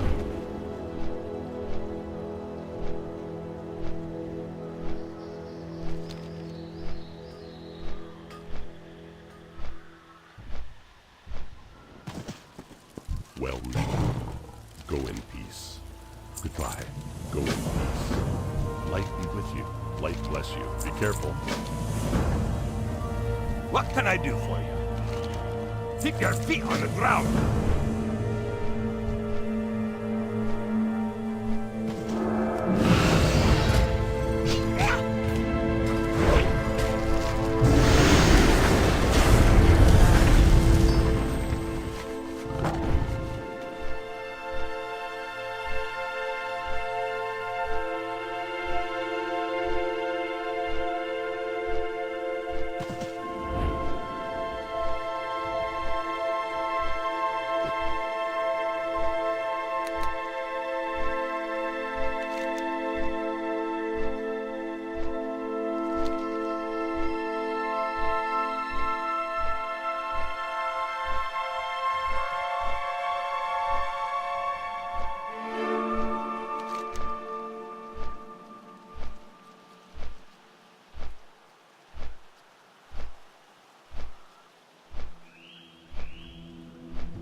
Do I have the gold for cold weather flying? I don't know. Yeah, I think so. No, probably not.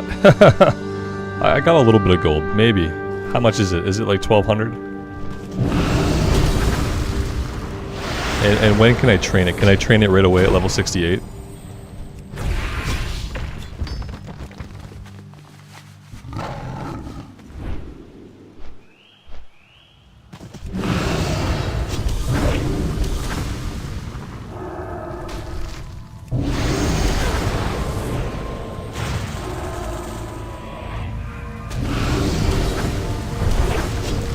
It's 1,000. I need an 80 on the realm first? That's dumb. I have a Paladin 80 on Pagel. I don't have an 80 on this realm, so I guess I'm not gonna have cold weather flying for a while.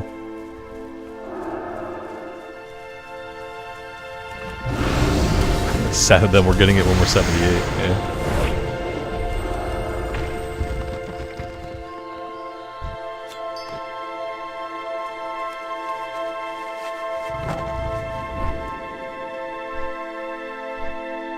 I can send the tome cross-realm, across factions? How? How's that work?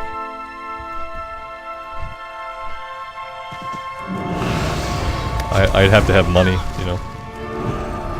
Oh, he does. You know, he doesn't have money. We'll worry about it when we're 68. I don't really care if I have it or not.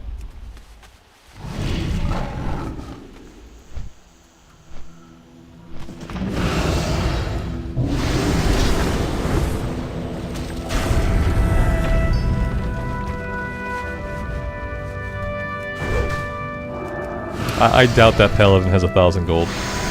Pretty sure he's probably broke.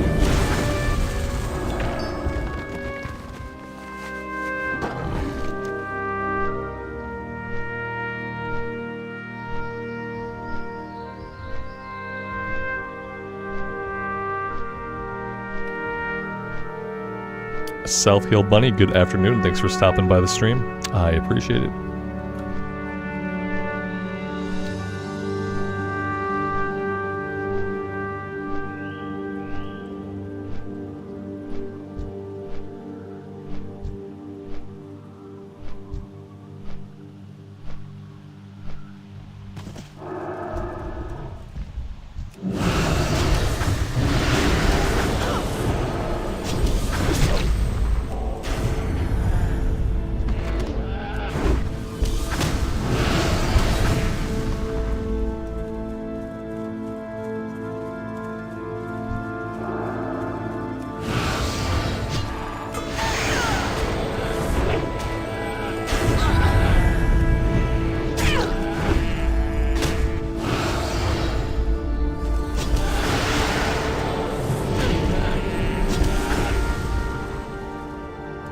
Am I new to WoW? I've been playing WoW for 20 years. I've been playing WoW since it came out.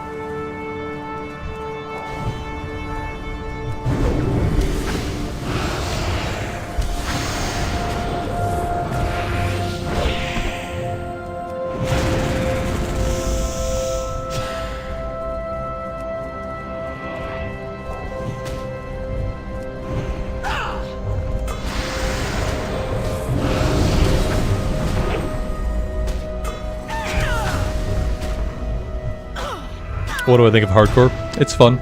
We've played a ton of hardcore on the channel.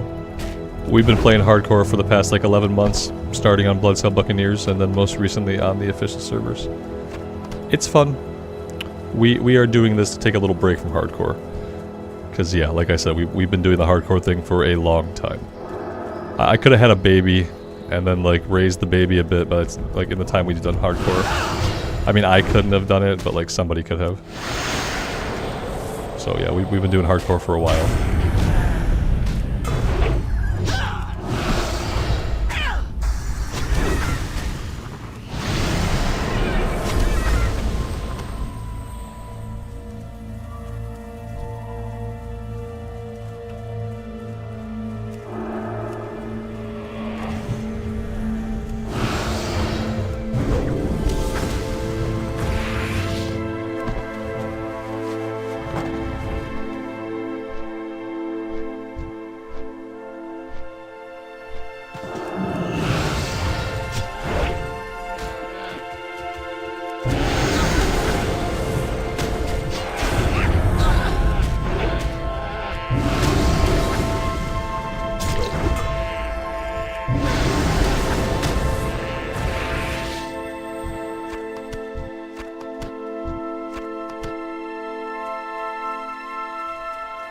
What do I think of Asmongold? I think he's a fine person.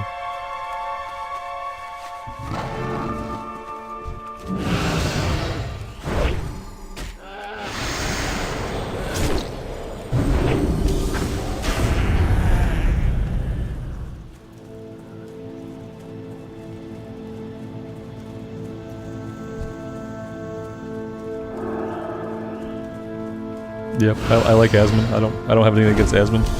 I don't watch a lot of his content these days, but he usually hasn't. When he chooses to talk about a subject, he usually has intelligent things to say about it. That's all.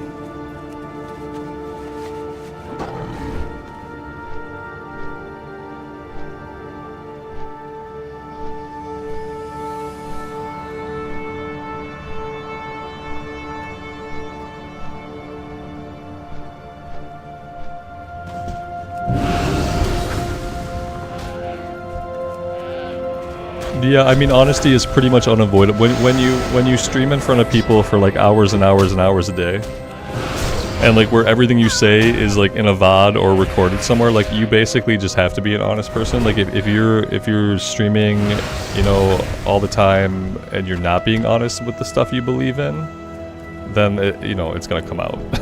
So yeah, he does seem like he's just a genuine person who speaks their mind. And that's kind of what you have to be to stream so much, because if you're sitting there just trying to be a character with very specific ideas, that's not going to last very long. Because I don't think many people could do this and not be honest about what they're doing. It would be very tiresome. to not be honest about everything you say.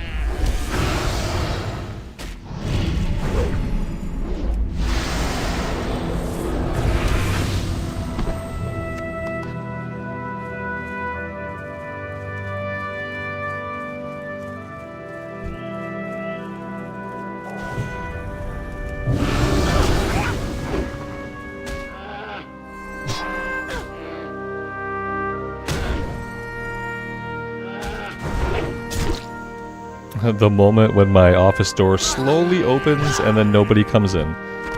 A minute later, the big dog comes in. Big dog, you get out of here, big dog. You don't belong in this office. That's right, you go out.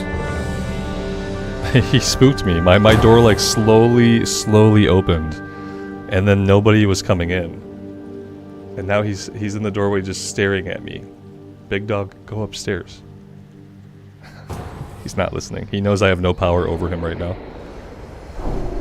He knows I can't do anything. I could slide over there and shut the door in his face.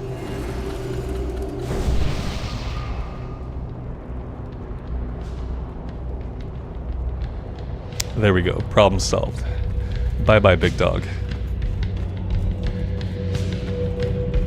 Big dog is a Texas blue healer, and he's the most obnoxious creature that's ever existed.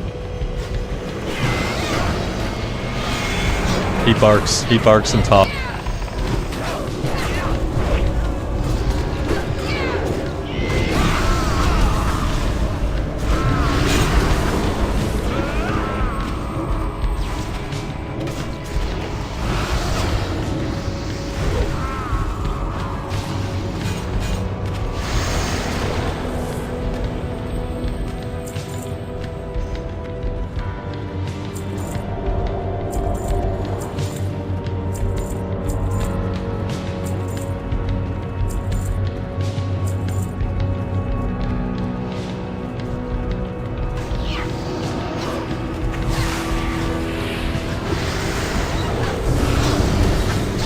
Oh, there we go.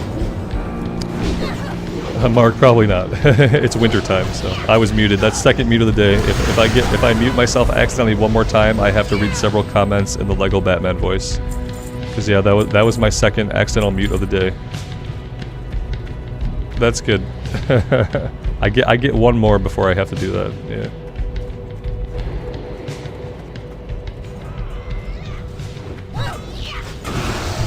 I don't think the stream's gonna last long enough for me to accidentally mute myself one more time. Now I'm gonna be vigilant against it. Everything from he barks at. Yep, that's fine. That was the whole rant was he barks at everything. Don't get a dog. That was the end of the rant. Don't get a dog. But don't get a dog that barks especially. When you're looking at dog breeds, like Google like dogs that bark the least and then get that dog. The last thing you want is a talkative dog. Johnny, these mages suck. Are you even looking at the DPS meters, my man? You see blue and you just imagine that it's going to be awesome. No, these guys are probably fine. Were they doing good? I wasn't really paying attention if they were doing good. When I looked up, they were below me, and if you can't out DPS me, then you're doing it wrong. Yeah, if you can't out DPS me, you're doing it wrong. When I have the highest DPS in the group, I know it's a low DPS group. Because by all rights, nobody should let me out DPS them. Johnny is obsessed with mages, yeah. He thinks they're the best in the game. And they might be pretty good. Here we go, they got a good start on this pack. Yeah, this was a good pull for them. I wonder what they did differently in this pull. Maybe they had mana. You know what? I think they had mana, because look what they don't have now. They don't have mana. That's probably what was happening, is like every pull that's not good for a mage, it's because they don't have mana, and like nobody in these dungeons is ever going to wait for a mage to mana up. Like this poor guy right here, this poor guy's never going to have any mana. He's never going to be able to do anything. It's not even fair, you know? And no one's going to wait for him, so...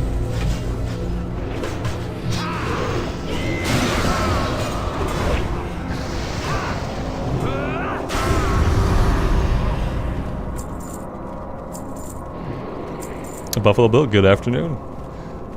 Mage is S tier when it's geared up. Yeah, it's S tier, but Frost is garbage. So like Frost is not even on the tier list. I think Fire Mage is S tier. Yeah, like Fire Mage is great, but like Frost Mage, you're not gonna be a Frost Mage in any endgame content.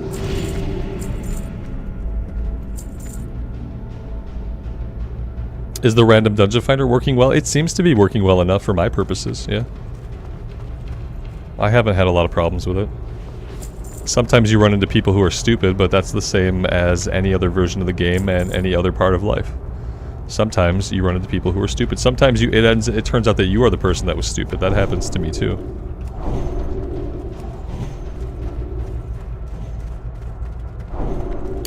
Gotta use evocation. Evocation's on what, like an 8-minute cooldown?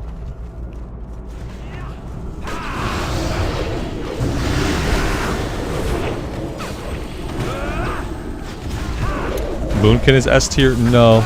No, Feral Druid is. Moonkin is like B or C tier. Moonkin is not S tier. Feral Druid is, like Feral DPS Combat Druid is S tier, but somebody explained to me that it's pretty complicated. They said there's stance dancing involved between bear and cat form, which I don't really understand that, but I'm not a feral guy, so I don't know. You guys are not gonna want to be Frost when doing raids and stuff. I'm just telling you, can be. Like, I don't care if you don't care about your numbers and we're killing bosses, then I don't care about your numbers. But I'm just saying, like, as a Frost Mage doing a raid or doing like heroic plus, you're gonna be a Frost Mage and you're gonna be doing your best, and you're gonna look at other numbers of other classes and you're gonna wonder why they're so much higher. But I don't care. I don't really care what people do as long as bosses are going down.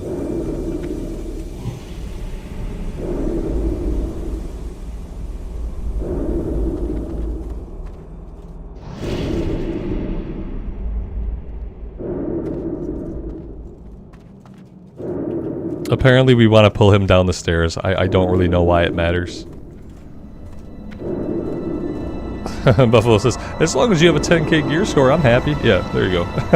That's the spirit.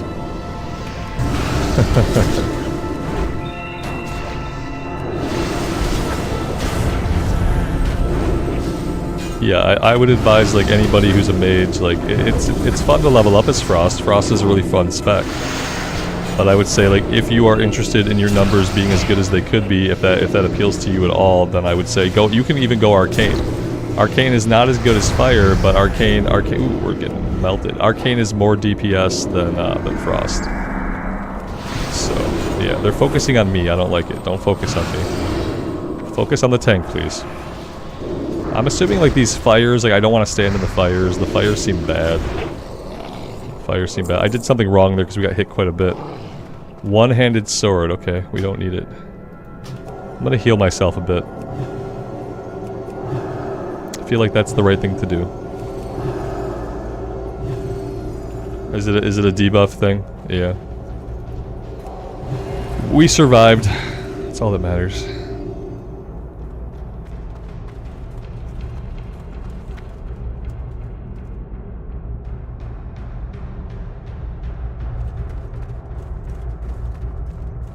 I got you, Luna.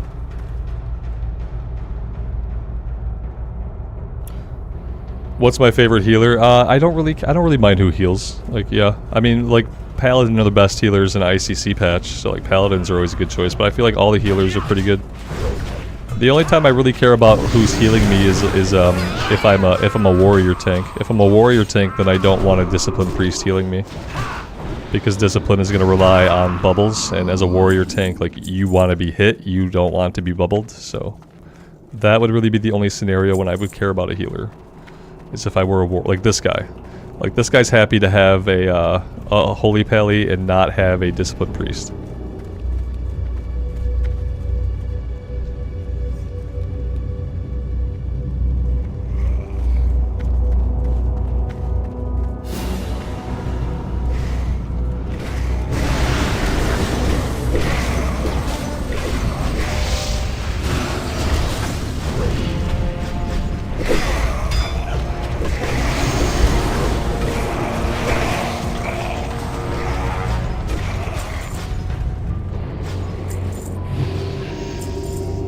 Is the hunter S tier? I don't think so.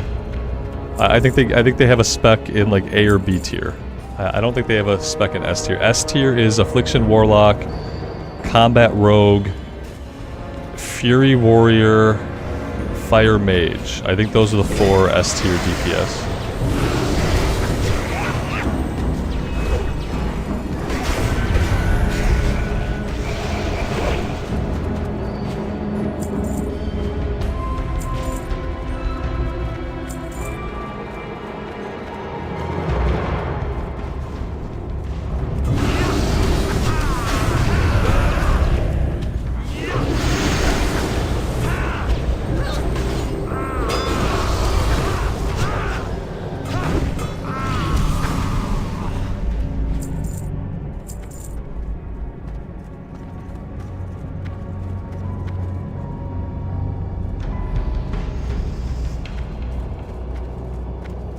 Joseph, how do you join the guild? You have a character on the Mancrick server on the Horde side, and you put your character name into chat, or you whisper somebody in the Wrathful Ramblers, and you ask for an invite.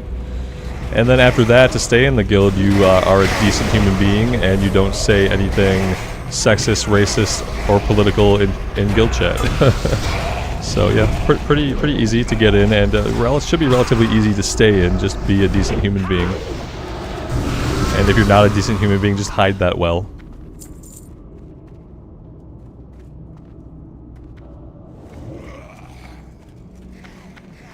How dare you come here?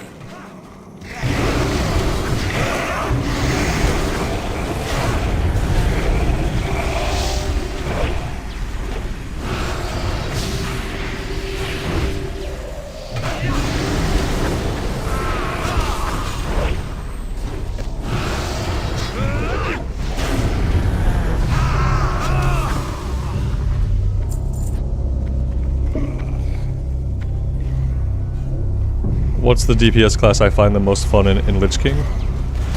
Probably a warrior. Probably would still be a warrior. This has been a lot of fun. Like, the Ret Pally is a lot of fun. The buttons are easy to push. It has a nice flow to it. But I still think probably a warrior.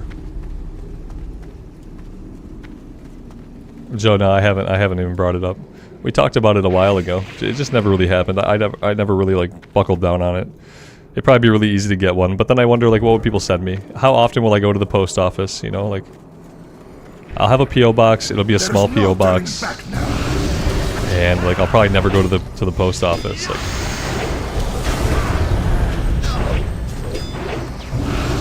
I don't even often leave the house unless it's to get my kid from school or to take him to school or to do like mandatory things.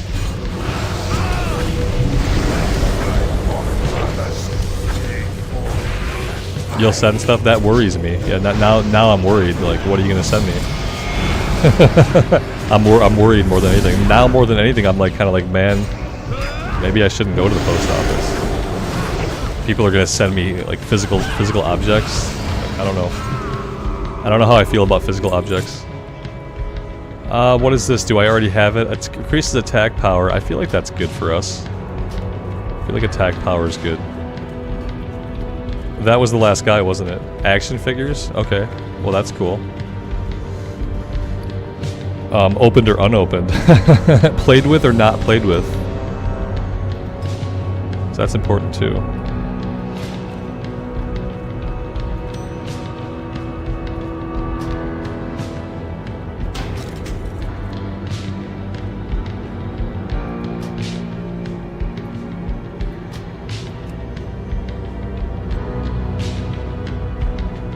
You're gonna ship Alex to me. Weird. That's weird, but okay. This has not been like... It's not been making me want to get up and run to the post office, guys. But, but yeah. Maybe someday. Yeah, someday. Let's see. We're pretty close, like... Maybe we finish up the rest of these kill quests and then maybe that would get us to level. We're getting pretty close. Would I ever do merch? I mean, yeah. I mean, I would do all kinds of things given time, money, popularity, people giving a crap. Yeah. there's all kinds of stuff I would do given the opportunity. Like I don't even have an artist to make me some good emotes. You know, there's a couple emojis I'd love to have. I'd love to have like a backpack emoji where the backpack is like overflowing with stuff, and then you guys can like spam that every time my inventory is full. There's like a couple of things that I'd love to have, but like you need to have things first. And like you either need to have connections or you need to have money. And I don't have connections to people who know how to do that kind of stuff, and I don't have a lot of money. So it's kind of like, yeah. In a world with infinite resources, I would do all kinds of cool stuff. But it's like the resources part that has to come first.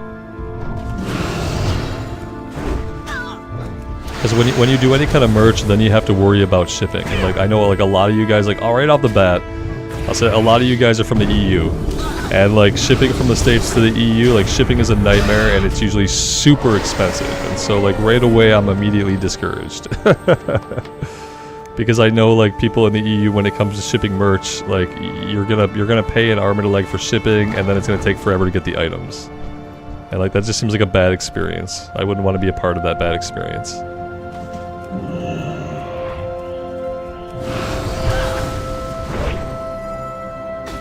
Yeah, Monica, thanks. Yeah, we did hit 25,000 subs. It's by the time I'm 72, I have calculated that by the time I'm 72 years old, I'll hit 100,000 subs. So yeah, we have that to look forward to. Only 32 more years. It's like it's gonna happen. Can you make it on YouTube? Oh yeah, absolutely. If you've got like 40 years to grind it out, then of course you can.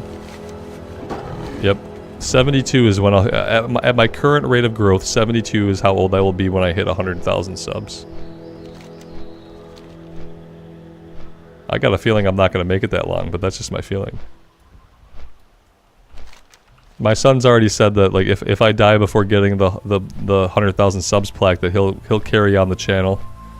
He said he'll be sad that I'm gone, but he'll carry on the channel so we can get the 100,000 subs plaque.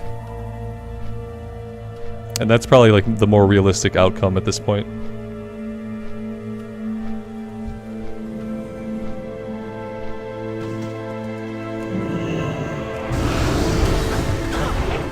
If he takes it over, it's gonna become a Pokemon Minecraft channel. So just be ready for that.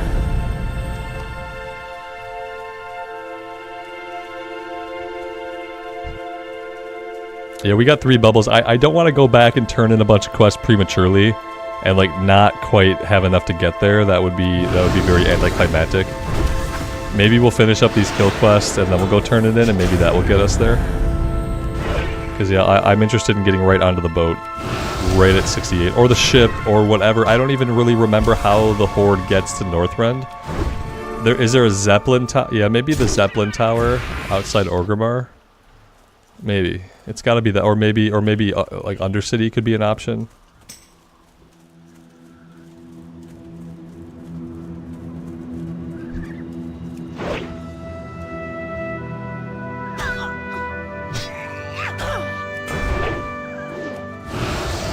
It is the Zeppelin. Okay, perfect.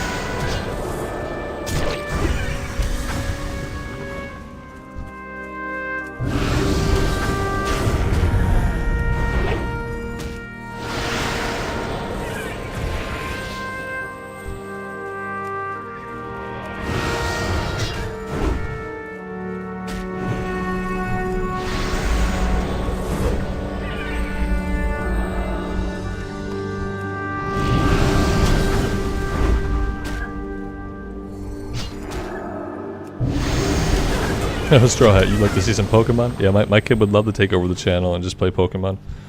I wouldn't mind Pokemon either if it ran in 60 frames a second. I can get it in 1080. Whenever they release the new Switch and they can run games in 1080 60, then I wouldn't mind playing some Nintendo games. But I can't play. I have this medical condition. It's called I can't play video games in 30 FPS because my eyeball can see up to 60 FPS. And so when I look at something in 30 FPS these days, I just get a headache because of like all the frames I'm missing. So yeah, as soon as Nintendo games can be in 60 FPS, I'd love to play some Nintendo games on the channel. Yep, all kinds of games I'll never play, like the last 3 Zelda games, which have all apparently been good, like I'll never play them because they run like garbage, look like garbage.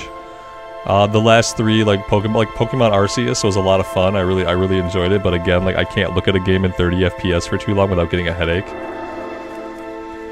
Fire Emblem, the Fire Emblem game, I'd love to play Fire Emblem on the channel, but I can't because 30 FPS looks like garbage.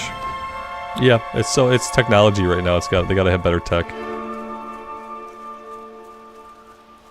Yeah, the Breath of the Wild games were good. Yeah, they're garbage to me because they're in 30 FPS. Like anything that's in 30 FPS is just garbage. Like I won't even look at it. It gives me a headache. It's 2024 almost, and I'm not gonna look at a game at 30 FPS.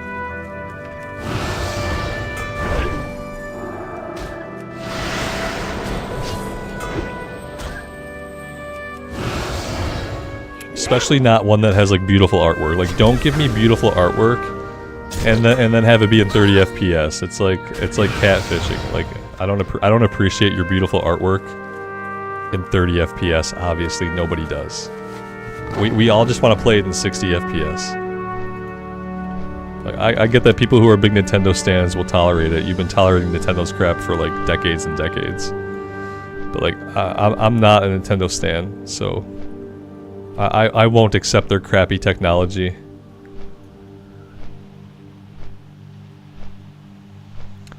Alright, let's go back and turn these in.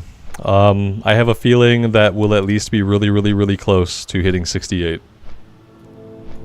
Yeah, we should be pretty close. And if we're not, we can go destroy some huts over this way. That will get us there. But we'll see.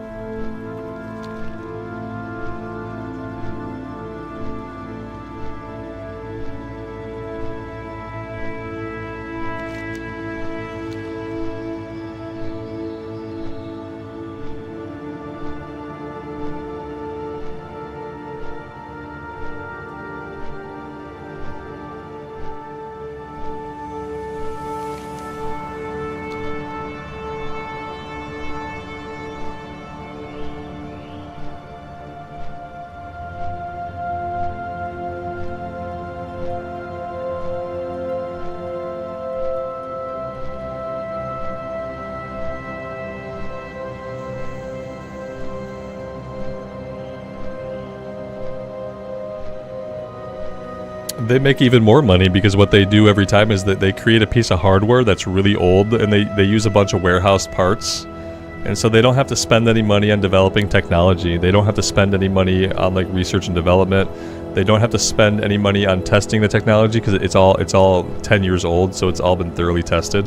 Like Nintendo makes so much money because by selling you shitty hardware for the past like 15 years, they've saved a ton of money that other companies like Sony and Microsoft, like they have to spend money on R&D. They have to spend money on creating new tech like every generation. Nintendo doesn't do that. Nintendo goes and they shop around for a decade-old chip that has a big surplus somewhere that they can get really cheaply. And so they put together a system that costs them about $40 to put together the system. And then they charge you 300 USD for the system that has 12-year-old technology in it day one when it releases. So yeah, they make a lot of money because they know how to save money. Because they've got all those IPs held captive on Nintendo platforms. Metroid, Zelda, Mario, Pokemon. Like they hold captive all of these like intellectual properties. And they create the crappiest hardware they can. The shittiest hardware they can get away with. And that saves them a ton of money. And that's why they're so cash rich.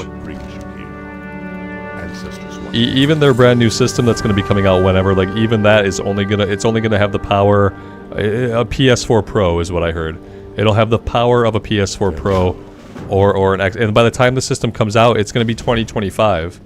It's going to be 2025, and lo and behold, Nintendo will finally have a system that runs as well as a PS4 Pro. Ooh. Yeah, it's really something. Okay, yeah, that didn't get us. It didn't get us where we need to be, unfortunately.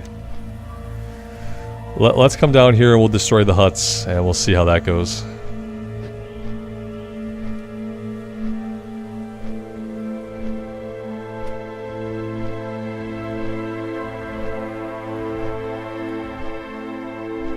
If you can't see it, we're a bubble and a third of a bubble away.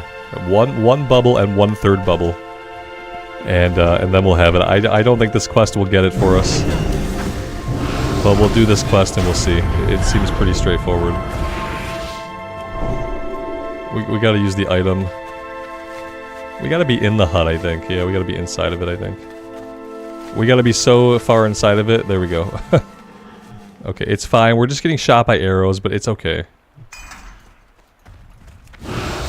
These guys don't know it, but we're burning down the building with us in it. I bet they didn't see that coming.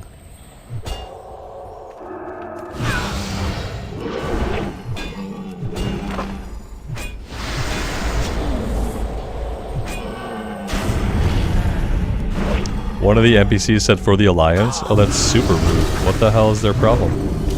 Don't they know what we're doing here?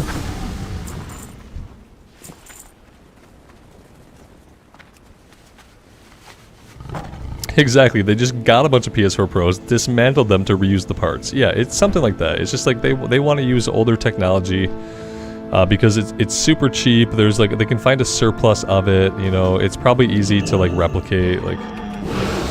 Yeah, and then they want to sell the system to you for like 400 bucks still, you know. They're like, it has an amazing screen, but the screen technology is amazing.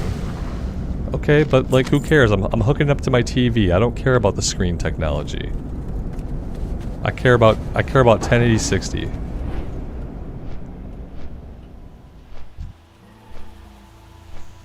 We did not destroy that hut. Killing the person inside of it does not destroy the hut. You have to set it on fire.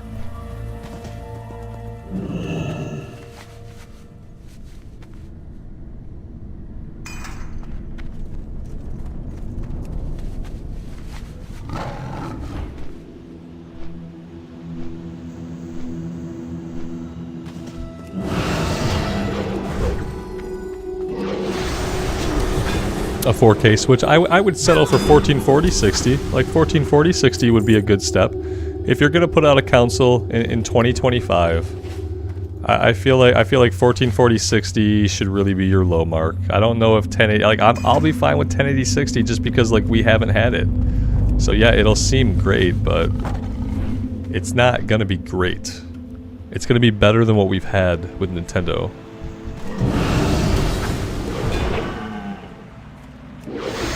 It's okay to love Nintendo games, Master Eden. Yeah, like the games are fine. It's the hardware that's absolute trash garbage and has been trash garbage for like 15 years. It's been trash garbage hardware since the Switch, or since the GameCube rather. The GameCube was the last time they made a competitive system that was good from like a technology standpoint. Ever since then, it's just been cheap systems. They released the Wii, and then they used the exact same hardware to sell you the Wii U a couple years later. You know? And then we got the Switch, and then a couple years later we got the Switch Pro, or whatever it was called, that had the same exact hardware, but the screen was better. It had a slightly better, slightly bigger screen. And so it's fine to like the games, because the games are good.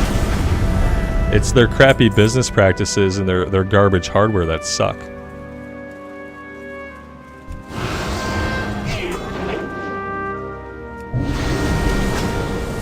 Yeah, Lael, that's the only way to do it and have a good time playing the games. A lot of times, though, Nintendo will shut down those emulators, you know? I feel like they're pretty aggressive about getting them shut down. Maybe I'm wrong about that.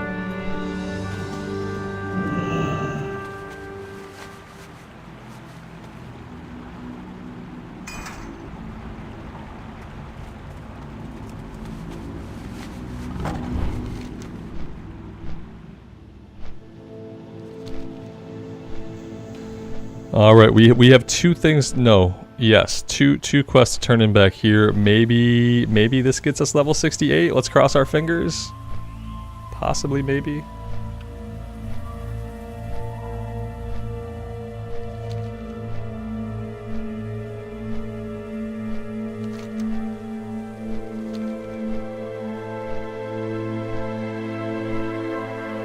Nintendo should make their own PC emulator.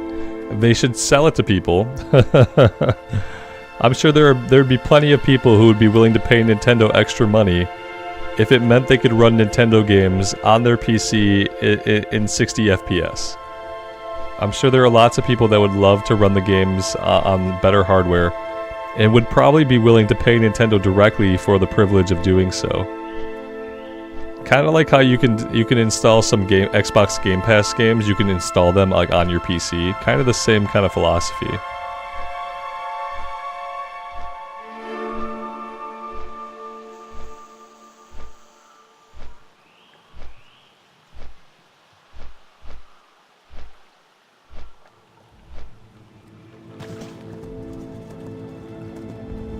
Now Nintendo will never merge, they have too much money.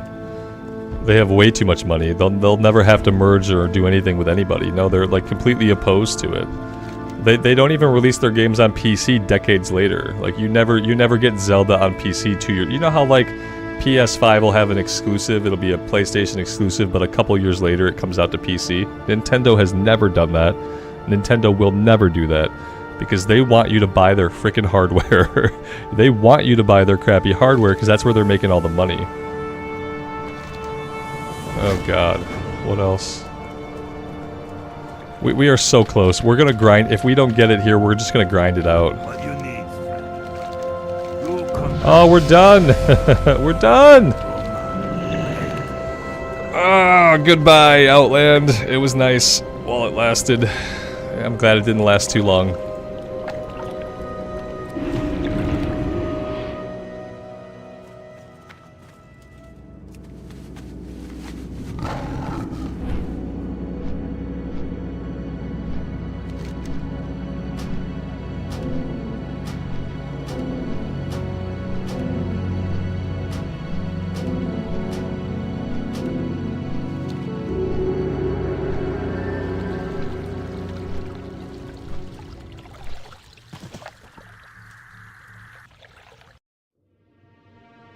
Oh, that's the thing. It's gonna be Borean Tundra. So wait. How do I get to? Oh god, did I already make a mistake? How do I get to Borean Tundra? Do I have to go from Orgrimmar for that? This is gonna take me to Howling Fjord, isn't it? Son of a biscuit eater. I was like, it'll be quicker to get to the tower from Undercity, but I bet one takes me to Howling Fjord and one takes me to Borean Tundra, doesn't it? Oh, I didn't even think about that. Yeah, I should have thought about it. If I'd have thought about it for one more minute, I would have got us where we actually needed to be. And now we are not where we need to be. Yep, guys, we've been at it for 5 hours. We're going into Northrend next. We're gonna get there, but we're gonna get there tomorrow. I'm gonna take a break right here. I'm gonna go eat some food, stretch my legs, see the sunshine, maybe even feel the air touch my skin. Thank you guys so much for being here. I really appreciate you guys being here on this journey. I know some of you probably want to see hardcore. Right now, I can say I'm gonna focus on this character at least until 80, and probably through some like initial gearing up so that we can do some raids with the guild someday. But yeah, tomorrow we are going into Northrend. Extended maintenance tomorrow. Wednesday, Thursday, we're going into Northrend. So someday we'll go into Northrend, and we'll see what that's like. It's gonna be a good time. Thank you guys for being here today. I really do appreciate it. As always, take care of yourselves out in the real world, and take care of each other. And we will see you back in Azeroth again very soon. Bye for now.